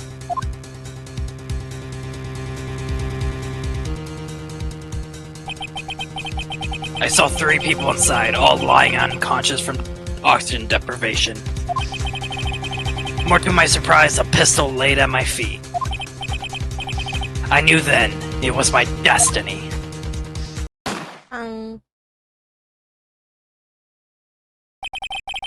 In his last moments, Gregory Edgeworth was still unconscious. He died, never knowing who had shot him. Oh, so that's why he said Johnny Yogi. Later, he spoke through a medium, blaming Mr. Yogi. He was fooled. It was a perfect crime.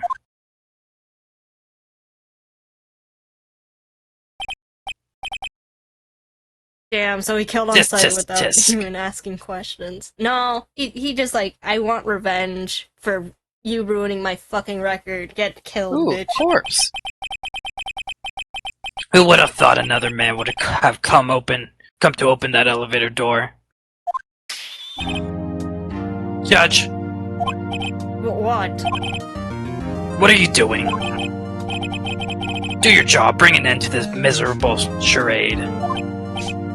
Now, end it. Very well.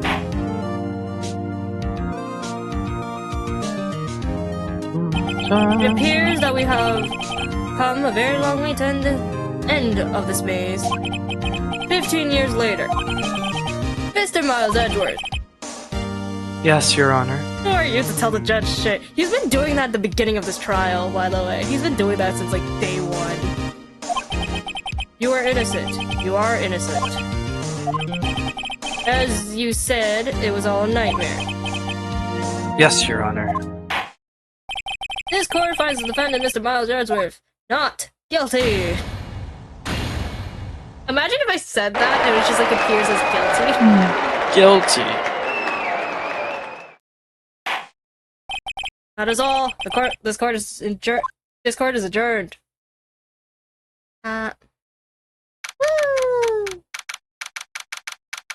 Mary Chrysler. Nick, we did it! Did you see his face? Von Karma looked even paler than usual. He's pretending to be all cool, but inside you crushed him, Nick. Crushed! I gotta say I'm impressed. It was pretty close, though. I was sure we had it. I know. I was on the verge of tears the whole time, myself. But now it's all just a good memory. So it's finally over, Edgeworth. Right. Yeah? I'm not sure how to say this. I know. Try. Thank you. I see. Thank you, right. You're welcome? That sounded more of a question, but that should not be that way. I think you could have done better than that. Sorry, I'm not good at this sort of thing. Oh god, why do I feel like that is a kind of thing to say? The fuck, stop making shit up! No, I'm saying, why does it seem like it would be? I'm not saying it is. You had a lot to learn, Edgeworth. Got you there. Amazing, pal, you pulled through just like I thought you would. I'll never forget this, I owe you one, pal. And tonight, let's party! Dinner's on me! Yeah, my salary went down a bit this month. But who cares?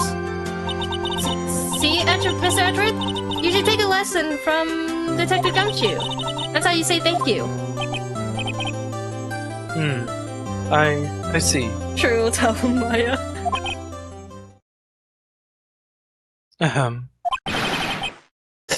Whoop!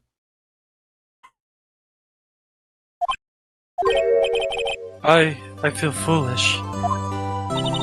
Foolish I was. Don't worry, take a little at a time, you'll get used to it. It's been 15 years since I've seen Edgeworth this unguarded. Hey y'all! Lotto! No, we're great in there. Thank you. Yo, Edgeworth, congrats! Thank you very much. I knew you were innocent from the start, of course. Just look at you, you wouldn't stick your head in a cookie jar even if no one was there. You were the witness on the first day of the trial, weren't you? Yeah, well, let bygones be bygones, eh? Speaking of which, what are you doing now, Lana? Who, me? Oh, I went back to college. I gave up trying to be an investigative photographer pretty quick. Really? That's too bad. Huh? Isn't that the hot dog guy from the park? Huh? Oh god. It's over, Nick! My life is over! Did he get framed for another murder? But why the sad face, Larry? What happened now? Oh, Nick, I'm not locked for this world. What the fuck? You don't look sick. It's Kaya. She's going to live in Paris. Paris, Nick. Oh, she got dumped. She's leaving me behind. Should have seen that coming. Yo, Edgy, there you are! Yes, here I am. Dramatic bitch. Congrats, Edgy! It's a little gift from me in celebration. Celebration? I knew you That's could. unusual for you. Yeah, we did it. Harry Potts, you coming along tonight too? My treat, pal. Thanks! I'm looking forward to it. Yo, Nick! That's the suit that questioned me. When he says treat, that's not police talk for prison food, right? Right? I think you'll be fine, Larry. Right. Yeah, what's up? That envelope that Larry gave me. It's got money in it. Oh my. Is it $38? Well, yeah, that's not that strange. People give money away to celebrate sometimes. It's $38, right? This man... Larry... Huh, what a weird amount. I mean, it's not a little, but it's not a lot either. $38 exactly? Nick? Isn't that the exact amount of lunch money that was stolen from Mr. Edgeworth in school? $38. No. No! Larry, it was you? What are you so surprised about, right? Huh? Larry was absent that day from school, right? But that doesn't automatically rule him out as a suspect. What? Think back to that day, 15 years ago. Larry took the day off, but he was bored, so he came to school anyway. Then he saw the money lying there, and the rest is history. I never was good at history. Edgeworth, you didn't know, did you? I suspected. I just couldn't picture Larry protecting you like he did that day. Everyone else was saying you did it. The whole class was against you, remember? Yeah, too well.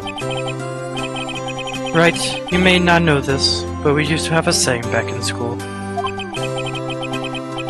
When something smells, it's usually the butts. I know. Really, Ray? I'm surprised you didn't figure it out.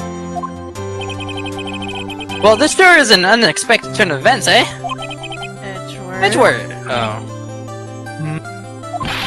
You should have told me! Now, Nick, it was 15 years ago. Don't you think the statute of limitations has run out, Mr. Edgeworth? I'd say so, yes. There you have it! Where does that leave me? I became a defense attorney because of what you two did. Well, you have always been something of an insufferable emotionalist. Yeah, you get worked up too easily, too. Yeah, the death sentence for both of you. Man, if only I've known I'd have become a prosecutor. The same goes for me, only the other way around. For the longest time, I thought that I might have killed my own father. I thought I might be a criminal. I became a prosecutor in part to punish myself. If I had known the truth, I might have become a defense attorney after all. Edgeworth. Want to switch, right?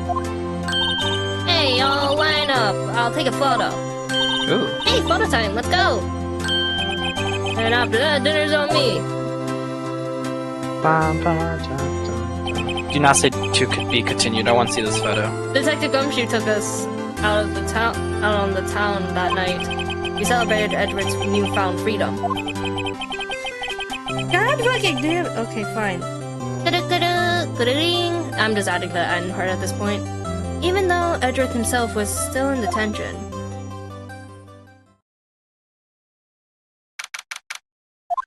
And local offices at 29th. Oh, I went a little overboard yesterday. My head hurts. Huh? Still only 5 o'clock. Maybe I should go back to sleep. What's this? A letter? Good morning, Nick. You were really impressive yesterday. Seeing you. It made me think about what I'm doing here. I'm a spirit medium. In training, of course. I wanted to help Mr. Edgeworth, too. I wanted to help you. But I couldn't. It was useless. So I decided to go back to my training. I'll become a full-fledged spirit medium for starters. I couldn't say it to your face, so I left this letter. Goodbye, Nick. Goodbye? What time is it? Ah! The first trains for the mountains have already left. To the station.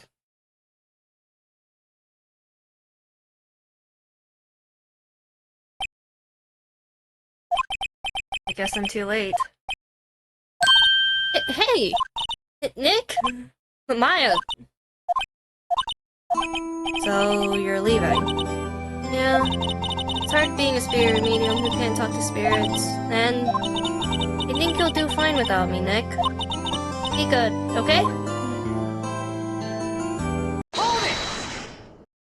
We really bringing it? Wait! What? Objection. Oh my god. I never could have saved Edgeworth without your help. Huh? On the last day of the trial, I heard her. I heard Mia's voice. I heard my sister. Yes, only her voice, but still. It was at the very end when I thought we lost everything. Well, that's my sister for you. Detective Gumshoe helped, and Mr. Grossberg, and even Larry. I'm the only one who couldn't help. I was useless, Nick. But you were the only one who stopped Von Karma, Maya. Huh? I didn't do anything!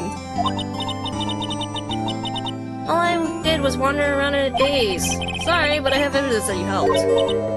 Evidence? Show Maya some evidence to cheer her up. Hey, you still have this stuff. I'm surprised we even do! But let's just do this. A bullet?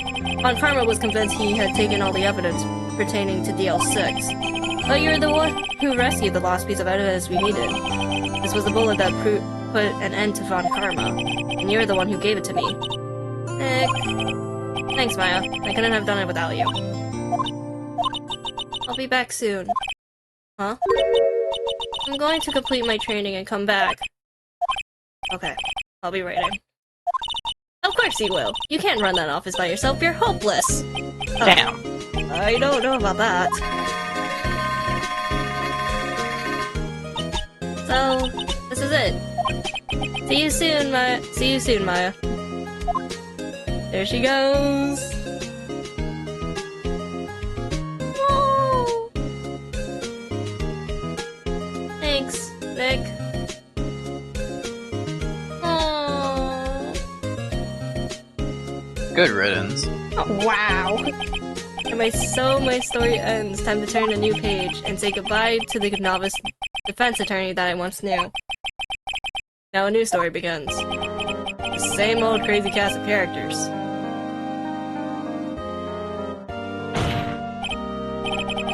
Huh. Don't think you graduated yet, amateur. It's alright, perhaps you would like to rethink that claim. Yes, Your Honor. Uh-oh, I've got a bad feeling about this. Objection!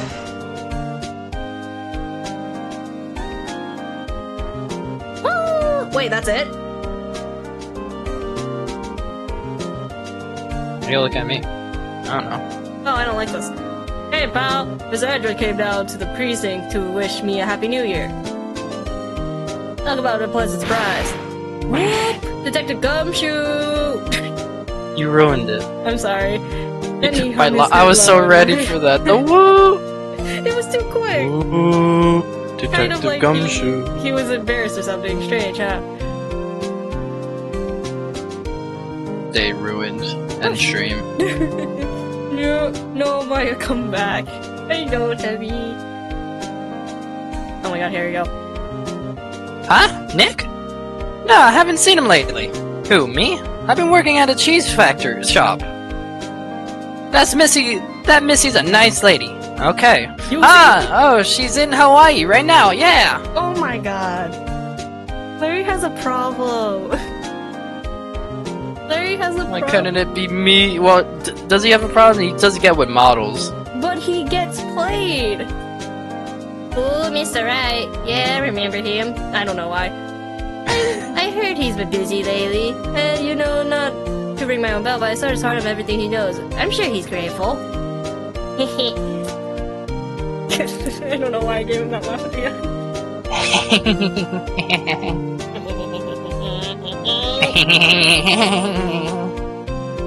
Oh fuck, why the bellboy? Hell. That's right. The defense attorney for whom I wrote that affidavit for? Oh, you should know I've taken over management of the Gatewater Hotel recently. Should you be in the area, please stop by. Oh god, how many characters are we going to go into? Oh my god, here we go. Phoenix Wright. Oh yes, Mia's understudy, was he not? I wonder how he's doing. Haven't seen him of late. Ah, the days of my youth, like the scent of fresh lemon, you see. He has that statement too many times. It's like the second time he said that. Oh ho ho ho ho. Oh, fucking bitch. Phoenix Wright. Is he an actor? Well, I'm not buying it. You can't be a star with a name like Phoenix. Did you know they finally put... I'm not reading this. Why not? No! I'm not bullshitting my way into rambles.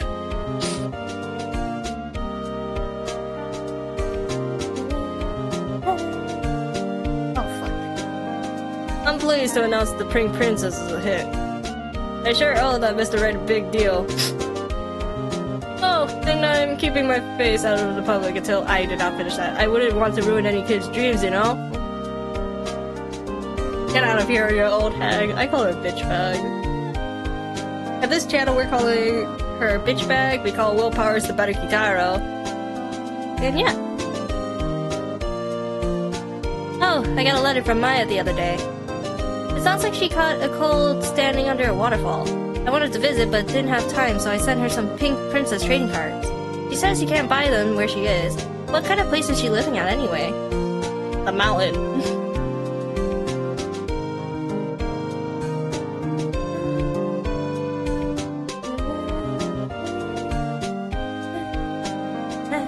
Oh, fuck.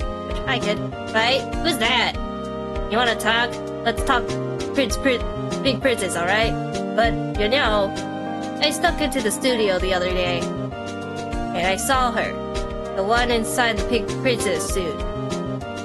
Ugh, what a dog. It's some kind of a shock for a boy of my tender age. Spirit Arc Maya, this little motherfucker.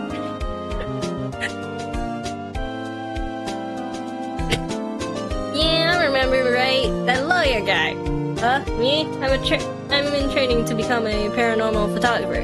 You know that picture I took of everyone? Well, just behind there's a ghost. For real. Now that's talent. I'm gonna be famous. I don't know how to talk country.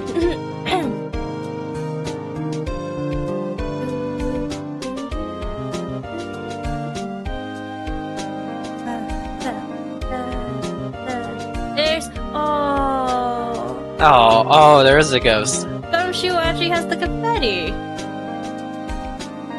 That person looks the happiest in the one of the happiest in that photo, weirdly enough. True. Hold it. Why? Hold it. Not done yet. A brand new episode has a god. Why is the blue badger? Why is the blue badger here? Badger got hands. Fucking Christ. We'll see how much progress we can do for this. I don't mind. We might as well. You might as well do this chapter. Ooh. That's if it works. Oh, what the fuck? Oh dear. What? As I'm gonna change the channel really quickly.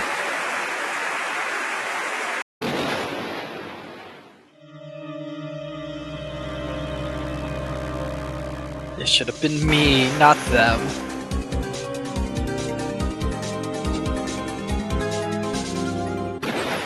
Weird. Interesting.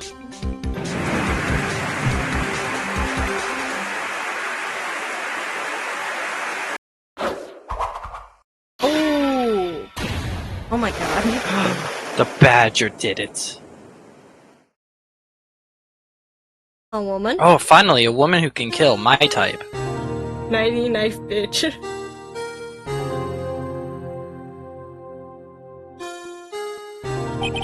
Did you say 90 knife, bitch? That's what Timmy typed. Alright. I thought you said it, I was gonna judge you. Oh, it says it's supposed to be 90 night bitch.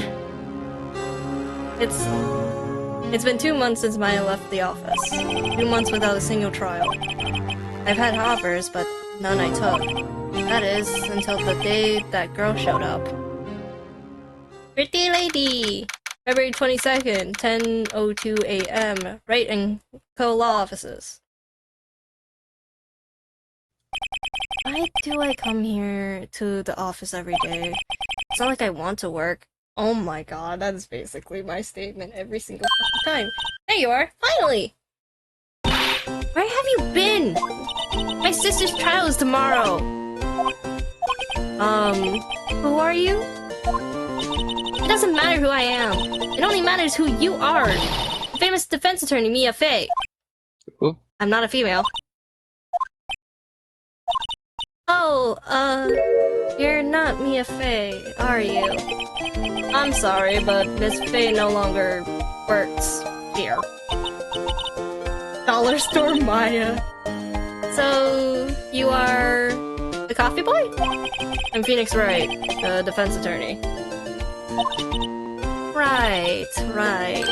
Wait! You're the Phoenix Wright? Phoenix Wright from the Edgeworth murder case? Yes, that's correct. It wasn't Edgeworth who was murdered, though. That's a relief, then. You're better than nobody! I'm sorry, I'm afraid I'm not taking cases right now. But you are Phoenix Wright, right? The undefeated defense attorney? Look, I'm not accepting any new cases. I'm sorry, but you'll have to try elsewhere. Please! I'm out of time! But... please, you have to help. It's my sister!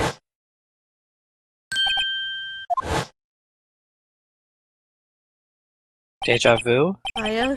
Could it be? Okay, I'll hear you out. Really?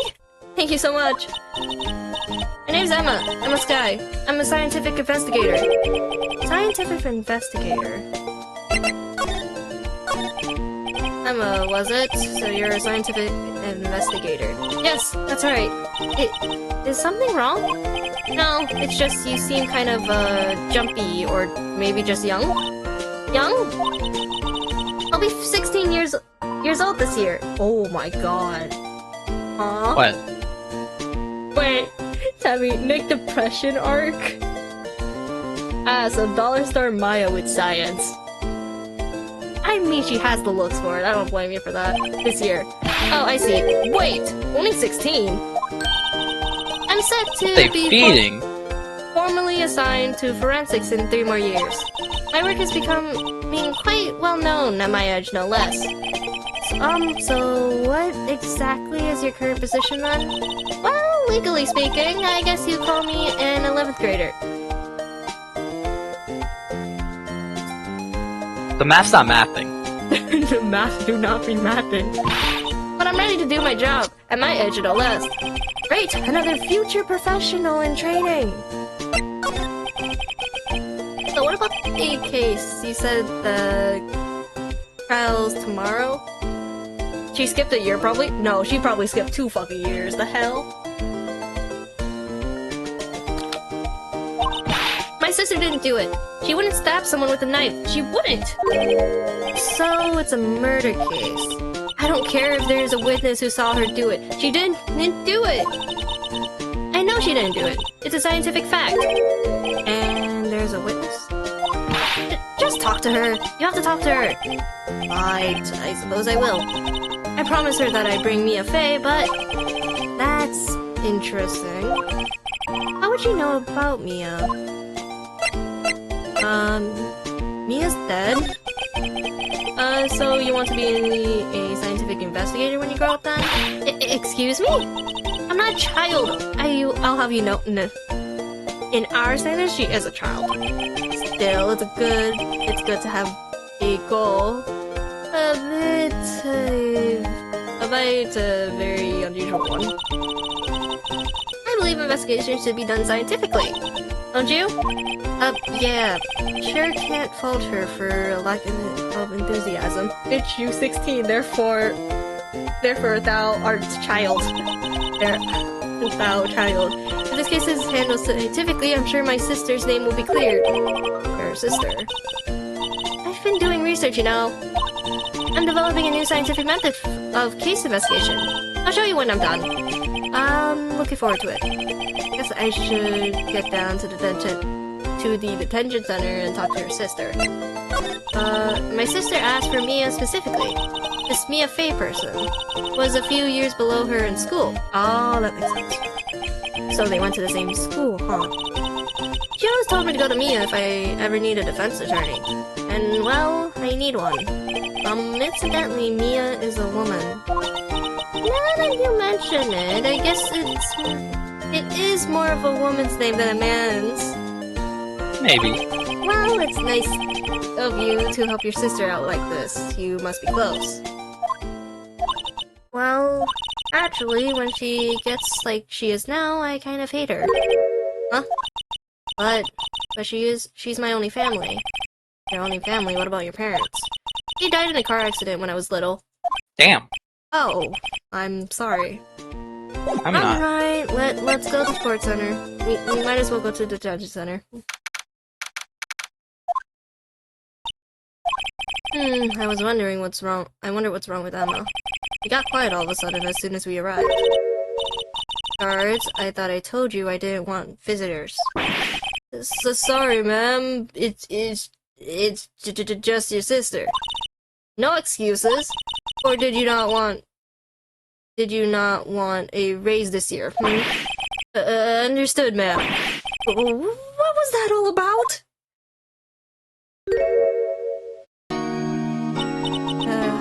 Hi, Lana. Funny. I seem to remember specifically telling you not to come here. Perhaps my memory is failing? Look, you didn't want to come here either, okay?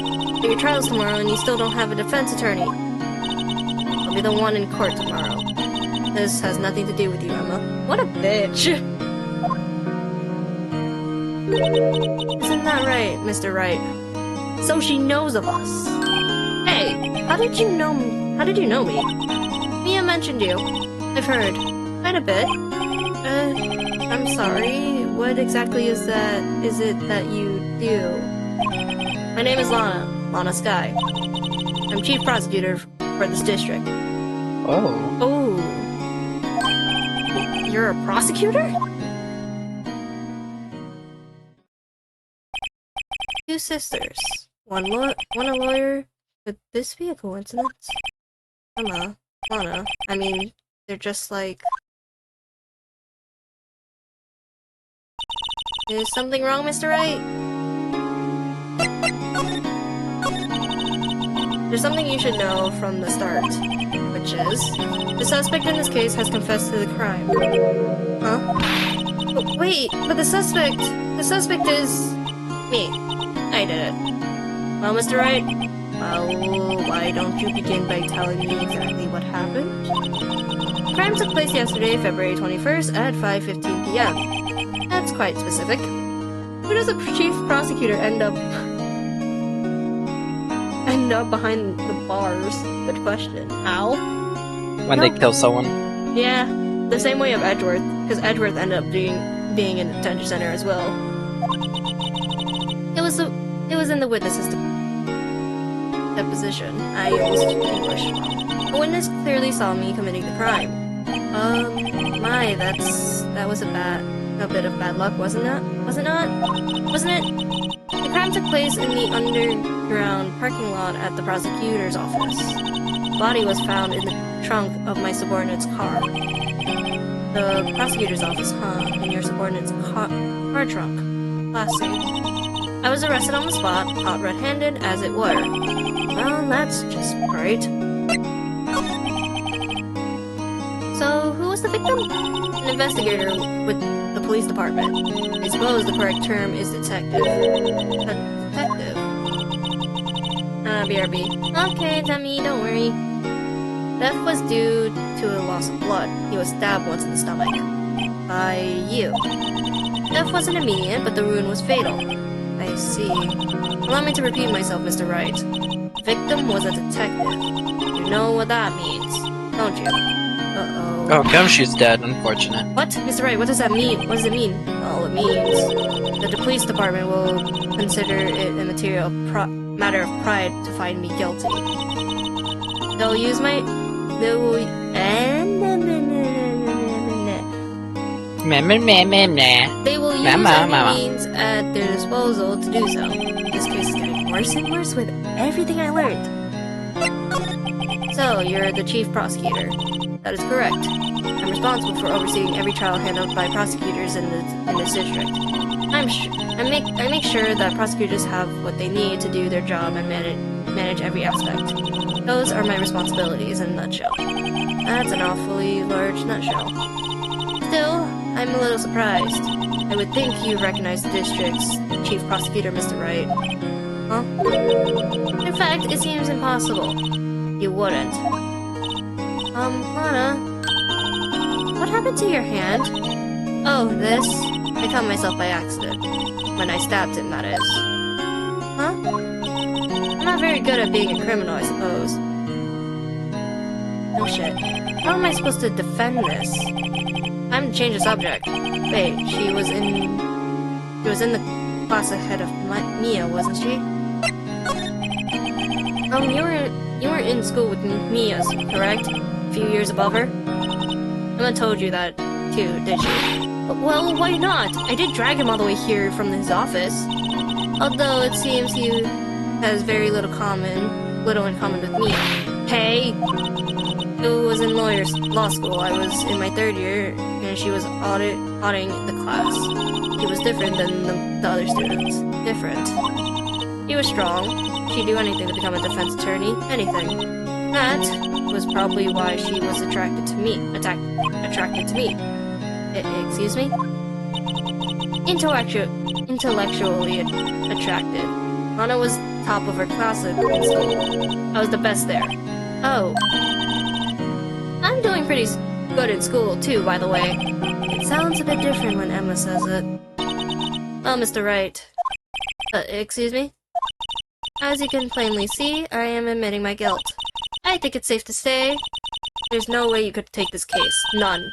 But Lana! Why? Why are you doing this to me? Never think of anyone but yourself. I know you didn't do it, Lana, I know. So how can you say you did? If I lose you, I'll be all alone. I hate you, Lana. Mr. Wright? Yes. I believe our discussion here is ended. The rest, I leave to you. You mean you're requesting my services as your defense? Don't lose any sleep over it. Your client has confessed, after all. The case is over. Right, I'll do what I can to get to the bottom of this. Lana has confessed to the crime, yes. But something doesn't fit. It's that look in Emma's eyes. There's something else going on here. I'm going to find out what. I'm sorry, Mr. Wright. Huh? About what? My sister. She's not always like this, you know? Like that, you know? I just never expected to be defending another prosecutor again. She changed a lot. She used to be so gentle, always smiling. Everybody liked her. I see. Sorry, but I'm having trouble imagining that. What happened to her? I don't know for certain myself. I think maybe well, maybe not. Sounds like there's something there that defies a simple scientific explanation. Let's go check out this underground parking at the prosecutor's office, shall we? Okay. Oh my god. Okay. Based off the information so far, are we believing that she actually did it? Honestly not. February 22nd, prosecutor office, underground parking lot. So this is the lot where it happened. Looks like they're still investigating. Funny that my first visit to the prosecutor's office should be like this. Hey everyone, keep up the good work! Hey, what are you thinking? Well, they're gonna be my coworkers 3 years from now, after all. No harm in saying hello. Actually, there is. You know, attorneys aren't supposed to examine crime scenes. I'm trying not to stand out too much here, see? Hey there! You expecting to go unnoticed on here, partner? Partner? Oh my god, it's Gumshoe. It's my boy. It is not Gumshoe. Ah, that's our boy. That's not Gumshoe. Oh, this music's good though. Alright, now start voice acting Gumshoe. This is not Gumshoe. It is Gumshoe. You want to speak that? They redesigned him. No. What do you mean? Not in Gumshoe. We know that well enough. He never says partner. What do we have here? Looks like a Bambina got loose from the ranch and is up to no good. Folks gotta learn to keep them doggies tied down, partner. Mr. Marshall. Damn, and he got a knife. Marshall looks more like a sheriff to me. Looky here, Bambina. I know how you feel. But this is my gang school strike, you see? Right? This is our claim, our territory, with a motherload of evidence. If you're fixing to mess with what's ours, you'll regret it, partner. gonna be real. If you compare this to like the Von Karma front face, we can agree that this is better, right? Sure. Yeah, of course. We can agree, right? Yeah, definitely. You know what dreams the cacti out of the desert dream? You want to? What's this guy talking about? And he has alcohol. You head along home now. Happy trails, Bambina. What the fuck? Was that hombre Hombre. a friend of yours? Kind of, sort of. Yeah, he's a detective. Who thinks he's That's a a sheriff? detective. Who thinks he's a sheriff from the Wild West, it seems. Okay, we starting off with the wallet that's on the floor. What's this? A wallet? Excuse me, officer. Wait! What are you doing, Mr. Wright? What am I doing? I just found this wallet and I'm handing it over to the police. I don't believe it. This is really basic. Anything at a crime scene is evidence. Not anything. Let's be scientific about this, please. Just put it in your pocket. How is that scientific? Sounds like theft to me. Wallet hastily stuffed into pocket. I called to duty already, and at my tender age. Here, I'll teach you the trick to examining evidence in detail, okay? By the way her eyes are sparkling, I could tell she's been waiting for this. Okay, now, look at the court record, okay? Oh my god, new function. You have to be sure to examine evidence carefully on all sides. Now let's start examining, from every angle. Well, the only oh look, I think there might be a clue in here. You should check it out with the press enter. Well, alright. Click it. Oh my god. Damn, he's stealing my look. This is an ID card. Sergeant Bruce Goodman. ID number 584218-9. See? Well, isn't scientific investigation useful? No, this is not scientific, honey. I guess, though I don't see what science has to do with it. Goodman's ID card added to the court record.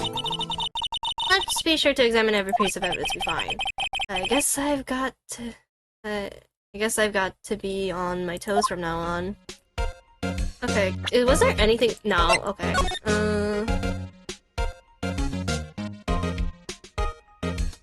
He's stealing Kaito's look. Who had the look first? Good question. But yeah, I saw something like colored.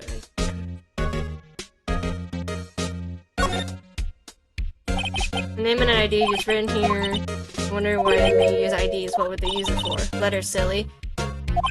True. Goodman, ID, yabba dabba. See, wouldn't that be better? Yabba dab doesn't have this ring to it. Yabba dabba doo. Okay, there's nothing to this. Okay. Okay, let's just keep investigating. Aha!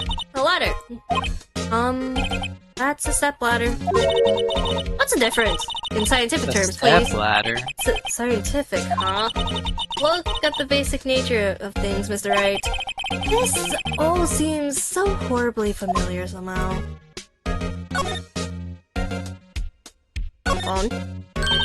Well, no time to waste. Let's get hunting for clues. I wonder what this is. Well, partner, looks like you got no intention of going home quietly. The sheriff. Like I said before, this is here our claim. You best be moseying along, unless you're fixing to bite the bullet. That's scary. Could you just tell us one thing? Who owns that car?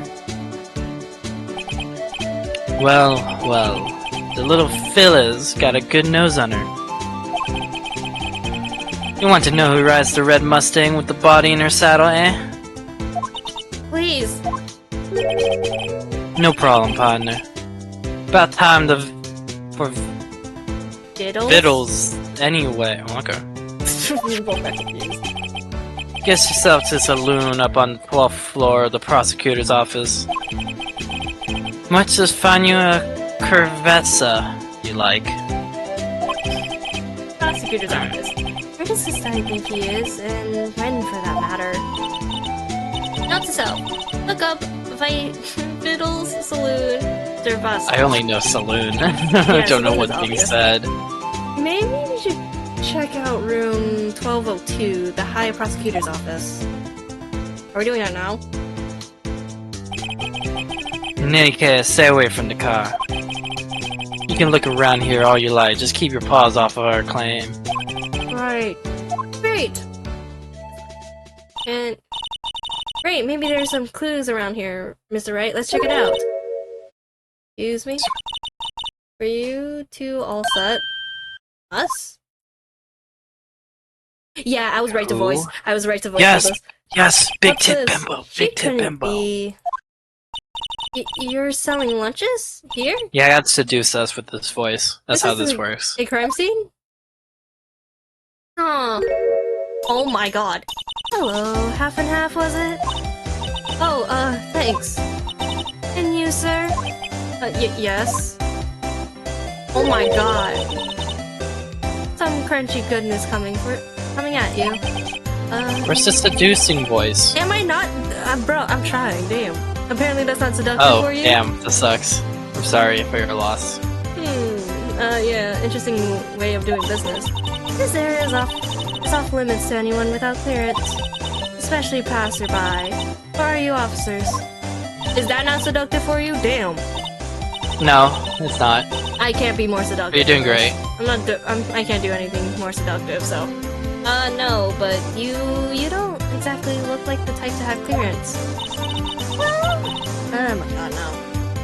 Well, that's hardly a way to greet someone. Even if my days as the cough-up queen are over. Cough-up? Huh? That's disgusting. You know, I'm feeling kind of full. Maybe I'll pass on lunch. I'm quite connected to this case, you see. The images are burned into my eyes, you might say. Yes, all the sordid secrets. I've said that so wrong. Secrets? Dear me, you are a slow one, aren't you? Damn. Oh shit. I'm referring to the murder, the stabbing of that detective. What? A witness clearly saw me committing the crime. You mean you're the witness my sister was talking about? Please, cough up queen, tell us what happened. The name is Angel Star. Don't you go forgetting it.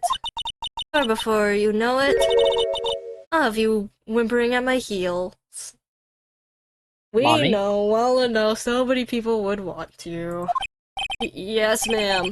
Yeeps. She means it. Mommy, sorry. Mommy, sorry. Somehow I knew. Yesterday was a day of destiny. I knew something was going to happen. Just like I know that the daily special on Friday every week is salmon. Destiny. Was yesterday special for some reason? You're a defense attorney, right? You should know then. You should know the foul misdeeds of the evil ones who haunt this den in iniquity. I'm saying that right? Before I'm losing my mind. Iniquity? Inquitedly? Okay, I can't English, whatever. Equity? Equity? Inequity? Oh yeah, that does make sense. Equity. Equity. When English does not want to cooperate. Prosecutors, they have no qualms at all about Blackens, the name of innocence. And yesterday they paid homage to the most evil one of all. They gave an award for King of Prosecutors. What a farce. So she's saying there was some sort of prosecutor convention yesterday? I was almost compelled to lace their lunches with something foul. Do you have a personal grievance against prosecutors or something? Or is there some kind of scientific evidence of this, evil? Young miss, mock me at your own risk. You'll soon find out why they call me the cough-up queen. Ew. The most heinous of all the evil ones, the one they awarded yesterday. It was in his car that they found the body. Okay, so we know that's the owner's car. Proof that he devours the evilest lunches of all. Really? Really what? I'm totally confused. One thing's clear, this lunch lady has a thing against prosecutors. Imagine if Edgeworth is in here. Oh god. So what exactly was it that you witnessed, Miss Star? It was a fascinating spectacle, to be sure. I now feel... Okay, I'm reading that right. I know what they say when they talk about a woman's wrath. You see, Lana Sky wield that knife, so... Her knife flashed in anger, bringing him to a sad end. It was truly a sight to see. You mean you saw the very moment of the crime? That sound of his silvery ties to this world being cruelly cut still rings in my ears. And the rhythmic beat of Lana Sky's knife. Wait a second. Great. You know Lana Sky? Of course. It's quite a feat becoming chief prosecutor. How many lunchboxes of sins did you pack to make that journey, I wonder? She always travels late. No, why would this pretty lunch lady know the chief prosecutor's name? Did we ask you a bit about yourself, Miss Star? I come here every day to sell lunches. I import only the freshest and best from the Far East. For some reason, the box lunches are a hit here. Why not make the lunches here rather than import them? Did you say something? But no. Only true connoisseurs can understand. The kind you can only tell someone who has tried General Tiso's Trill Bite lunch side. Okay. Never mind. You win. I don't even want to appreciate part of the Tri-Bites flavor. Anyway, I come here every day to sell lunches. My boyfriend works in the security room here at the prosecutor's office. Your boyfriend? Oh, it's Edgeworth. Oh my god, no. See the security room over there? Glass-walled booth. I sell my lunches, and since I'm here anyways, I drop in to see him. Since you're here anyway, I guess selling lunches is more important than romance. So, to scientifically analyze the data available so far, you, Miss Star, are a lunch vendor with an ulterior motive for coming here. Useful analysis. Not. Prosecutor's office. Did you have a bad experience with the prosecutor, Miss Star? I sense some hostility. Hostility? Huh, perhaps. Prosecutors are all like, and the bigger they get, the worse they smell. Kind of like 10 old day clams in chowder. I wonder if Miss Star was involved in some sort of legal trouble in the past. That'd be a sure cause of food poisoning, scientifically speaking, of course. I mean, now you're talking cough-up cream. I thought she was just a lunch vendor, but now I'm not so sure. Okay, we can't examine anymore, right? No, okay. I guess we just leave. It's high noon. Goodbye. Oh my god. This is 100%. I feel Don't like worry about it. Oh boy. This feels like Look at that samurai in the back. Steel Samurai. This is the kind of room that just screams I could do the job. Quite a change from your office, really. Thanks. Look, look! There's a trophy or something here. A trophy? What? That shield? It takes real nerve to display stuff like this. Whoever's office this is, they must be a real stuck-up jerk. Phoenix Wright. You never tire of prying into other people's business, do you? Oh my god, is it that voice? It is his room! Long time no see, Edward. That's me. I saw that was me. So. Dum, dum. Huh? Ah! Mr. Edgeworth. You know him from somewhere? Of course, I'm his biggest fan. My sister introduced us once, and...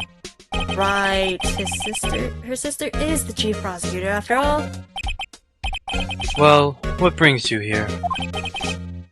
I'll warn you, I've been known to be a real stuck-up jerk. No, no. It was just Mr. Right here, Hey, don't blame me. We were just here to investigate a murder case. Murder? Murder? Oh. Yuma, you stupid son of a bitch. That is my line. Kaito, you're always known as a jerk. What did it? Hey, but I'm not stuck up, jerk. You can be. Nah. You can be. A No, body no, was no, found no. in this nasty red sports car in a parking lot. That would be my car. What of it? What is that face?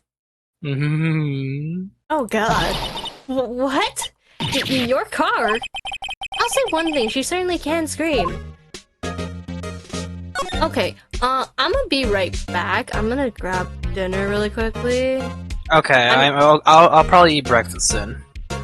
Okay, I'll be right back. Hey guys, I'm taking over. What could go wrong? What could go wrong? How you guys doing, guys?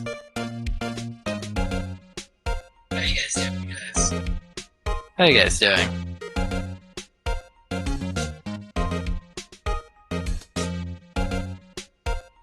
Why? If you guys are enjoying the stream, be sure to hit the follow button. Once we get to 300 followers, Yuma here will be doing a mall stream. And along with it, a face reveal. We are 21 away.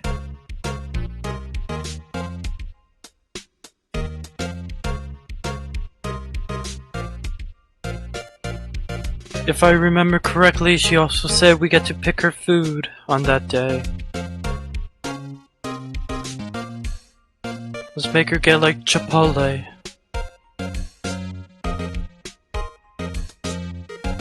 I wonder if she would enjoy it.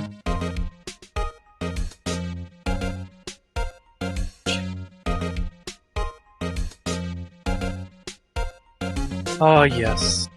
What a lovely stream.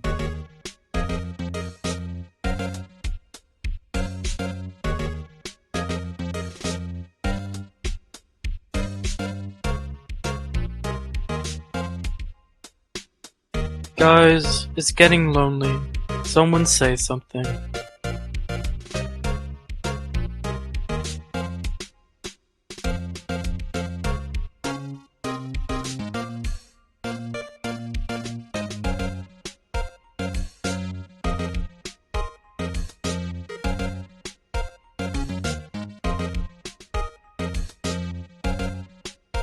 Tell me why ain't nothing but a heartache.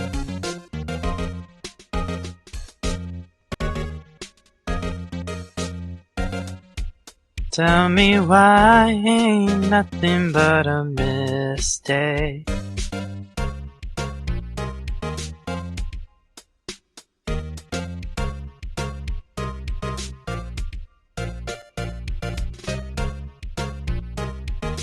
Wonder what she's gonna eat.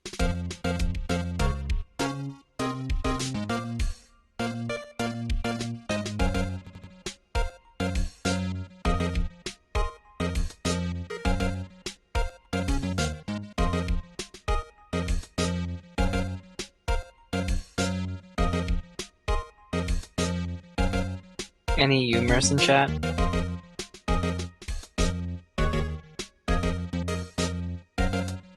Shout out to my humorous. Type 1 if you're a humor. 1 in chat.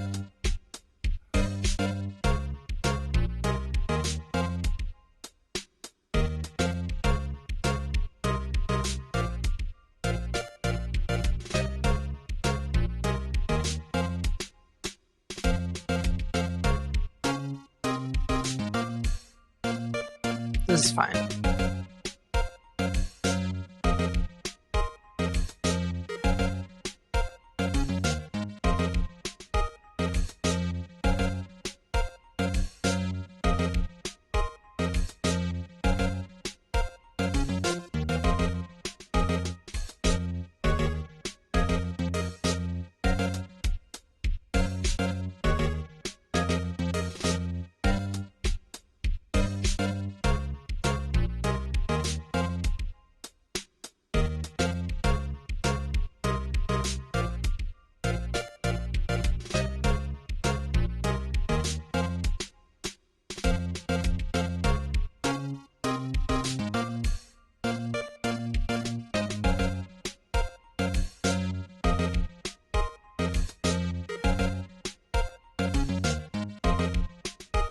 So what now?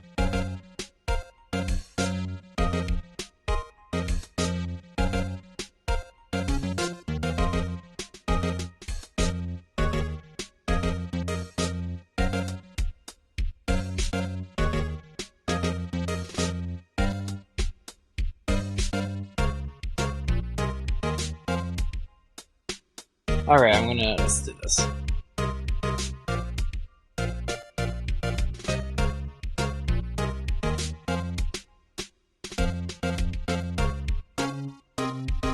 I have a great idea.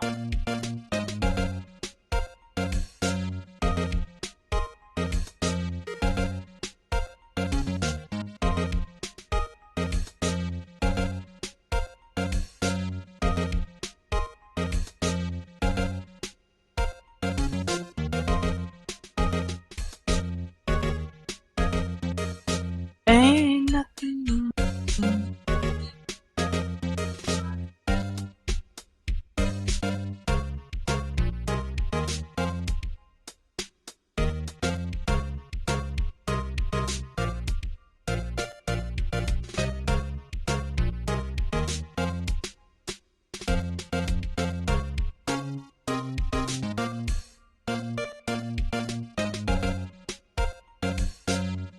Alright, let's do this.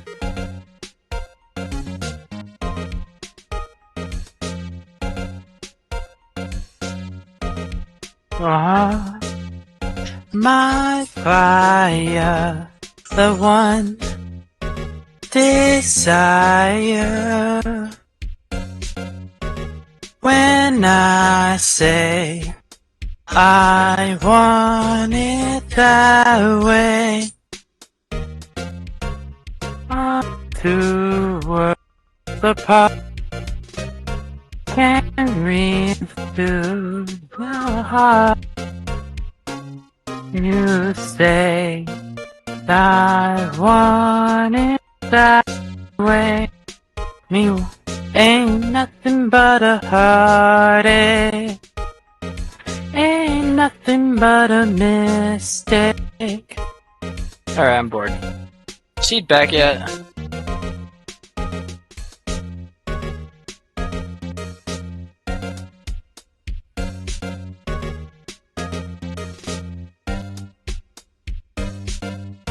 Bump, bump, bump, bump.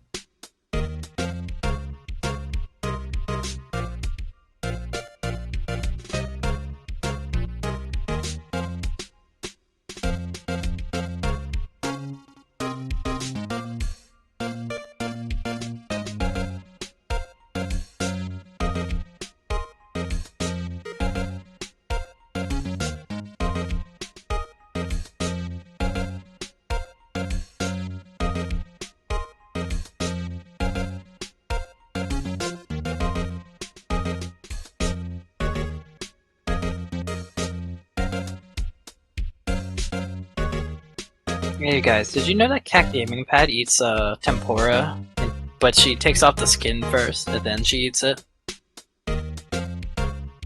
Really weird person, honestly. She also used to meow at her family, and that's why her name's Cat.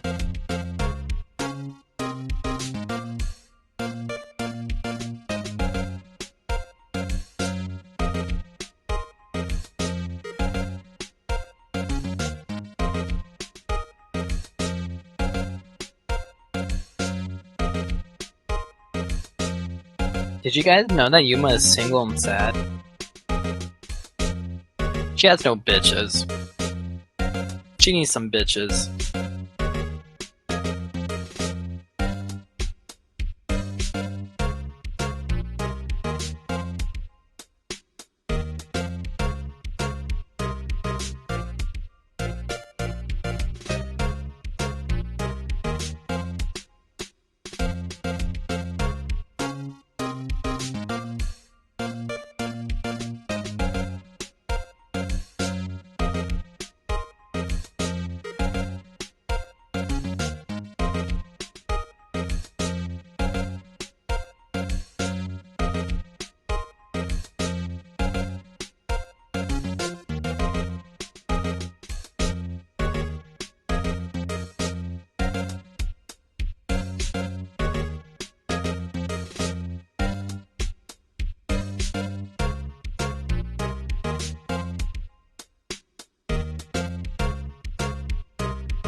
I hope you know CPR because you just took my breath away.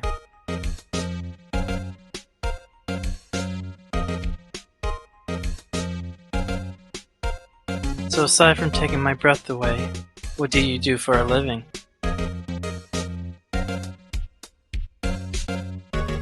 I ought to complain. Oh man, I ought to complain to Spotify for you not being named this week's hottest single. Are you a parking ticket? 'Cause you got fine written all over you.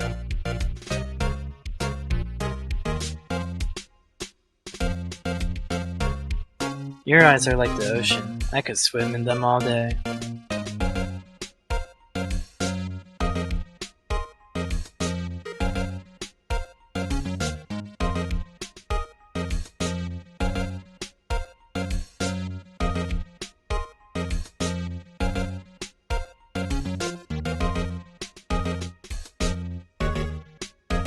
If being sexy was a crime, you'd be guilty as charged.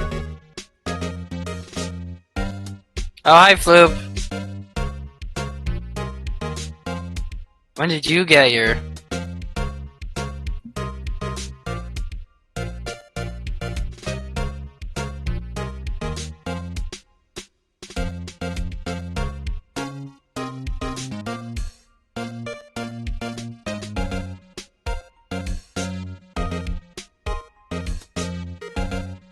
How's it going, Flooper?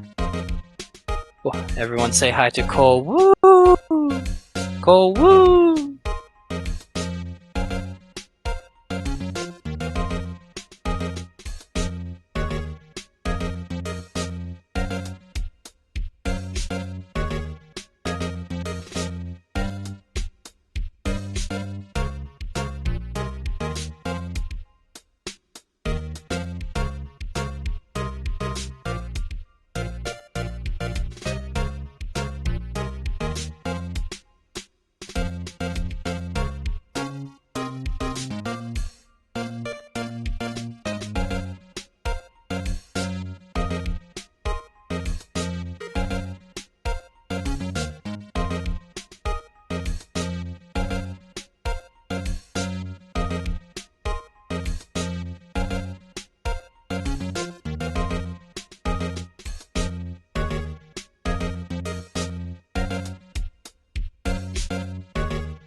Hello? Hello? Is Kaito muted? Oh yeah, I thought he said he was getting food, right? I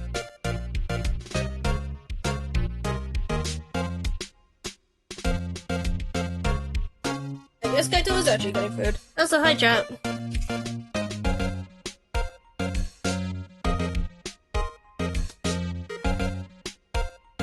Guess for now it's just me, I think.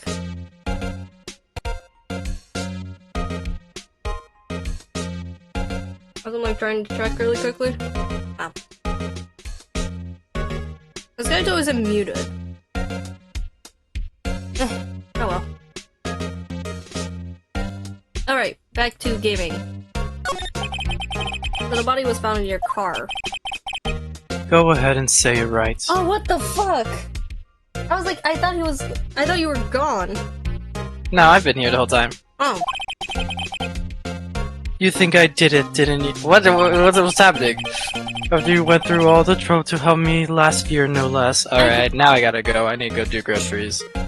Actually? I'll be back. Yeah, I'll be back.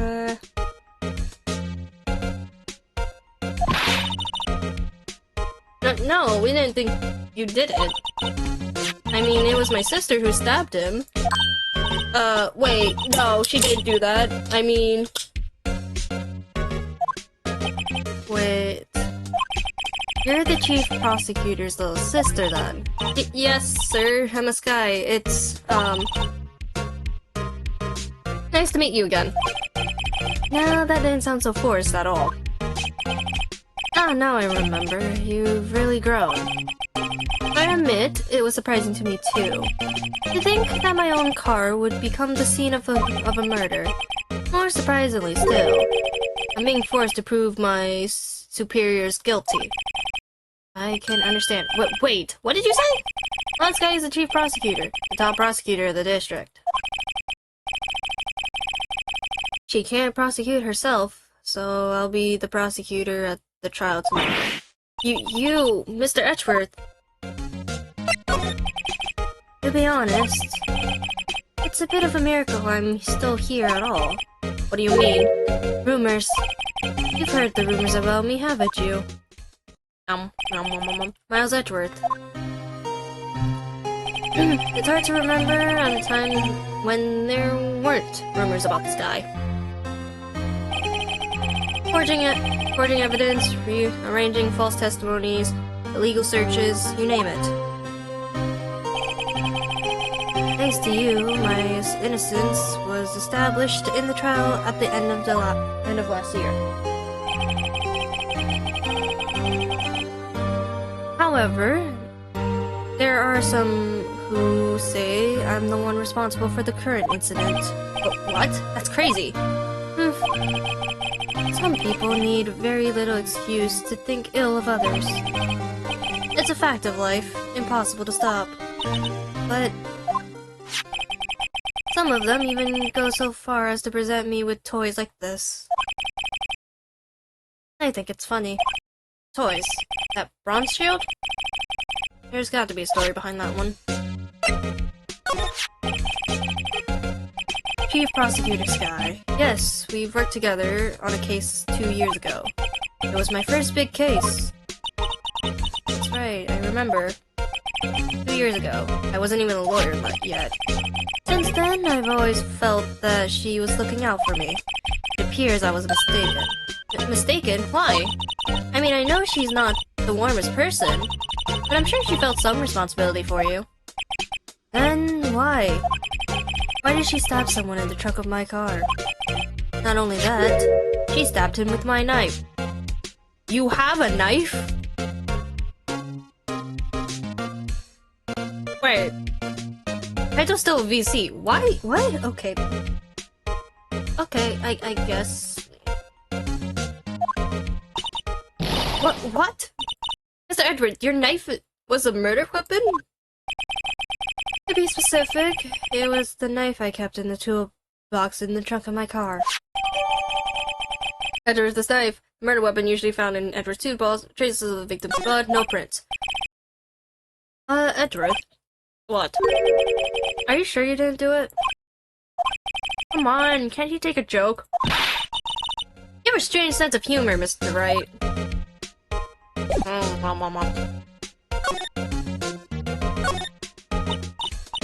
My! What an amazing bouquet. Just right for Mr. Edward. No kidding. Hey, there's a card on it. Back from the dead. Wendy. Oh, fuck no! Miss Old Bag? Bitch Bag? Wendy. I've heard of that name somewhere before. And beside it, a giant steel samurai. Wow, I want one. Huh. There's something written on the bottom of his foot. Between a rock and a hard place. Wendy. Wendy, is that Mr. Edwards' fiance? No, it's Old Bag. I don't think so. I've been wondering, what the heck is this? It has a big K on it. Yeah, prosecutors. Huh? What's that? It's a King of Prosecutors trophy. King of Prosecutors? Yep. So be it. It's a great honor. They said that shield send that shield to the best prosecutors each year. What? So? So that K, that's... K stands for king? Yeah, got a problem with that? Damn. Again, what's up with your ass this morning? Ah, never mind. I didn't design the thing.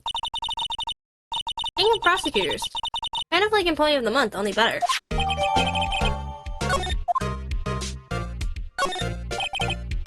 Work desk is quite tidy as one might expect. What a nice desk! Easy to use and easy on the eyes. It's polished so well I can even see my own reflection.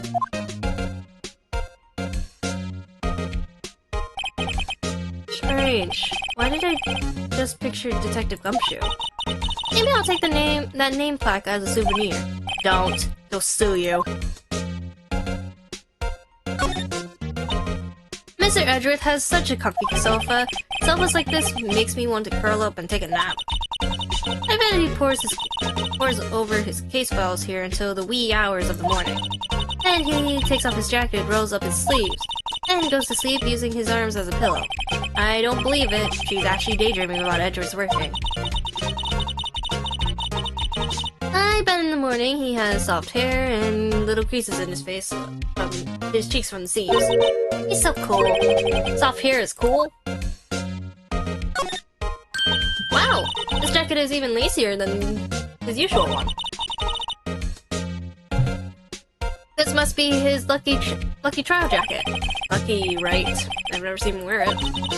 I'm sure there's a story between why it's in a frame. Maybe I'll be naughty and take a picture. She is getting way too excited about this.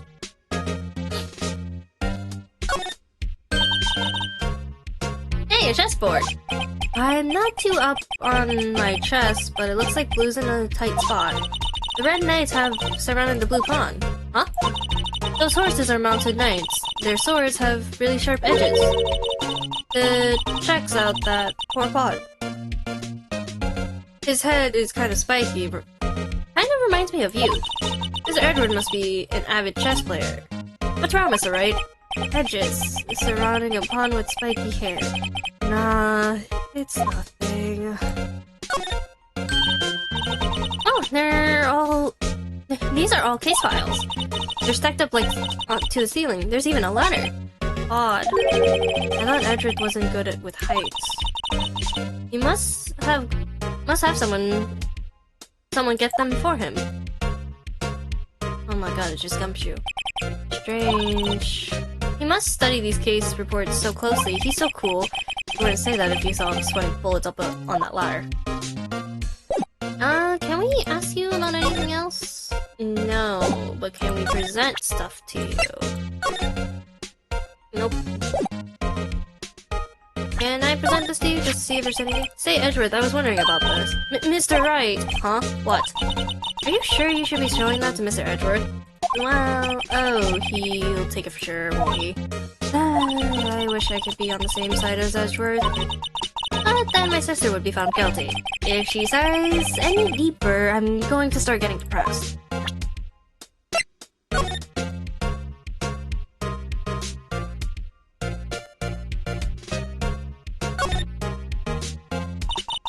This must be the victim's blood, right? Either that or Edgeworth cut himself peeling an apple. What's Edgeworth doing with a knife like this anyway? Hey, maybe he spends his weekends roughing it in the wild. Edgeworth? In the wild? I think my fruit peeling theory is more likely. Are you kidding? I've been picturing him as a outdoorsman. That is a scary thought. Can I get more information about this knife by chance? It's against my policy to discuss evidence with the defense, especially with you. He doesn't like you very much, does he, right? With Edgeworth, it's never personal, it's always about winning tomorrow. Okay, I guess not. Let's go back to the parking lot then.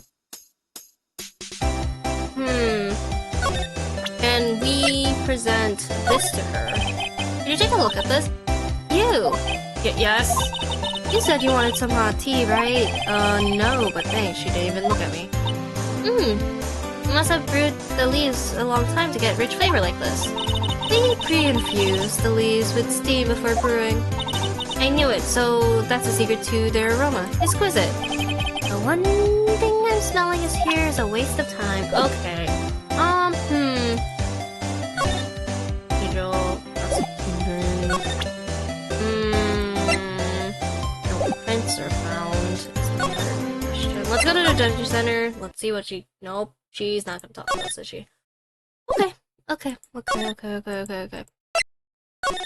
So we can't do anything about the car. Look, a door! This must mean something. I'm not sure that doors mean anything. No, it won't open. A mysterious lock. Fail to see what's mysterious about it. Mr. Wright, you need to learn to enjoy life more. Let's finish our investigation first, shall we? This is where the cars leave the lot. The aerial on the ground makes it looks like a lot more of an entrance. What are you talking about? It's plainly an exit. Well, maybe it's both. It's kind of a dual purpose. I knew the theory is relatively. What? Huh? I gotta write this down. Hey, Mr. Wright. Was Mr. Relativity German or was he British? Mr. Relativity, are you sure that was his name?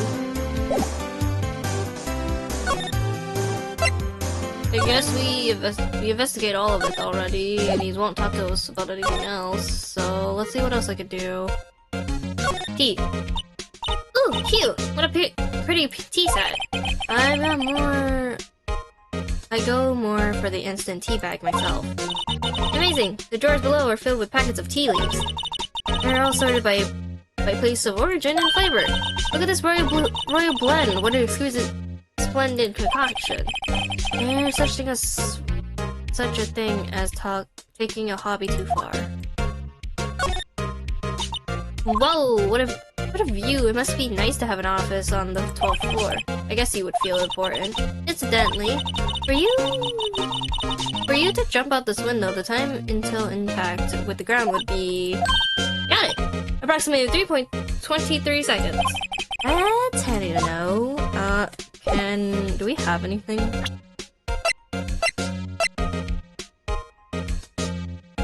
Do we talk?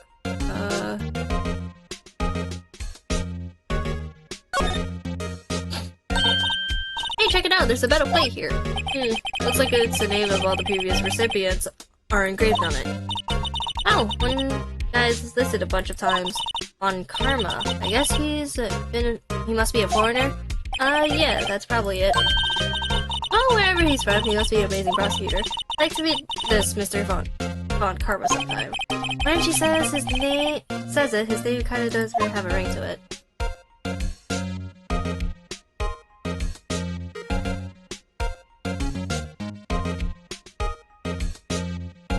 No.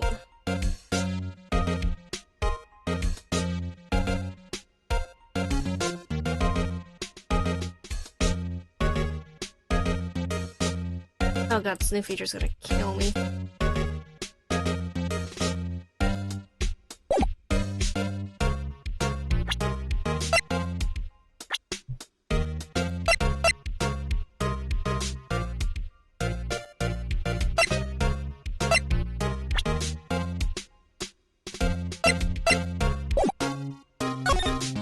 He's not gonna talk to us about anything else.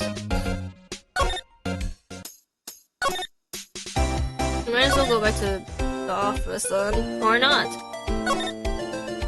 We have everything with her.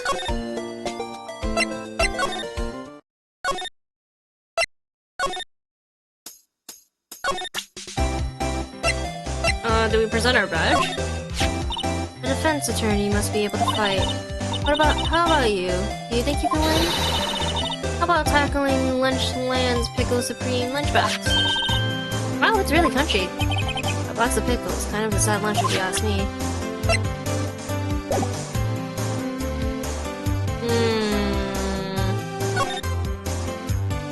You can't talk about anything else with her. Guess might as well look around. Here, a phone. Let's see if it works. Hey, don't touch stuff if we don't need to be touching. I can't hear anything. My ears. No, my ears. Maybe it's due to the barometric pressure. What is she babbling about? Hey, what did you just say? See? You can hear just fine if the phone's broken. This wall's in our way. I just got a faucet of water. For water. Wait, I know. This wall is merely a facade hiding the truth. This is no wall but a water tank. I don't see how this makes any difference either way. I can't switch anywhere else. I think we did everything so far.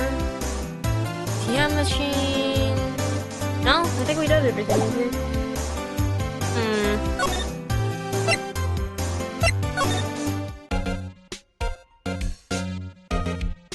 I can't talk to shit.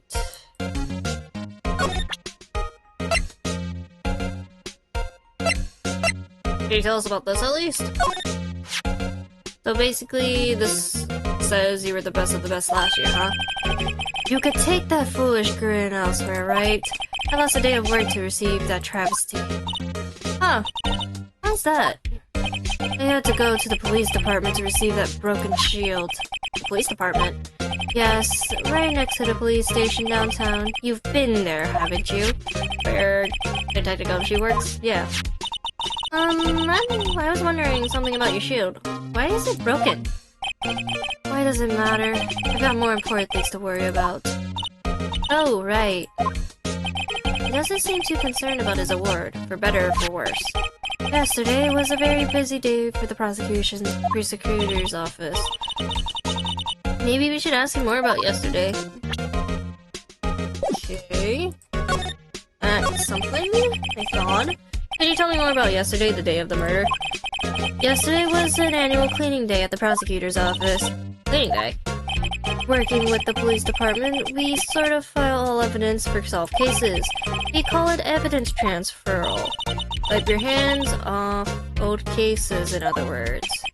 Oh, and another thing. A ceremony was held at the police department. There was an annual review and awards for outstanding police officers and prosecutors. And that's when you got the shield. I was at the police department yesterday afternoon. I got back here at 5:12. That's very precise.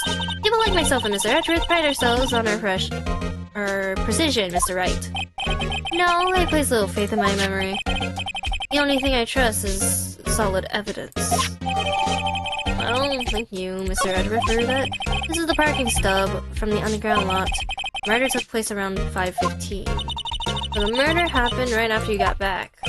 Come on, right? I'd appreciate if you direct that suspicious glare elsewhere. Oh no. Excuse me, but is Mr. Edgeworth, anywhere on the premises? I'm Edgeworth, what is it? I'm here, sir, at the request of the chief, sir. I've gotten your report, sir. Report? What? Did you find new evidence in the case against Chief Prosecutor Sky? I don't like the way this conversation is going at all. Sky, sir? No, sir. No name of that kind, sir. Not in this report, sir. I think I just heard Edgeworth's lid blow. Mr. Edgeworth's lid isn't on very tight, is it? I made a clear request to the police department, did I not? I need to focus on the trial tomorrow, so don't bring me anything unrelated. Sir, sir. I'm just following orders, sir. He told me to bring this to you. I wasn't aware of your particular arrangement, sir. Give me your name. Yes, sir. Meekins, sir. Officer Meekins. Right, Officer Meekins. Take your reported leave. And good luck with that raise next month. Poor dude. But sir, I didn't know. Poor guy, looks like he was absent on the day they gave out brains and luck. Good luck. And hey, you're back. Right. He's back. Yes, sir. God, he caught me off guard. As you can see, I'm very busy. You may leave now. Let's do what he says, Mr. Wright. The victim was a detective from the same department as the patrolman just now. Go down to the police department. You can ask more there. Thanks. He seems to finally calm down a bit. Yeah, we're leaving. We got what we need to do to proceed. Woman! Goodbye, woman! Oh. February 22nd, police department. Man has an afro in the back. Phew, we're finally here. Why would they put the police department so far away from the prosecutor's office? Beats me. That took almost 30 minutes by taxi, and traffic wasn't even that bad. The police department, huh? They've only ever been to criminal affairs next door. Hold on, what's that? Oh, fuck. It's Lauren's worst nightmare. Disturbing. Why does it undulate like that? Oh wait, I know. This is the Blue Badger. They're trying to make him the police mascot. Wow, Mr. Wright. You sure know a lot about the police. Still, he does seem familiar somehow. Forget the Blue Badger. Who's that next to him? Someone appears to be dancing with the Blue Badger? Uh-oh, he's noticed me. He sure is running over here fast. Hey, pal! What are you doing here? That's my line, Detective Gumshoe. Specifically, why were you dancing over there? What? Well, at least he doesn't seem to be busy. This is our chance to get information. Hey, I'll have you know I'm a very busy man, pal. Hey, Detective Gumshoe. I'll give you one word of advice, pal. You better not agree to defend the suspect in this case. Why not? Huh? Well, it's just that the chief prosecutor has confessed to the crime. Says she summoned the detective to the prosecutor's office and killed him. He's stealing Kaito's fucking looks! His branding's gone! My branding! I must become a toucan! But what if she's not telling the truth? Yes, well, no. Come on, pal. There's plenty of evidence against her. But what if the evidence was faked? Hey, pal. Can I speak to you for a second? Huh? Me? Why is that little girl so peeved at me? She's a relative of the suspect. She's Lana Sky's sister. Oh, I read that so wrong. Or at least wrong voice, but okay. Whoa, the chief prosecutor's little sister. Just please investigate this case carefully, okay? Scientifically. Yes, sir. Oh, by the way, you might want to keep your voice down. You don't want to be overheard using words like faked. Huh? It's a sensitive issue with us these days. Investigation. So, what are you doing here, Detective Gumshoe? Me? Oh, well, nothing really. They kicked me out of the criminal affair. Damn, what did Gumshoe do? Detective Gumshoe, what did you do this time? What do you mean this time? What happened? I know things are busy right now. I mean, with my sister's case and all. It's true, we've never had a chief prosecutor murder anyone before. Only the highest ranked people are being let into criminal affairs now. The low-ranking guy in there was our chief of detectives. You're not letting any of us rank and file detectives in at all. None of you. I know this is an important trial, but isn't that a bit odd? A little odd? So anyway, I thought I'd be spending my time getting the Badger dance down pat. Isn't there anything else you could be doing? The chief of police himself is directing this investigation, pal. That fucking sheriff is a fucking chief? Damn. Is that what we're saying here? I think so. Oh my god. An officer Marshall was assigned to the underground parking lot. Officer Marshall? Now that I think about it, Emma did seem to know that Marshall guy. A patrolman in charge of a crime scene. It's unheard of, pal. Okay, can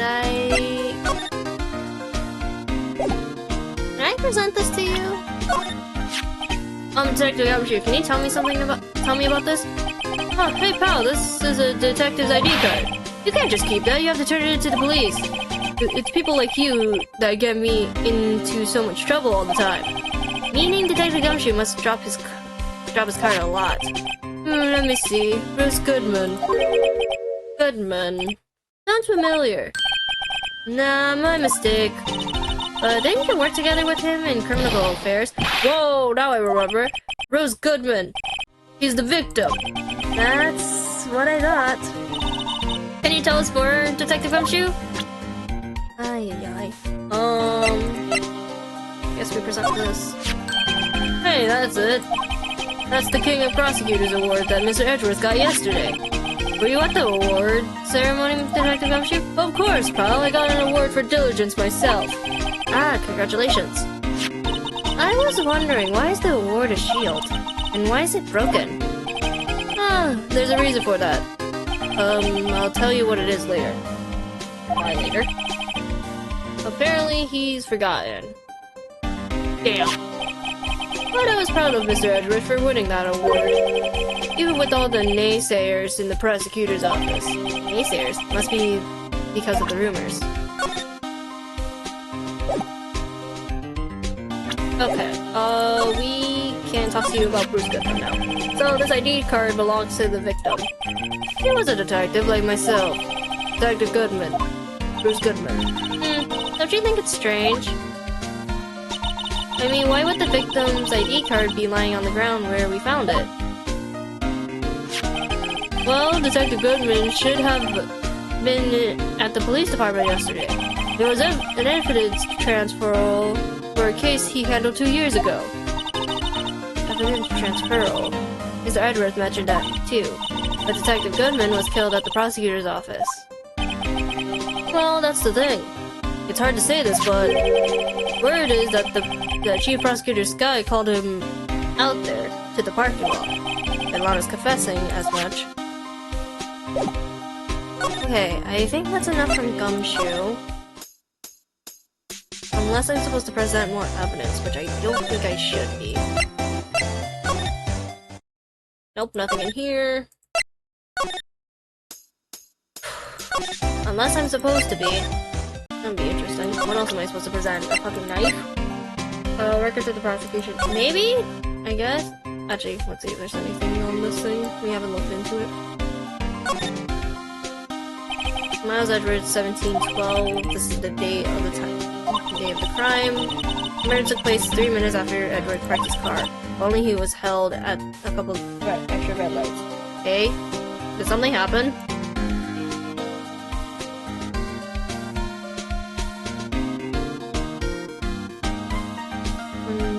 Hello? Oh, what the fuck? Yeah, Discord fucking died. What the hell? My internet's fine. What the fuck? Testing. How you doing? I don't know why Discord's like this. It was fine most of the time. Yeah, I was just like, all of a sudden I just stopped working and I was like on your stream thinking you were about to crash. I was like, no, she's still... My internet is fine. Yeah. Alright. Oh no, don't... Where's Cat? Is Cat struggling with me right now? What? No, because Cat's Discord usually dies. Oh. Cat curse? I was like, what is that? Cat curse? Oh my god, new content, let's go. Held a couple extra red lights, he wouldn't have been caught up in the whole affair. Perhaps. It goes to show you never know what'll happen when you run a yellow light. Nothing on the back. Okay. I can't really offer him much. Unless I'm supposed to present the fucking knife. You know what? Sure, why not? Found it in Mr. Edgeworth's car. Stabbed it with Mr. Edgeworth's knife, huh? What would drive the chief prosecutor's guy to do such a thing? But wait, I mean, sure, of course someone else really did it. Someone must have, someone who must have a grudge against Mr. Edgeworth. The car and the knife do seem a little well too organized to be a coincidence. Or Mr. Edgeworth. What could have happened? We have to find more about what happened with Edgeworth. Okay, I think that presented us something opening now. Hi, Edgy. Nope, he's gone. Never mind. Where did this I bitch miss back? Edgy Boy. Where did Edgeworth go? Nope, nothing with her. We can't fucking just slide over because apparently we can't even look at the fucking car, which is stupid. Detention center? Nope. Okay, I'm just about to present almost everything to this man because unless oh wait. Look, patrolman is saluting the other guy. He must be a detective. And then I say, hey, you do that, your stoop will get cold, buddy. That's hilarious, sir. I cried so hard, I cried. I guess he wasn't saluting. He was wiping tears from his eyes. They must make a good pair. Door. The detective in there looks pretty busy. Just imagine, right now, behind those doors. A police drama in action. Somehow the thought fails to excite me. Alright, Blue Badger. What do you have, by the way, in As your evidence? court records? ID of the detective, Edgeworth's knife apparently, but he found it in his car, his trophy, and the, ticket. Did you present the knife already? Yeah. I presented the knife to, And the trophy? yeah. And you did all the talking options? Yeah. Alright. So I'm trying to just investigate at this point, just see if anything changes. I was wondering about that. What, the dancing blue badger? It's my masterpiece. He made it. You made this, Detective Gumshoe? The chief threw together some designs and I did my thing, pal. Nice work. It's battery operated, so it could go anywhere. So there's no switch, so it just dances until the battery dies. Poor Blue Badger, fated to dance until he drops. Why is this evidence? Huh? You need it. The usual wanted posters are hanging on the bulletin board here. You know this face. If you do, dial 911. You know, Mr. Wright, I've always thought it was kind of funny. I've never seen anyone who looked like the people in these posters. They hardly ever look human. He has a point. No, I doubt there's anything. I always get excited when I come to the police station. Why's that? It feels like I've jumped into a movie. Huh. You know, with all the police and criminals. Well, I don't know if this is all that exciting. Sure it is. Look at those two officers over there. They look probably talking about the latest bus. No. Funny, I thought they were talking about the weather. Do I present the blue fucking badger? What have you presented to him? I presented to him the knife, the ID, and the trophy. As a detective, I have to keep my mouth shut on that one. I know better to babble on about things I don't know about. I wouldn't want you to do that either. Good. You have no other dialogue either? No. Okay, check. Oh, what the fuck? Thank you. What else is his trophy? Huh? Okay, fine. You're doing great. I'm just like, okay, it was just like unexpected because I didn't think it was gonna be a conversation between him. I thought it was gonna be a conversation between Edgeworth. He's in a tough spot again. Deja vu. Na na na. Well, it started with the murder of that defendant attorney Hammond. But Mr. Edgeworth was found innocent. Listen, pal, there have always been rumors about Mr. Edgeworth. Forging evidence, making deals with witnesses. Nothing outright, but there were always whispered rumors. Ever since he was accused of murder, no one's whispering. They're practically shouting. But there's no evidence against him. Well, Mr. Edgeworth has always had unusual strong ties to the department higher-ups. It's only natural that people would be suspicious. I had no idea he was under the gun. Anyways, this latest case has started a new rumor.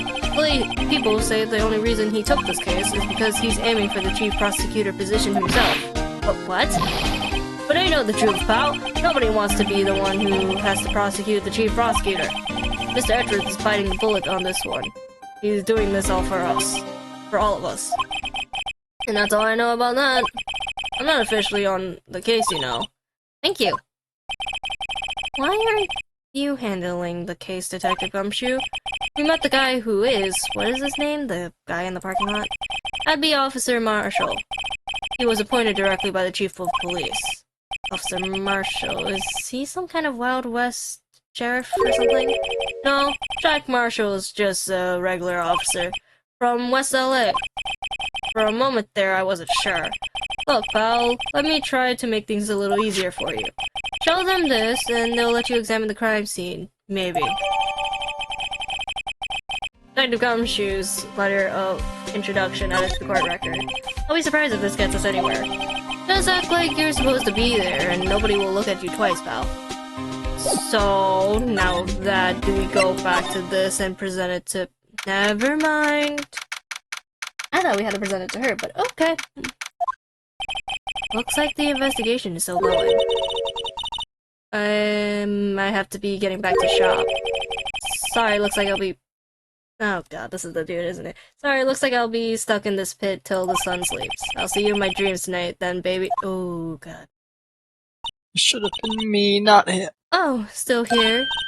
Hello. Why the surprised looks? Didn't I mention? I've got a boyfriend in criminal affairs, too. But what happened to the security guard?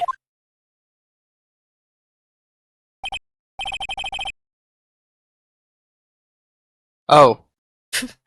I was ready. Oh, it's high noon. Hey, what's up, Bambino? You're looking like a doggy that's lost his herd. Jake Marshall. Jake. Strange guy to put in charge of a crime scene.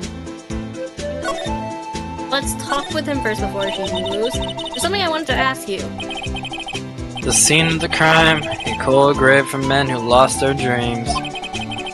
And me, I watch over them as they sleep, dreaming of the desert's harsh judgment. He's asleep. Well, should we show this hopeless case something to catch his interest? Can we ask about him then? There's something I wanted to ask you. Oh my god. Oh, alright, so it's presenting, got it. Oh my god, this bitch, you suck. Would you mind reading this for me? What's this? Send one of your fan letters to me, go right into the spittoon. The letter of introduction from Detective Gumshoe. May we investigate? Gumshoe? Ah, that old cow dog. You holding a birthday party or something? Huh? Look, where it should say letter of introduction, it says invitation. I think he just miswrote it. Wait, why am I getting all defensive here?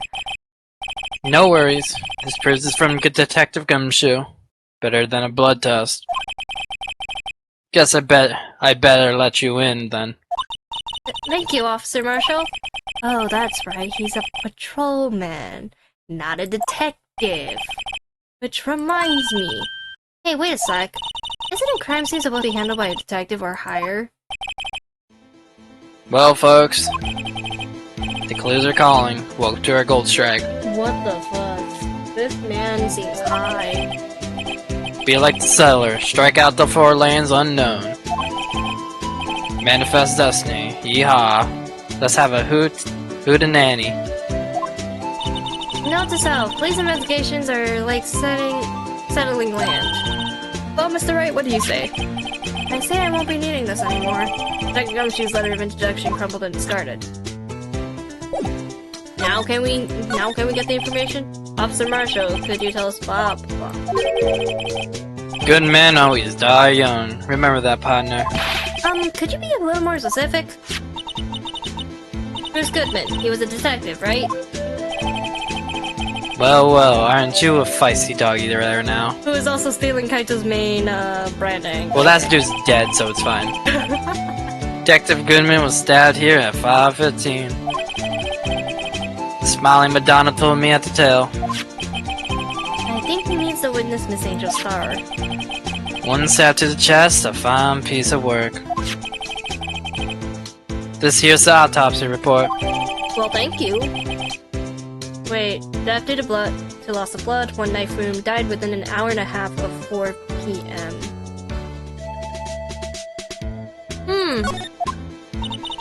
Was my sister involved in with the victim in any way? Funny you should mention that, Bambina. Chief Prosecutor Sky and Detective Goodman had nothing in common at all. Excuse me? Nothing in common. They apparently worked together on a case a few years back. So there's no motive. Goodman wasn't a particularly gifted detective. That's one reason why he didn't do much work with the chief prosecutor. My sister called the victim here on the day of the murder, right? Here to this parking lot. So it seems. Like calling an unarmed man to a shootout at high noon. Okay. May I get information about yourself then? I don't mean any offense, but Officer Marshall, you're a patrolman, right? Not a detective? Calling me out? They shoot you for that in Texas. Huh. I was one of them fancy shoot detectives till 2 years ago. Tell you the truth. Oh, really? Now he tells me? But you're a patrolman now, so how can you be in charge of a crime scene? Nothing gets by you, does it, Bambina? So why are you in charge? No reason.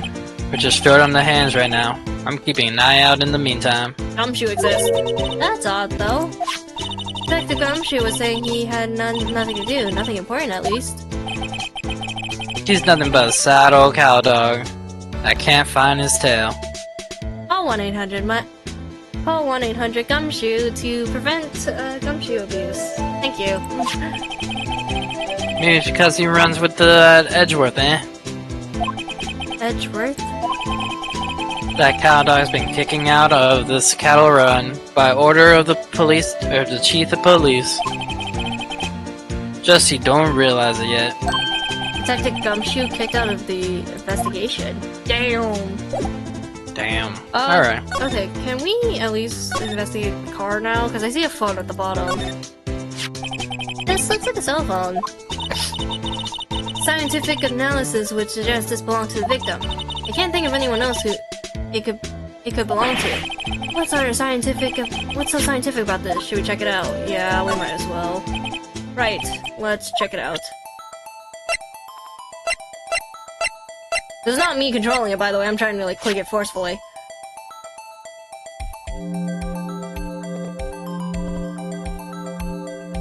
Bro got this phone in 2016? Crazy. Why is not letting me open this, though?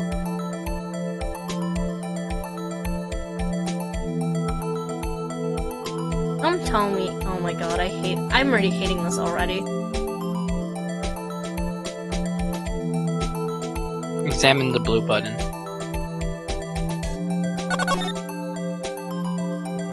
You could just open. Oh my god, I'm mad. This phone's still on redial screen. Redial. Mr. Wright, most phones keep a record of all the calls you've made and received. You just play the blue button to display the last number you called. Convenient, isn't it? I'm surprised you didn't know about that. Sorry to disappoint you, but even if I know about things like redial... Oh, I'm sorry. It's just you never know with people from your generation. Damn. You just called him old. Whatever. That's a Let's baby check this boomer. phone.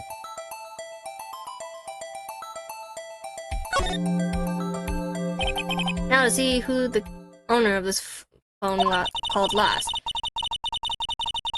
Note to self, a defense attorney doesn't think first, he just pushes the button. Okay. Emma, you about to get hands.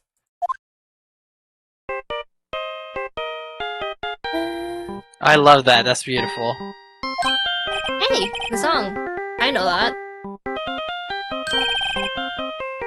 Hey, what's going on over there? Oh, sorry. I see you, partner. You pressed read down that there phone, didn't you? Oh, well, yeah. Whose phone is this, by the way? It's on the ground over there. Whose is it? That belongs to the Chief Prosecutor Sky. What? It's my sister's. How do you not know? How do you not know? And yeah, you're the okay, good. She apparently dropped him when she was taken into custody right after the crime. Look, the last call was made right when the murder had occurred. Looked like she was fixing to call someone. Except she only spoke for a few seconds according to this. Who did she call? No idea. Sorry, partner. Now I got a question for you, partner.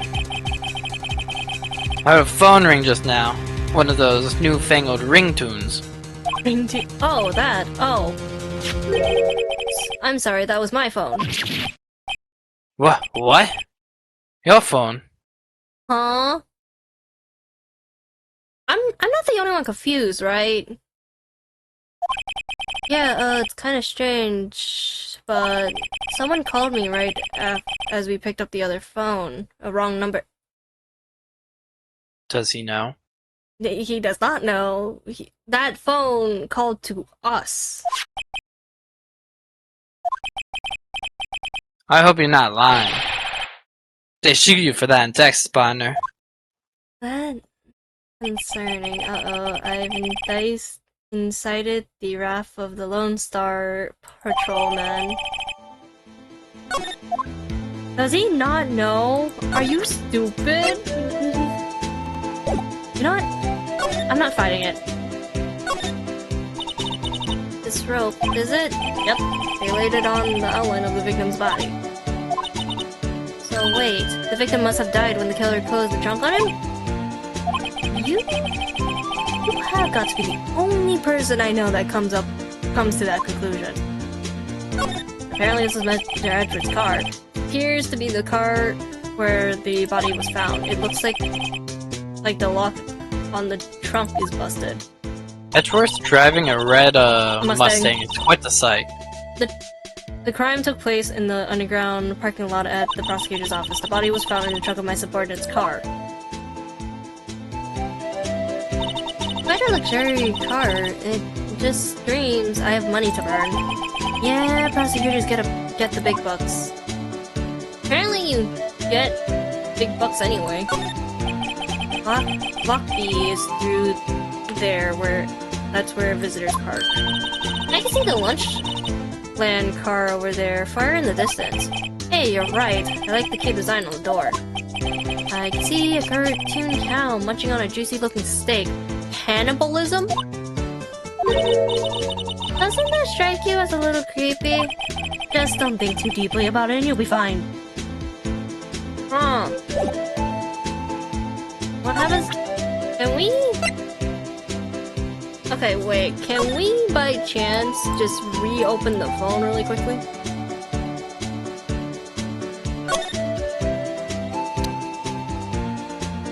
Like, we just redo the thing again, just see if it goes to our phone instead. There's no need to push the button again. What's wrong? You look like I do during finals. Never mind, it's nothing. I feel that. So we can't. Okay.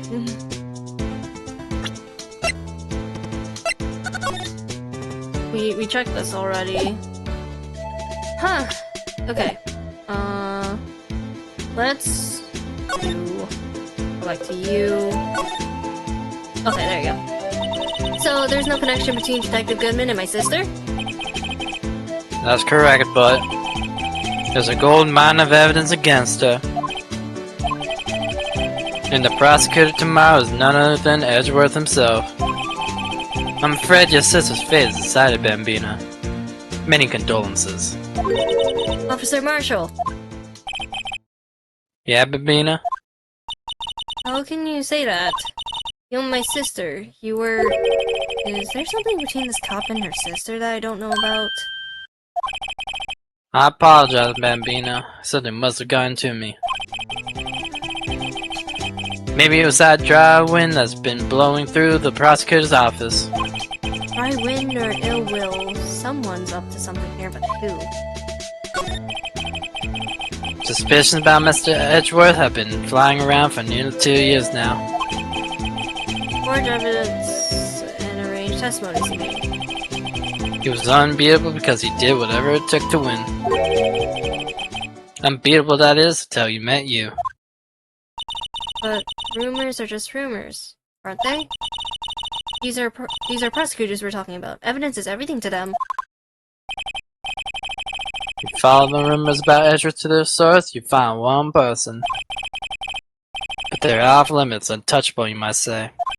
One person. Who? Hate to say this, but it's your sister, Bambina. She prosecuted Lana Sky. What? My sister? Edgeworth couldn't wrestle all those cattle by himself. Soon people load their guns with bullets, and some people load them with deals. What? You're saying Edward was making deals to win trials? Where there's gunshots, there's bound to be bullets, my dear. That's what the old timers say, at least. It's a big old secret hidden around here somewhere. Everyone knows it. Isn't that why Detective Gumshoe was taken off the case? Did they target him because he was the closest to Edgeworth?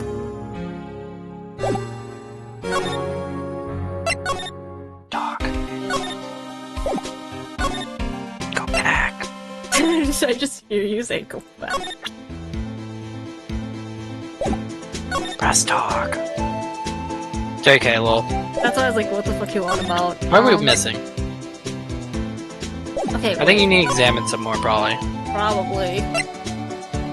but I examined most of the place already. I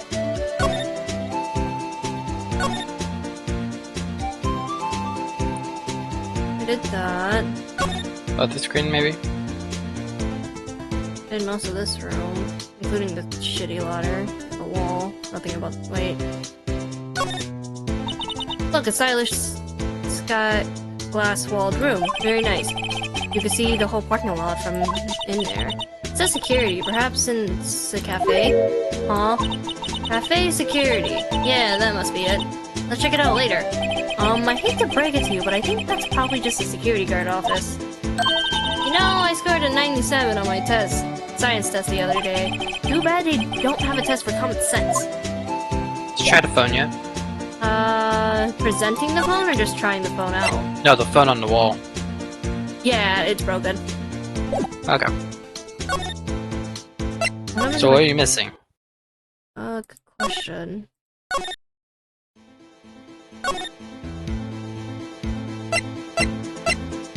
Maybe I talked to Gumshoe about the phone, maybe? Nope. He has nothing about that. Okay, what if I talk to you about the phone? My sister's cell phone. The last time it was used... Oh. The last time it was used was 5/18, right after Goodman was killed. Maybe she was canceling her day for the night. Why was she calling us then? Why did Lana make that call? Maybe the autopsy? Oh wait. Name of deceased, 36. Death time between 4 p.m. and 5:30 p.m. Blood of lost. Wound caused it by a 4.5-inch knife. A single stab was found. Maybe we asked about the autopsy? Check the cartridge. Alright, compadre. Count to 3. Oh. You gotta do that if you're gonna draw evidence on someone. No, we don't. That's what we do in Texas. Okay, no. Remind me to never visit Texas. Real. Can I ask about the knife then? Might be a bad idea, but... Nope, okay. Do you have new dialogue for me by chance? No. Go back to the other part of the screen. I checked You checked the trunk? I checked this You got a already. note? Did you get the note? There's a note? Apparently. Looks like a notice of it. I probably checked this, thinking it's connected to the trunk. Probably. Good job. God damn it. You're right. Let's see. 67S 12-2. That's name printed on the paper above that. It's Goodman. Maybe it fell out of his pocket when he was killed. Well, so what does it mean, Mr. Wright? How am I supposed to know? Note so, for deductive reasoning, go to Edgeworth, not right. This girl is just roasting us. I'm sure Edgeworth wouldn't know what this means either. So, how are we doing, Mr. Wright? I guess we got some clues. We have an autopsy report and a note from the victim and a cell phone. So, you think we'll be okay? Well, the only thing still bothering me is that Lana is confessing to the crime. She says she did it. No problem. I can guarantee that she's not the criminal. Oh, and by the way, Emma. Yes? I know that song your phone plays when it rings. What?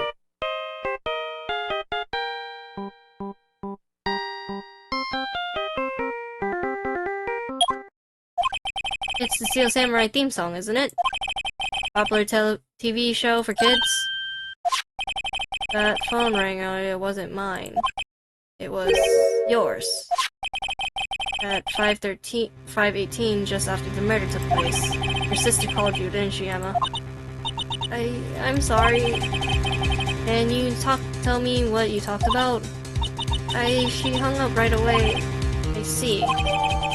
Cell phone updated court record. Last made to her sister. The detective is murdered and the suspect is the top prosecutor in the district. I got a bad feeling about this. But maybe I still don't know everything that went on in here. Okay. I'm gonna try to do the court thing really quickly, but let me throw something out. I will be right back, Jack. Huh? I will be right back, chat. I don't know why it said check. Alright.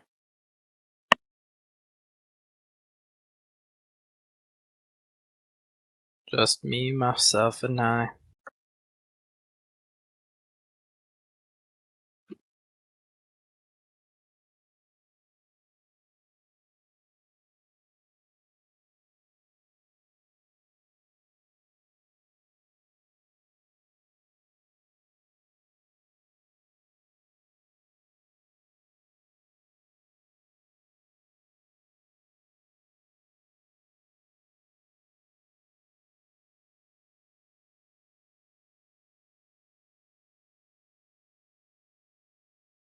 Okay, hi, I'm back.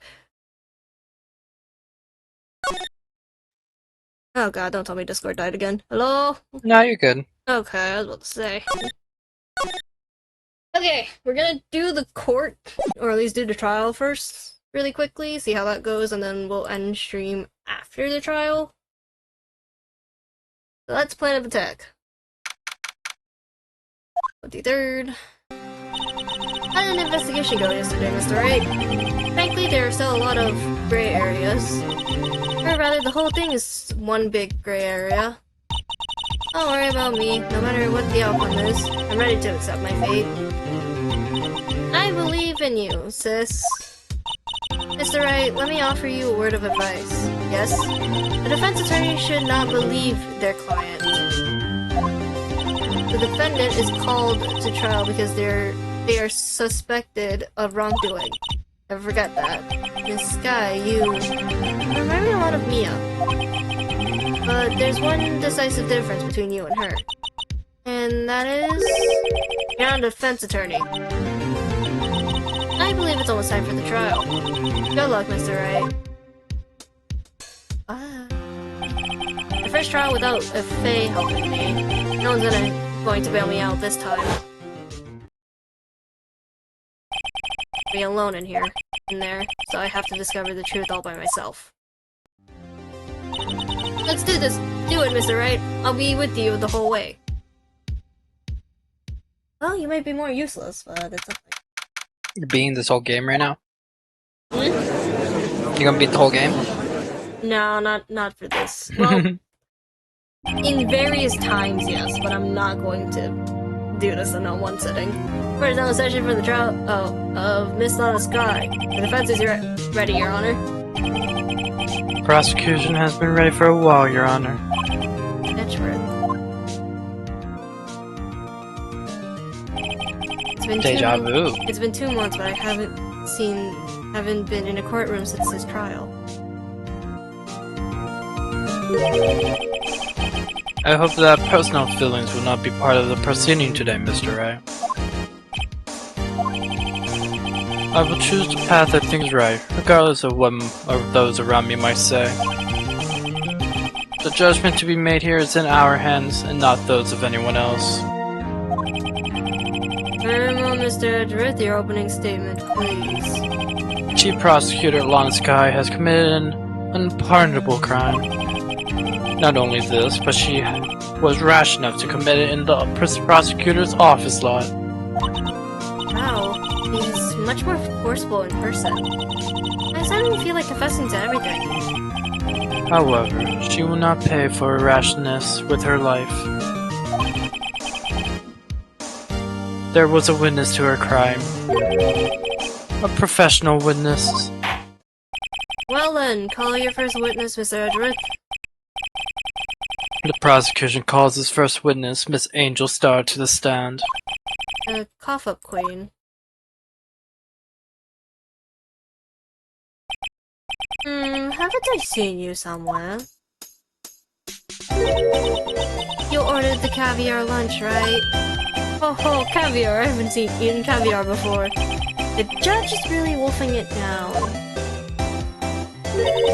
And for you, I have a Fiesta Bowl.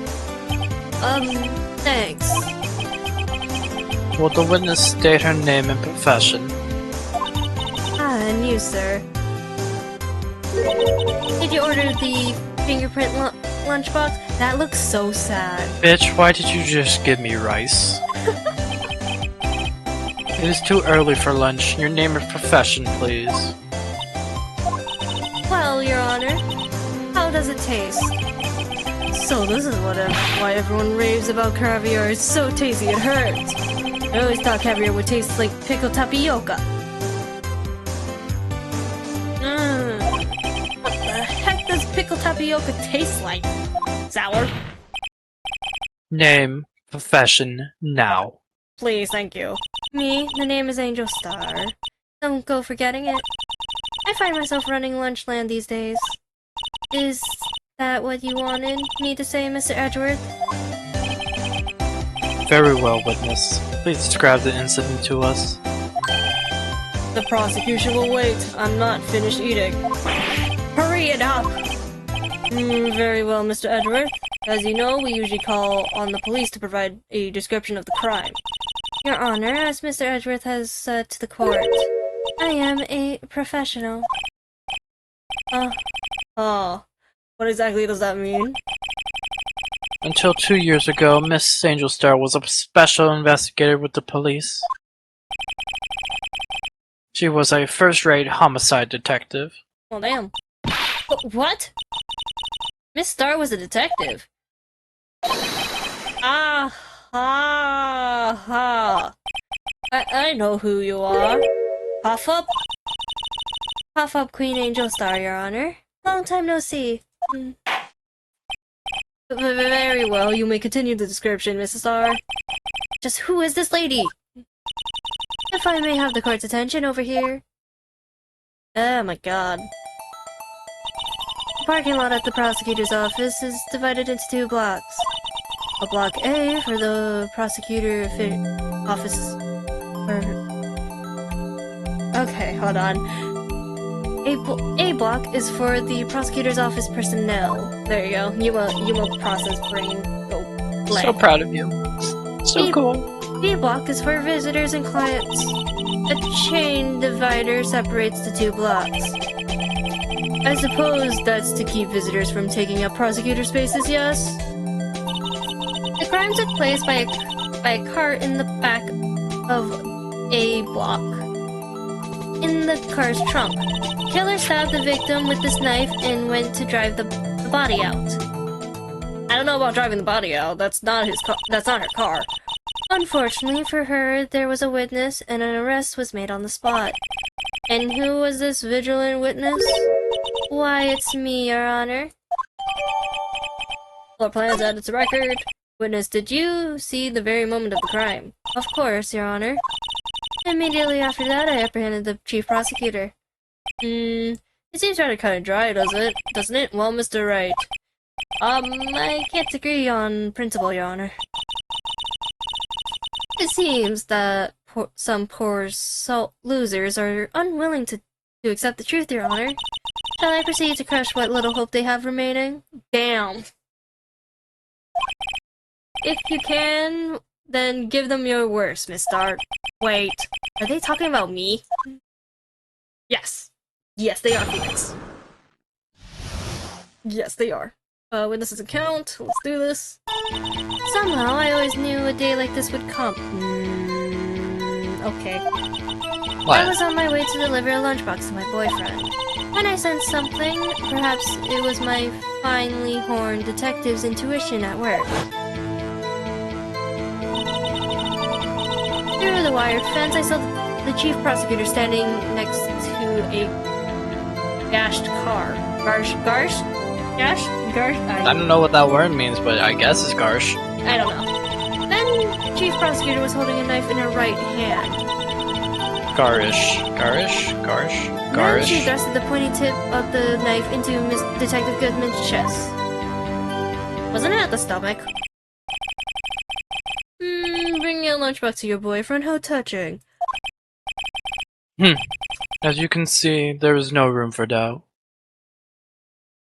The key point of your testimony seems to be nothing other than the point of the knife which you saw being stabbed into Detective Goodman.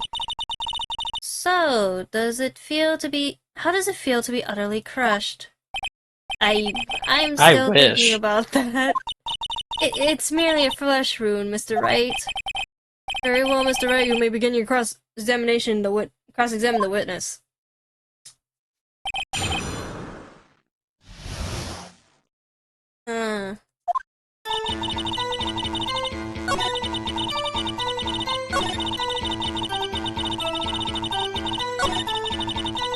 Are your friends? I don't know why. I want to just look at this really quickly. By garshed car, you mean Mr. Edgeworth's car? Yes, Mr. Edgeworth's. Incidentally, the knife which the victim was stabbed was also Mr. Edgeworth's, wasn't it? Indeed, it was.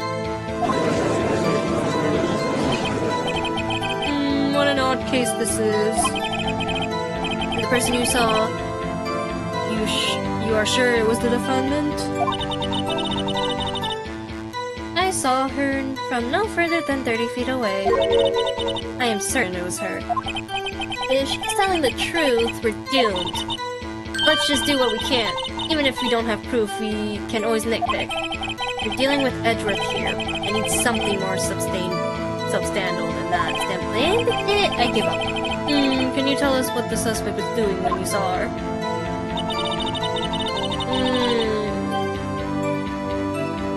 Pulling it in her right hand.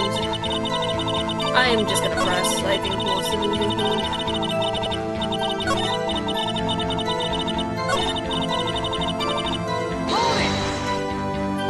How did you know? I respect the prosecutor's basic abhorrence of crime, yet their methods are dirty or ugly and twisted. Twisted methods will always lead to tragedy, just like your poor soul. The Lunchley's uninformed opinion is duly noted. Given that they are used to erase inconvenient evidence at their whim. Killing off a detective that knew too much is merely an extension of that. Miss Starr, do you have something personal against prosecutors? I felt that I found my dream job when I became an investigator. And if I hadn't been laid off by those prosecutors over there, I'd still be one. Laid off? She was fired? To me, prosecutors are nothing more than worms. That said, I'm a pro, as you know. My testimony is unbiased and flawless. Very well, you may continue, Miss Stark. I don't know about bias, though. This boyfriend, he's a detective? Not that boyfriend, the security guard. That boyfriend? You have several? Yes, this boyfriend, that boyfriend, and the other boyfriend. Try to join? Man. I know, this is all you. I got nothing. Why is it? What do you mean? You were calling her mommy! Yet, Well, look at that. And yet, another boyfriend position is still open for applicants. I'll stick with the logistics. Note to self, the judge had to think before replying. The security guard room is in a lot in A block. It's up on the second level, so you can see everything from there. That would be the room with the security sign. Incidentally, did you bring your lunchboxes by car? Since I'm a visitor now, I parked in B block. So she was in B block when she witnessed the crime.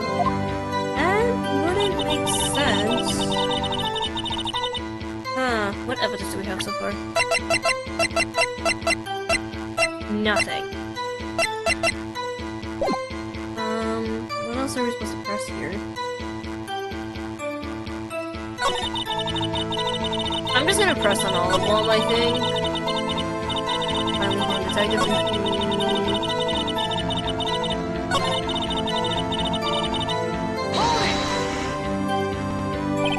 Tell me more about this knife that the suspect was carrying. Well, I'd say the blade was about 4 inches long. Isn't that right, Mr. Edward? It is your knife after all. Yes, that's about right. Prosecutors are, by nature, well versed in the location of a man's vital organs. I'm sure it was easier than boiling an egg for my egg salad surprise set. You can't testify as to her ability to kill an egg, I mean a person. Perhaps a chicken salad set would be a better metaphor. So the defendant was holding a knife. What then?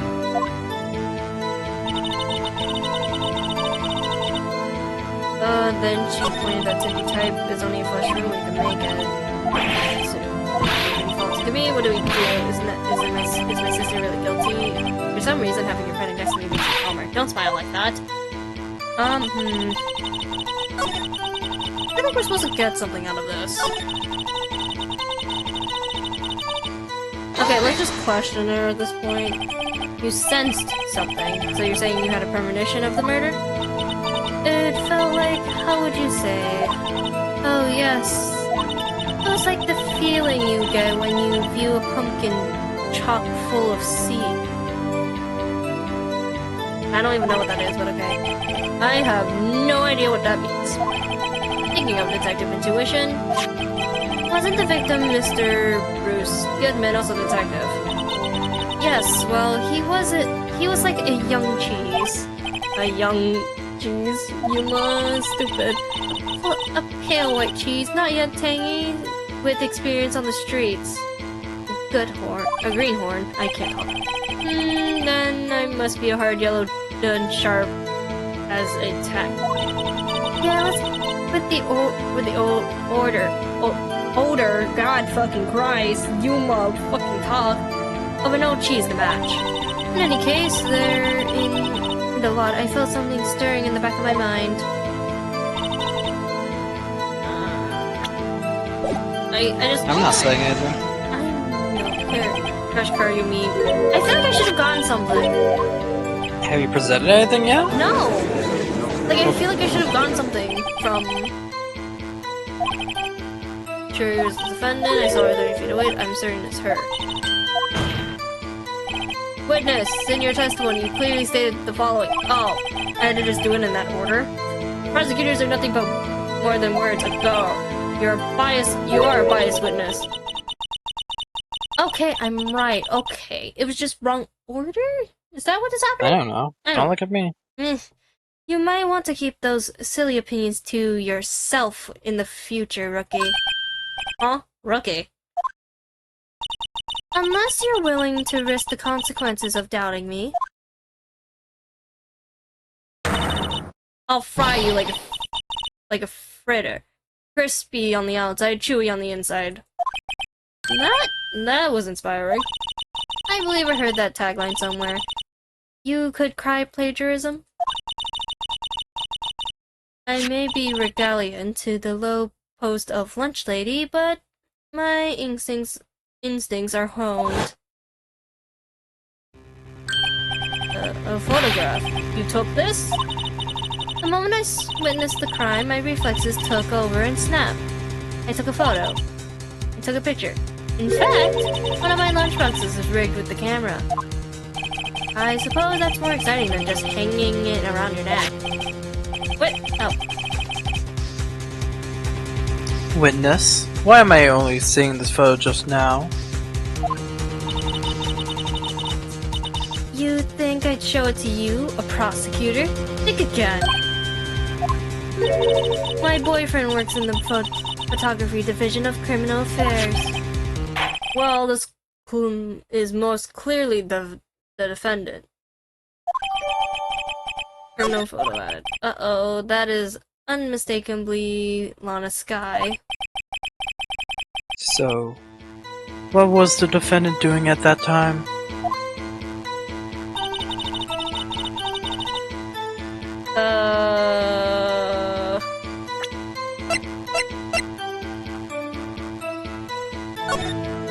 She's not holding anything.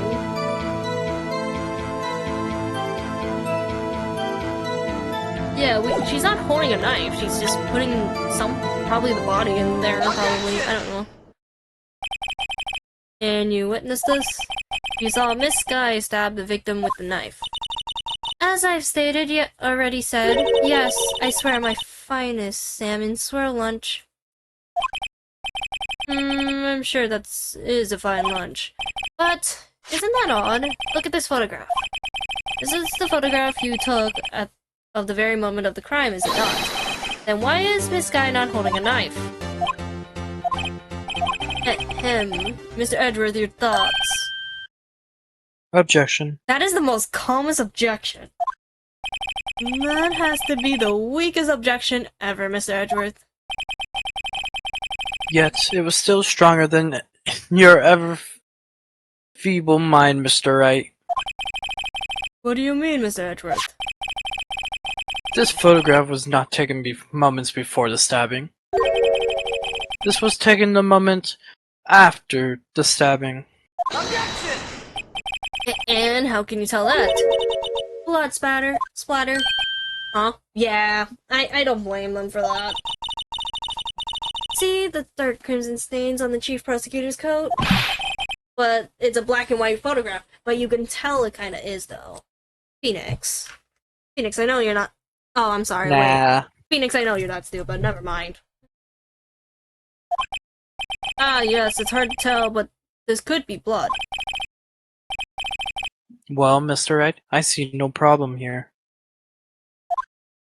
No problem except to you. Oh. That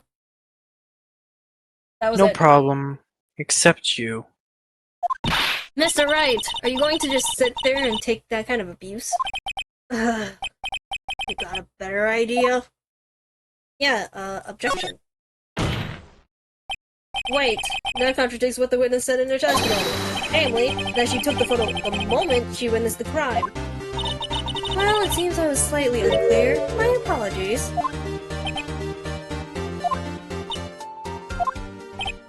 That's it? If you run out of lunch, you order seconds. Problem solved. If you don't like it, try ordering the jumbo-sized lunch from the get-go. Good advice. I'm not sure I understood, but good advice. I did not have time to stop her. Yeah, no shit. Prosecutor Sky was cold, calculating like a robot. She killed without pain or remorse. It's a premeditated murder. Objection! Premeditated? How do you know? Look at the chief prosecutor's hand in this photograph. Is it the gloves? Well, are those gloves? Yep. Why was I not surprised? Surgical gloves made of thin rubber, most likely. Why would she have those on? If it was not premeditated, she would not be wearing those gloves. Wah! Ah. These gloves do seem to tell a tale of premeditation. Wow, I said this the first time I can. Premeditative murder. Serious offense. Witness, add this to your testimony. Murder was planned, the rubber gloves proved it.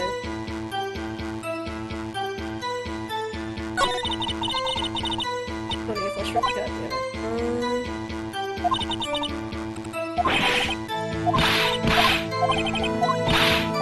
Okay, wait.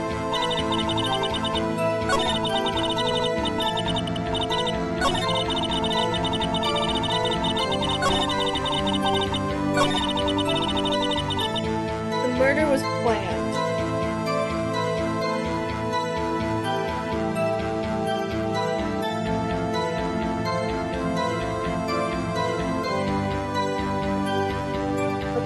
Something. No, okay. Okay.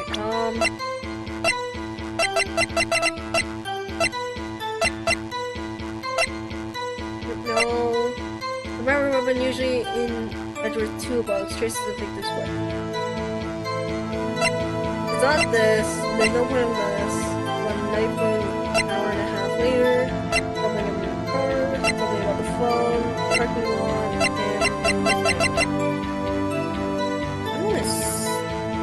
Yeah, I'm gonna bullshit. Objection! Witness, do you know what this is? Are you trying to test me? I sell box lunches for a living, you know? That is a knife. The knife. The knife that was in Mr. Edgeworth's trunk. Indeed. It is my knife. What's with this case? Bloody murder weapon in the right color. All belongs to the prosecutor there? The defendant is the chief prosecutor for the district, right? Mommy, are prosecutors bad people?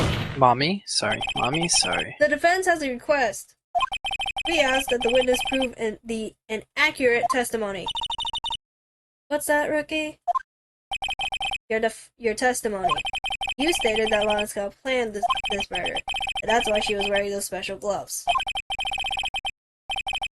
Seems like a natural conclusion to me. The gloves do indicate planning. However, why would she not also prepare the most important thing, the murder weapon? Oh. This knife happened to be in the trunk of that car. Ladies and gentlemen, if you're going to plan a murder, you don't forget the weapon! That was probably the worst scream I'll ever do. Order! Order! Order! Right, now the tide is turning in their favor. Great job, Mr. Wright. My sister's as good as free. No, not yet. Right. I believe the next lunch you'll be eating is humble pie. Why is this? No, Edward, don't stop. No. But what? I hope you weren't deluding yourself into thinking that the tide has turned. Not over such a trifling detail. But this shoots a hole in the whole premeditated theory. Bah. The prosecution could care less if it was premeditated or not. Okay. The only one who seems to care is that lunch lady over there. The defendant, Lana's guide, murdered a detective with a knife. That is the only thing the prosecution needs to prove, nothing else. Very good, Mr. Prosecutor. I suppose you think you're clever now. But you know as well as I do that she planned on killing him. It was planned. If it wasn't, why would she have been wearing... I believe I'd like to hear your testimony again. Witness, please tell us only what you saw, not what you thought. How dare you? My powers of deduction are not to be underestimated. Really now. Angel's deductions. I'm gonna do this. This guy intended to murder Detective Goodman. That's why she called the victim all the way to the prosecutor's office. I'm sure the chief prosecutor had a grudge against the victim. Nothing else could drive the human machine to plunge the knife in again and again. It was one slice. It was one slice. The victim was summoned from the police department to the prosecutor's office.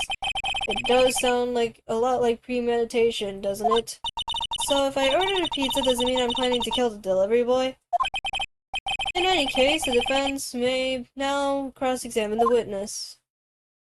Yeah, the easiest answer of my life.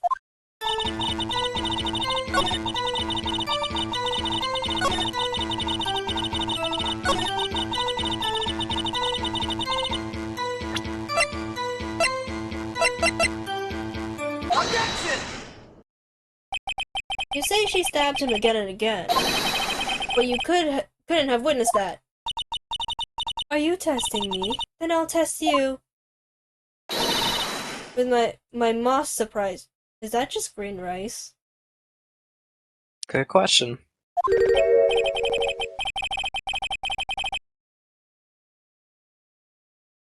I'm afraid the moss is growing under our feet as we wait, Miss Star. What do you mean? I shouldn't have to explain this, but take a look. The autopsy report states that death was due to a loss of blood from one stab wound. You're right. Good show, Mr. Edward. What a hunk. My hero, really. Damn. What about my objection? No one noticed? No witness? You got the crime scene set, right? Oh, thanks. I always believed that no one could ever mistake ketchup for blood. But now I realize that such mistake is possible. So, you're saying you mistook something for blood? When she left her knife, I thought I saw blood on her breast. Splattered blood from her victim. That's why I thought she must have stabbed him at least twice.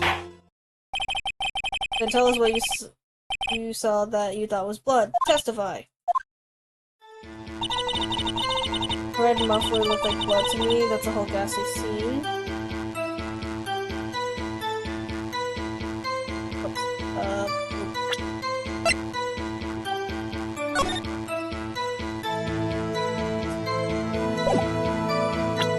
Objection!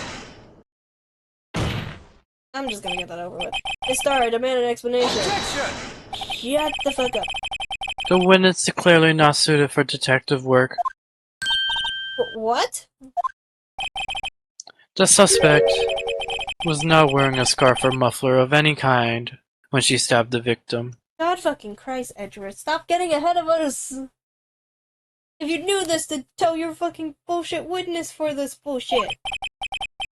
And you proved it yourself with this photograph. Huh. But that can't be! Only a professional lunch lady could be so utterly clueless. Congratulations, perhaps you finally found your true calling in life. Harsh words, but good. In the end, Mr. Edward prevails. What was my objection? Chopped liver? But if it was there, a scarf. No, not that, but really, but something red, really. Well now, where were we? The witness has given us an entertaining interlude, but back to business. What? Very well, witness, continue your testimony. You saw the crime and apprehended the suspect. Tell us about that. Very well. I do remember some things accurately, at least. Ultimately, we couldn't shake the most important part of her testimony. The most important part. Part where your sister stabs the victim. This testimony might be just a moment of truth.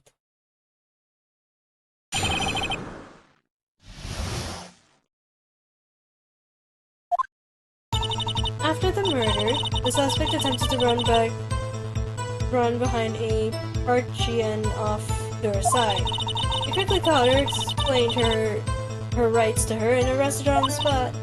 Ah yes, when I arrested her, she mentioned the muffler. That's what had me confused in my earlier testimony. The chief prosecutor made to escape, but against Angel Star, resistance is futile.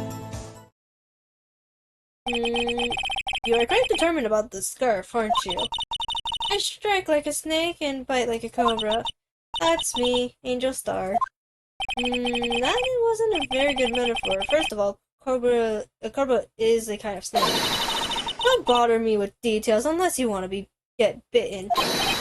No thanks! Note to self, Mr. Wright is weak against poisonous snake bites. That would be everyone. The chief prosecutor tried to resist, but her efforts were in vain. She knocked my hand aside, kicked over an oil drum. An oil drum? Hard to imagine. Oh, she's beautiful but deadly. A predator, this one. A leopard woman. Rawr. Very well, Mr. Wright. Your cross-examination, if you will.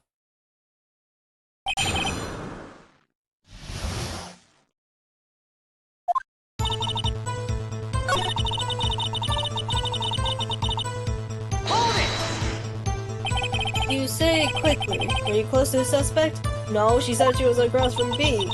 Just as I just said, I was only 30 feet away from her the whole time. Maybe I should press her for more details. Yes. I'd like to see this on the floor plan just to be safe. The lunch lady car was... She was a visitor, thus she parked in B block. So you witnessed the murder from here? That would make it about 30 feet from the car, yes. Is this correct? Is that correct, Miss Starr? Yes, that's right. There's a chain-link fence in front of you. I went over it, of course. Amazing, the Gotham Queen lunch lady athlete indeed. It would have taken her some time to climb over the fence. She couldn't have gotten to my sister that fast. Yeah, that fence is about 9 feet high too. How did this guy not get away?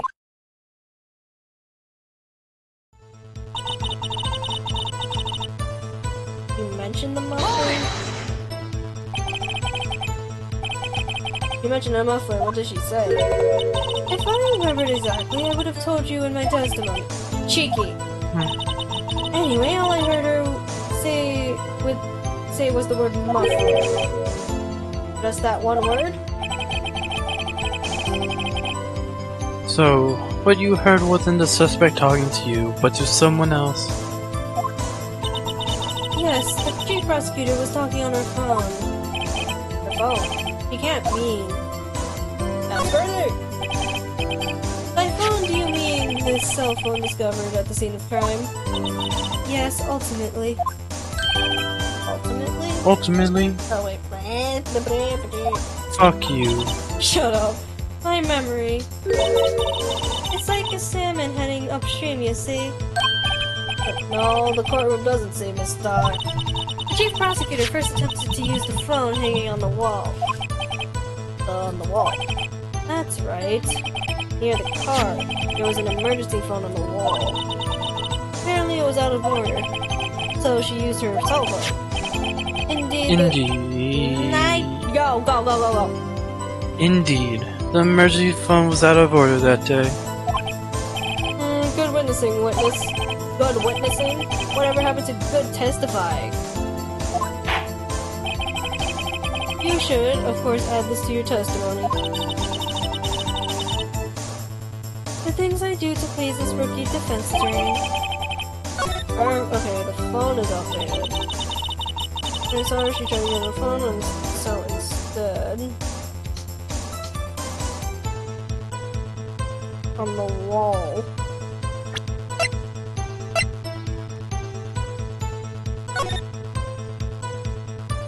She would have to go around the wall.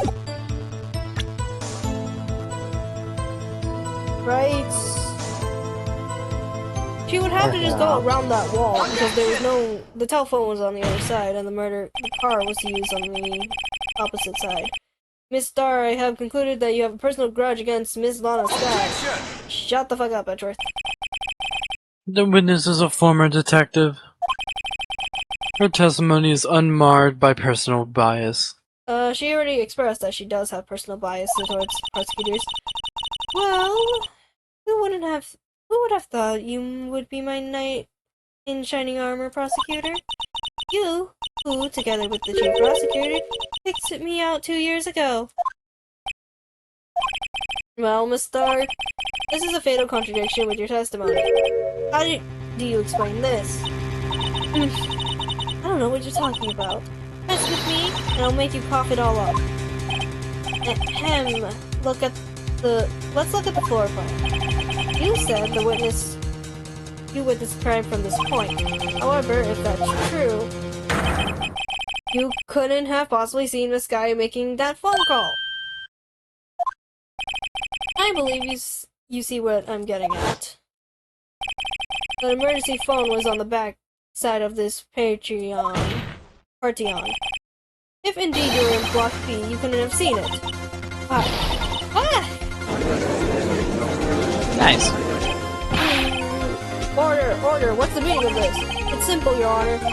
She, not coughing up lunch, she's coughing up lies. That's quite a claim, Mr. Wright. Perhaps you will allow me a question. Tell us exactly what lie this witness has told to the court.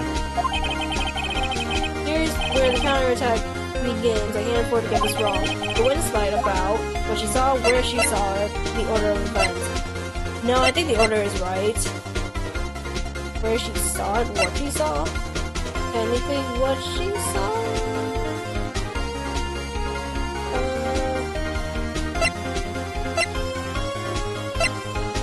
Wait, what she saw, where she saw, she's lying of where she saw it from. This guy tried to use the emergency phone, but it was out of order. What is significant about this fact?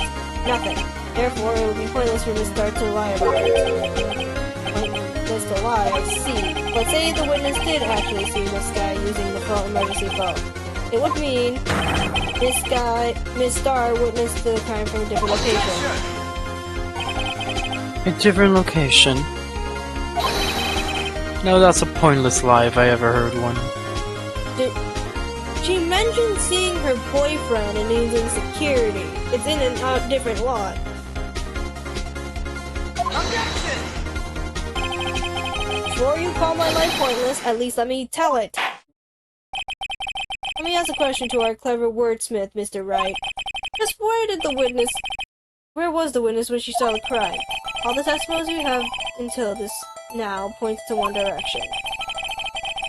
The place where she's okay. Didn't even bother let me finish. I didn't fucking click it, but okay.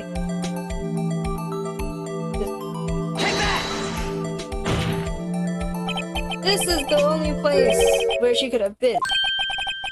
Security guard room.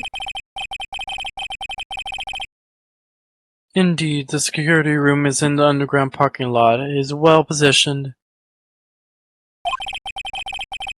It's built on the second floor, so you can see the entire lot. She would have been able to see the emergency phone from there. But why there? There are so many other places she could have seen the phone. Not in this case, Your Honor.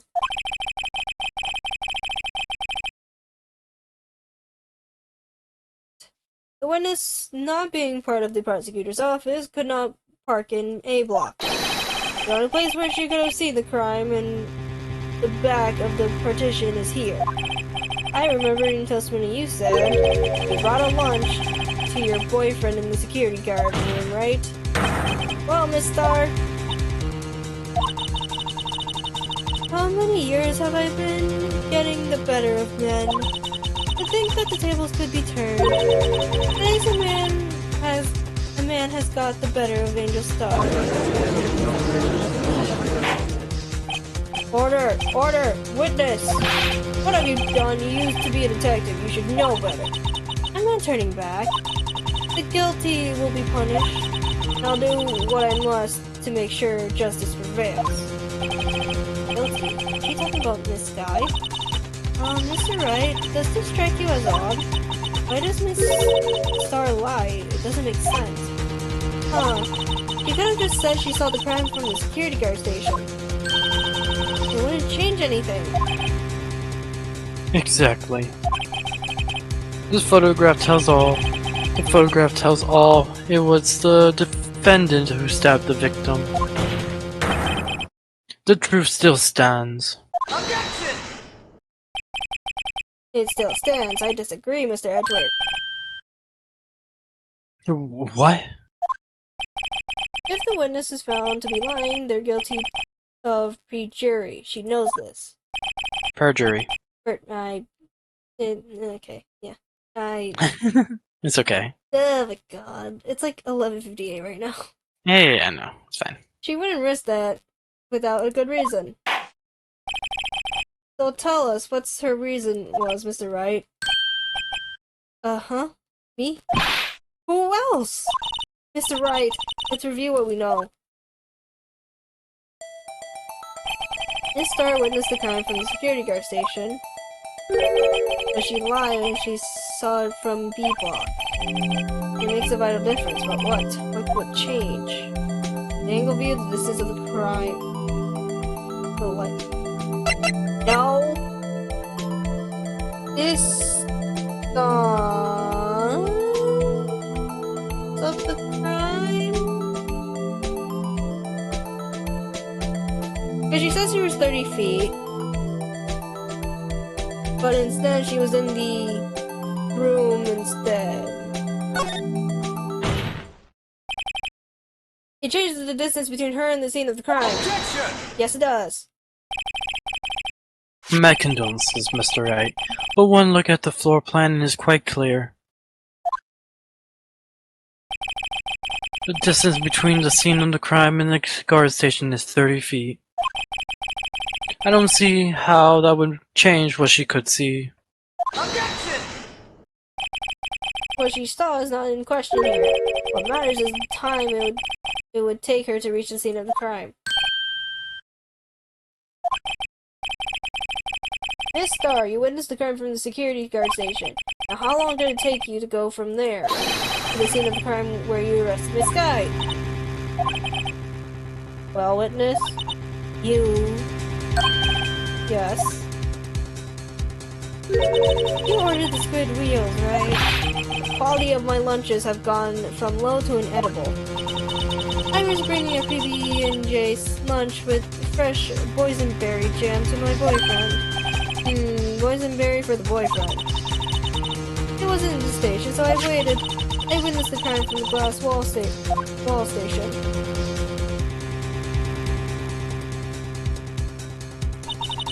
Before I knew what I was doing, I found myself running towards the scene.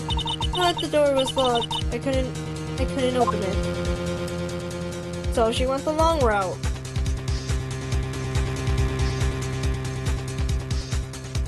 Oh my god. That's why I had to go through the visitors parking in B block. That's quite a detour. So it took her longer. It probably took me at least 5 minutes to get to the scene of the crime. I call bullshit, but okay. But for 5 minutes.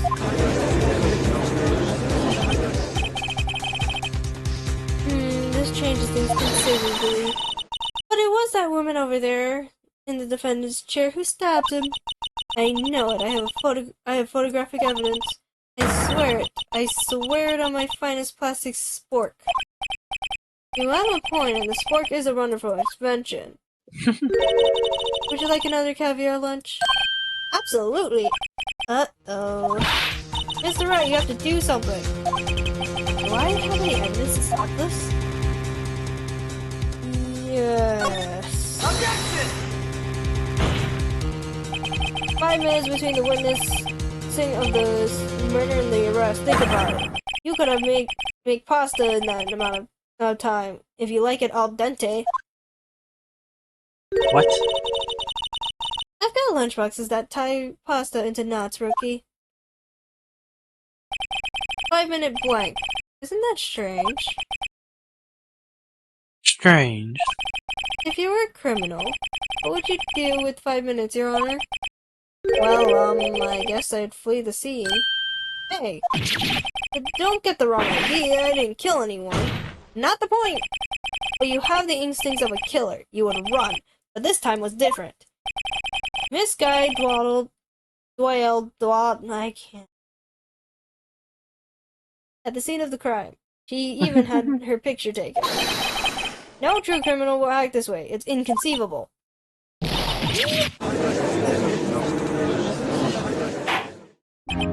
Well then, it seems we've come to the end of this testimony. The witness has a grudge against the defendant and a blank in her testimony. Mr. Edgeworth, is the next witness ready to go? Unfortunately, I appear to have overestimated this witness on account of her professional history. You did it! You screwed that hand shut, Mr. Wright. That was too much. I'm afraid that the Cough Queen has been dethroned. And with that, the court is adjourned. Hold it! Damn it. Mr. Edgeworth, you ordered the squid wheels, right? That's the one she tried to foster off on me.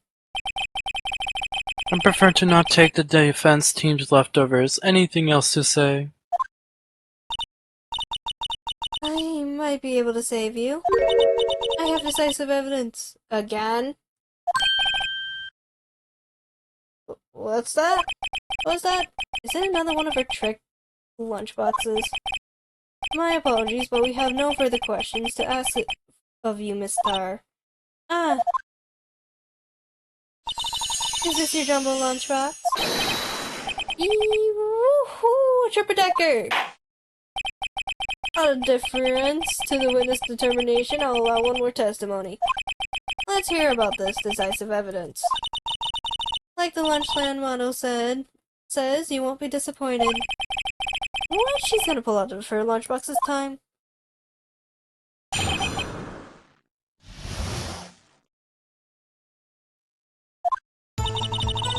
I should have mentioned those 5 minutes when I wasn't looking at the crime scene. And now to the matter of the victim's shoe. Did I not bring this up? 2 types of blood were found on the shoe. One, of course, was the victim's, and the other blood type matches that of the defendant, Miss Sky. This shoe proves it. It's flawless and decisive. What? There's blood found on that shoe? Try Lunchland for all your lunch and decisive evidence needs. Objection!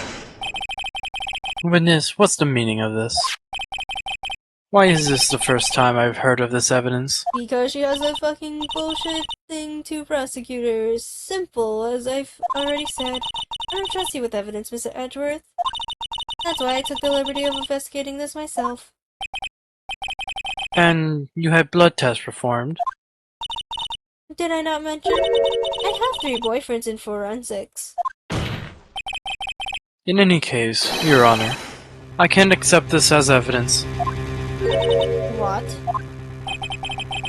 You must know the 2 rules of evidence law.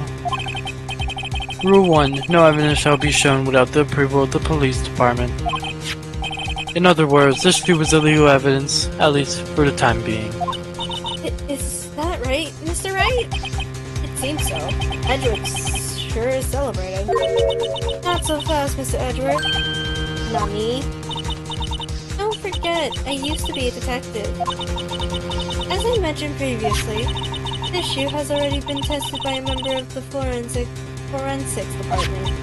As you could see, it was approved by the police department as of today. Even the general public can produce official evidence, Mr. Edward. Nuh-uh. Is that right, Mr. Wright? Seems so. Edgeworth is looking pretty solid. You could at least study some evidence law. Really? The prosecution complaints notwithstanding, it appears this evidence satisfies the first rule of evidence law. However, it seems you have yet another count against you, witness. Anything to ensure that the guilty are properly judged? But record very well, Mr. Wright. You may cross-examine your witness. Oh my god. So I'm just gonna ignore you really quickly.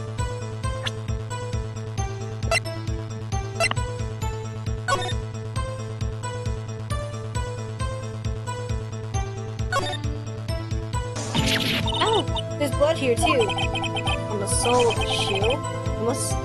It got to be the victim.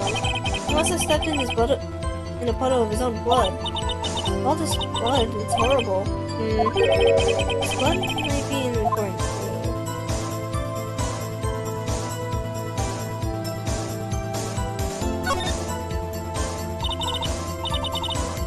This blood, it's my sister's, right? It appears so. Mama's right hand was bandaged when I saw her in jail. She must have cut herself at the time of the crime. Where's this?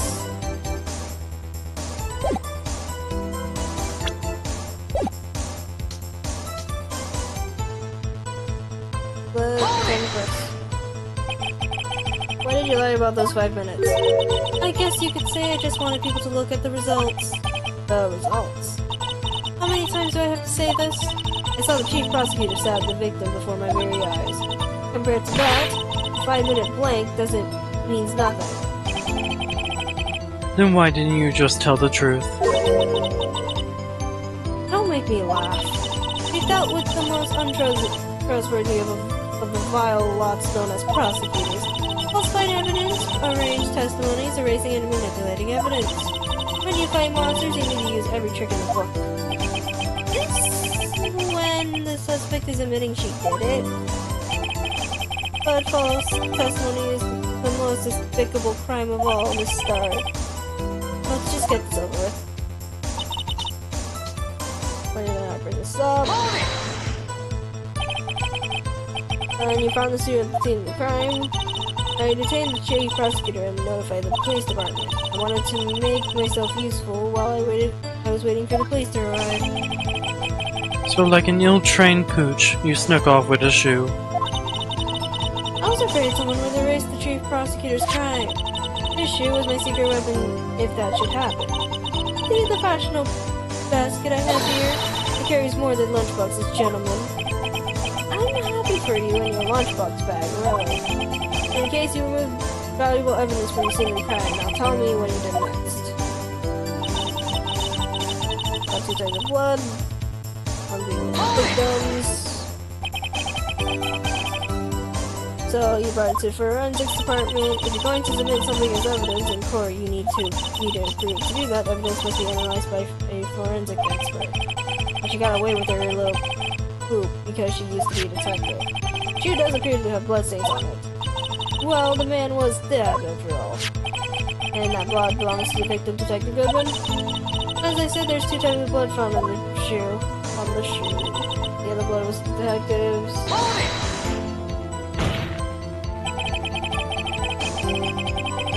You can't say that's the blood belongs to the defendant with the blood test. You claim to know something about blood test working? Huh? Well, speak up. Nani? Well, blood comes in 4 types, A, B, O, and AB. However, you can't tell from a blood test whether a murder was committed in cold blood. That's just a figure of speech, Mr. Wright. Actually, we can differentiate between millions of types with all the blood tests out there, which means that we can more or less narrow any sample of blood down to just 1 person. Or so I hear. That's pretty specific. If I had a little more time, I would have gotten the DNS test results, but they said there is very little doubt that it could be anyone's but Lena's guys. So the suspect's blood was found on the victim's shoe, and that ties to her help. Tisk. That ties her directly to the death of Detective Goodman. I was afraid he was going to say that. Hold it! I can't let this evidence go through without a fight.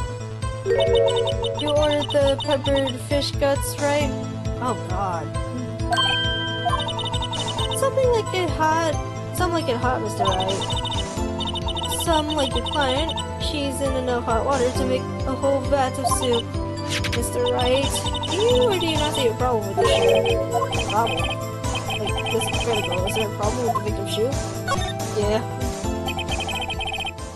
If I'm not imagining things, I say there's one critical problem with this evidence, a clear contradiction. That gleam in your eye. You're still young, rookie. I'll give you a pepperfish gut now. But you couldn't take the heat, could you? Let's hear what Mr. Wright has to say. What contradictory about the victim's shoe? Show us the problem with this evidence.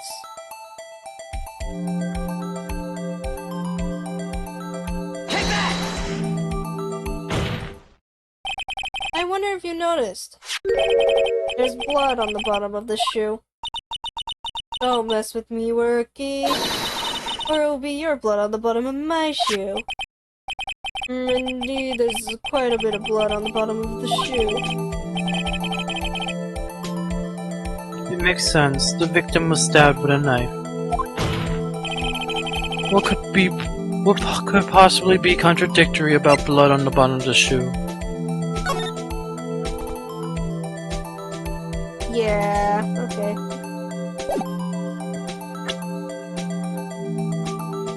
Take that!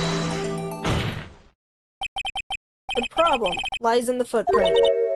The footprint? Note that the bottom of the victim's shoe is covered in blood. Then, isn't it strange? Why weren't any bloody footprints found at the scene of the crime? Aha! As you can see, there was no traces of such footprint at the scene of the crime. The contradiction your claims about that contradicts your claims about the shoe. This picture only shows part of the floor, so there could have been a bloody footprint. Objection! Then where are they, Mr. Edgeworth? Because we checked the scene and found nothing of the sort.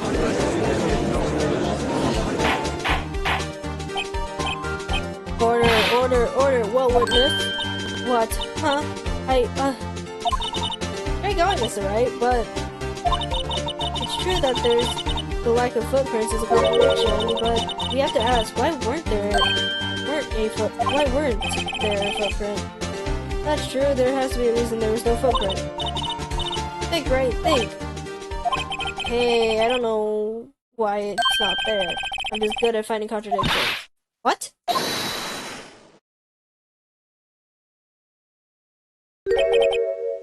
I see. Now I get it. Yeah, what? Our witness is more devious than I gave her credit for. We were hoodwinked into the very end. But she slipped. There is one vital hint to the truth in her testimony. What are you talking about? Think back to when she told us about apprehending the suspect. The chief prosecutor tried to resist, but her efforts were in vain. She knocked my hand aside, taking over an oil drum.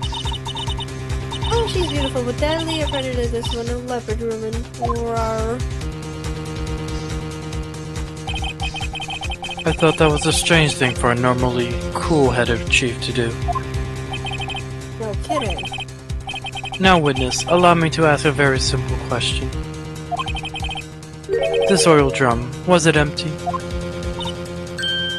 Oh, that. I'm not sure I like your attitude, Mr. Edward. Though apparently you're not the slowest conveyor belt in the lunchbox factory. But witness, well, was the oil drum empty? The oil drum picked over by the chief prosecutor was brimming with water. Bullshit. What water? What does that mean? Still don't get it, Mr. Wright. The blood was wiped off.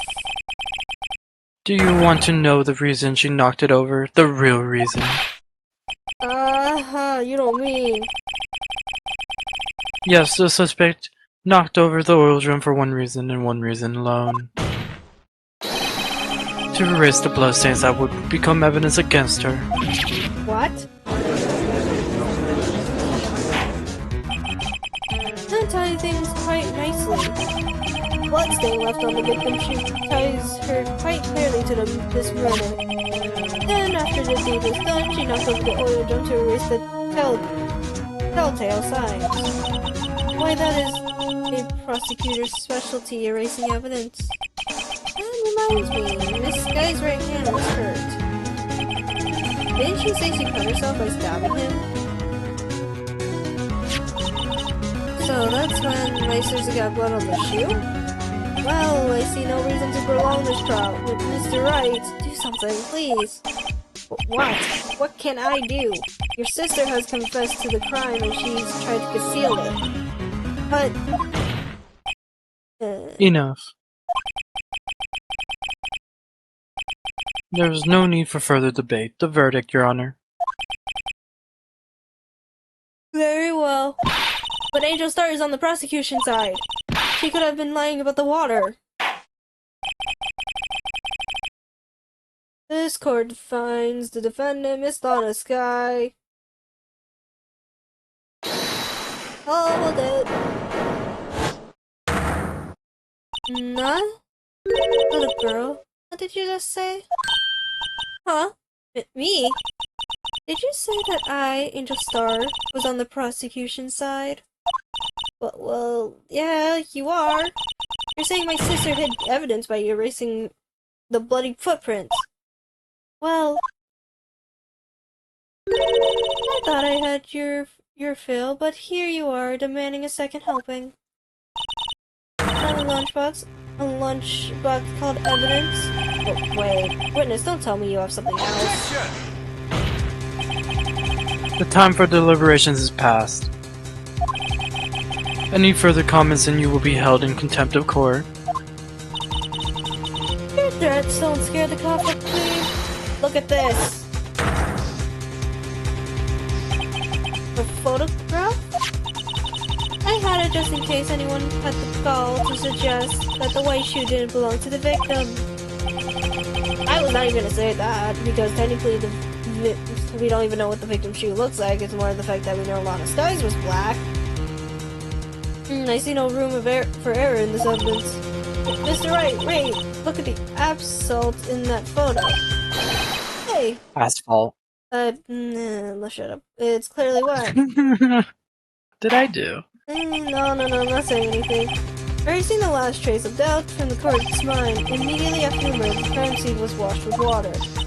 I'm sorry, Mr. Wright. I guess I couldn't help after all. Not your fault. I knew I couldn't win this case from the beginning. And it seems this is what your sister wanted anyway.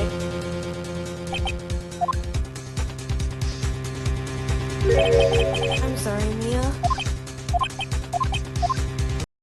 Right. Wet or not, don't be so quick to throw in the towel. Get yourself off the... You can look again. Don't give up, not until the bitter end.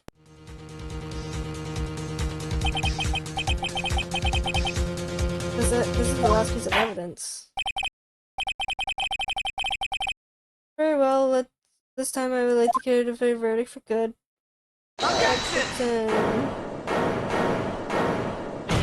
Objection, Your Honor, wait! What is it with you people? Can't I hand down my verdict in peace anymore? Whatever it is, can it wait? No, it can't. Then it will be too late. Look at this photograph, the last one submitted. This trial is not over until we give each piece of evidence proper consideration. So right. Are you saying there's a problem with this latest piece of evidence? Yeah, I'll think later. Yeah, there's a problem. Right or not, I've got to go ahead with this.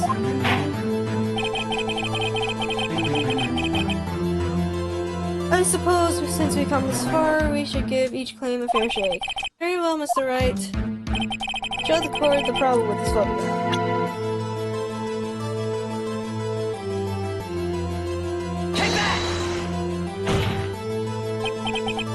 problem in this photograph is here. What's this? There's something poking out of the car's muffler. Wait a moment, Mr. Edgeworth. Your Honor. You just said muffler? However, I see no trace of a muffler or scarf of any kind in this photograph. A muffler is also part of a car or motorcycle, Your Honor. Just think of it as a part of the exhaust system, a pipe. Exhaust pipe. I see, and I see. What is that suspicious looking claw sticking out of the car's muffler? So what if there's something sticking out in the muffler? What does this have to do with this case? Nothing. Absolutely nothing. Objection! Sorry, Miss Star, but it's not going to be that easy. In fact, you already told us why this is important to the case. You said as much in your testimony. What? Let's hear what Mr. Wright has in his mind. Tell us why you think this cloth of evidence is relative to the case.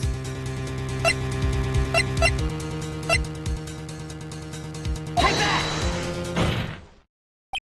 Miss Starr, recall your testimony about the court. Ah, yes. When I arrested her, she mentioned the muffler.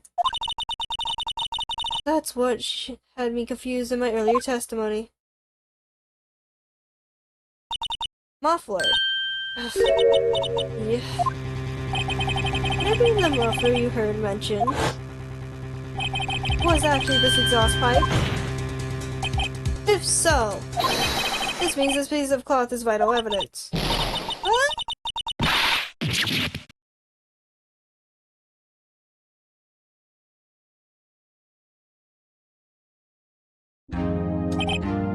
Well, it seems we have to suspend the proceeding. Suspend? I find myself wondering about that piece of cloth. If we leave any question unanswered, here we do a disservice to the law. Have the car at the crime scene inspected at once and bring me that cloth. The verdict will wait until after we see all the evidence. Agreed?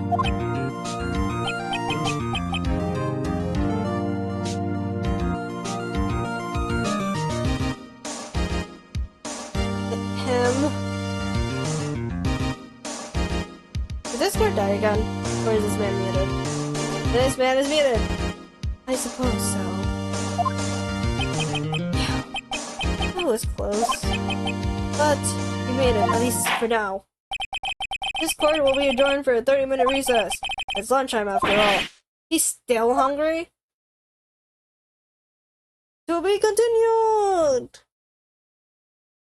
Okay.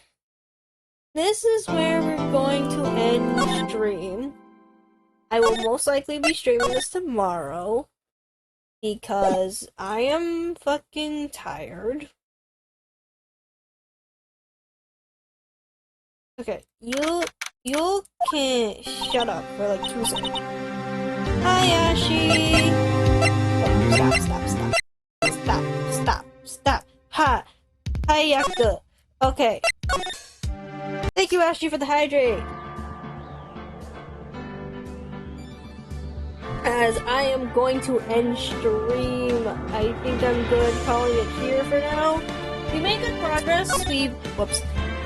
We finished off chapter 4 with an extension of extra points of stream. Now the question remains: who am I rating today? Kaido? Who are you? What? Huh? Huh? I'm not even gonna ask. What? No, don't worry about it. I'm trying to figure out who I'm trying to write today. And I said who? I don't know yet. Damn, let me look. Go look. Let's see. Who's streaming at the moment? Voice acting, Genshin. I might find. I see someone doing Maple Story. I don't know why. It's tempting. Okay, let's see. Is anyone else doing Ace Attorney? Or at least it won't spoil anything.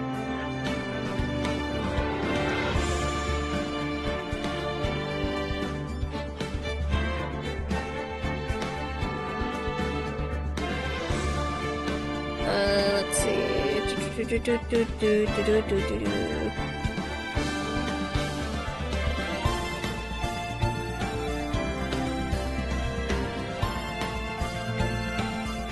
You know what? Sure. What are you doing? I am running into someone. Oh wait, no. They. Let's see. We might as well. Ayaka. I think I might just call it without a raid, maybe. Why not? What happened? Eh. Huh? No one really interesting is on at the moment. Damn. What? Yeah, you can do this person doing a subathon. I thought about it, but I'm like, ooh, maybe not. What about this other person? Do this person down here. The monster draws. Dear VTuber. I think they're kind of ahead of us for it, though. Just don't look at it. Just don't look at it, Jesus. Don't look at it. The Seagull King. Do the Seagull King. You know, we'll do the one that's doing a subathon, I think. Nah, do the Seagull King. There's so many people on, actually. I'm surprised some people are doing Ace Attorney, because I know that people have already done it already. Okay. Yeah, we're gonna end stream here. Might as well go to the Seagull King then. The Seagull King. Yes, I love seagulls. Floop's not here, right? Floop's not here? Okay, let me fucking function this correctly. Okay, because I'm doing this on like multiple things at once. But thank you everyone for joining me in 7 hours of fucking Ace Attorney. Thank you Kaito for suffering with me. Well, And potentially more Ace Attorney content. AKA more Edgeworth, so we can force Kaito Whoa. into voice acting in. well, But yeah, we're going to be doing a raid. Here is raid number 1 in case anyone does not have a sub, and here's raid number 2 if you do have a sub. But yeah, we are just going to end stream. I will probably stream tomorrow at 5. Yeah, most likely either at 5 p.m. EST. So, just a small heads up. Anyways, we are going to be raiding as per usual. I will see y'all hopefully tomorrow. Have a good evening / good night / good morning / afternoon if you are suffering as well. Anyways, I will see you lovely people soon. Bye! Don't kill yourselves! boom.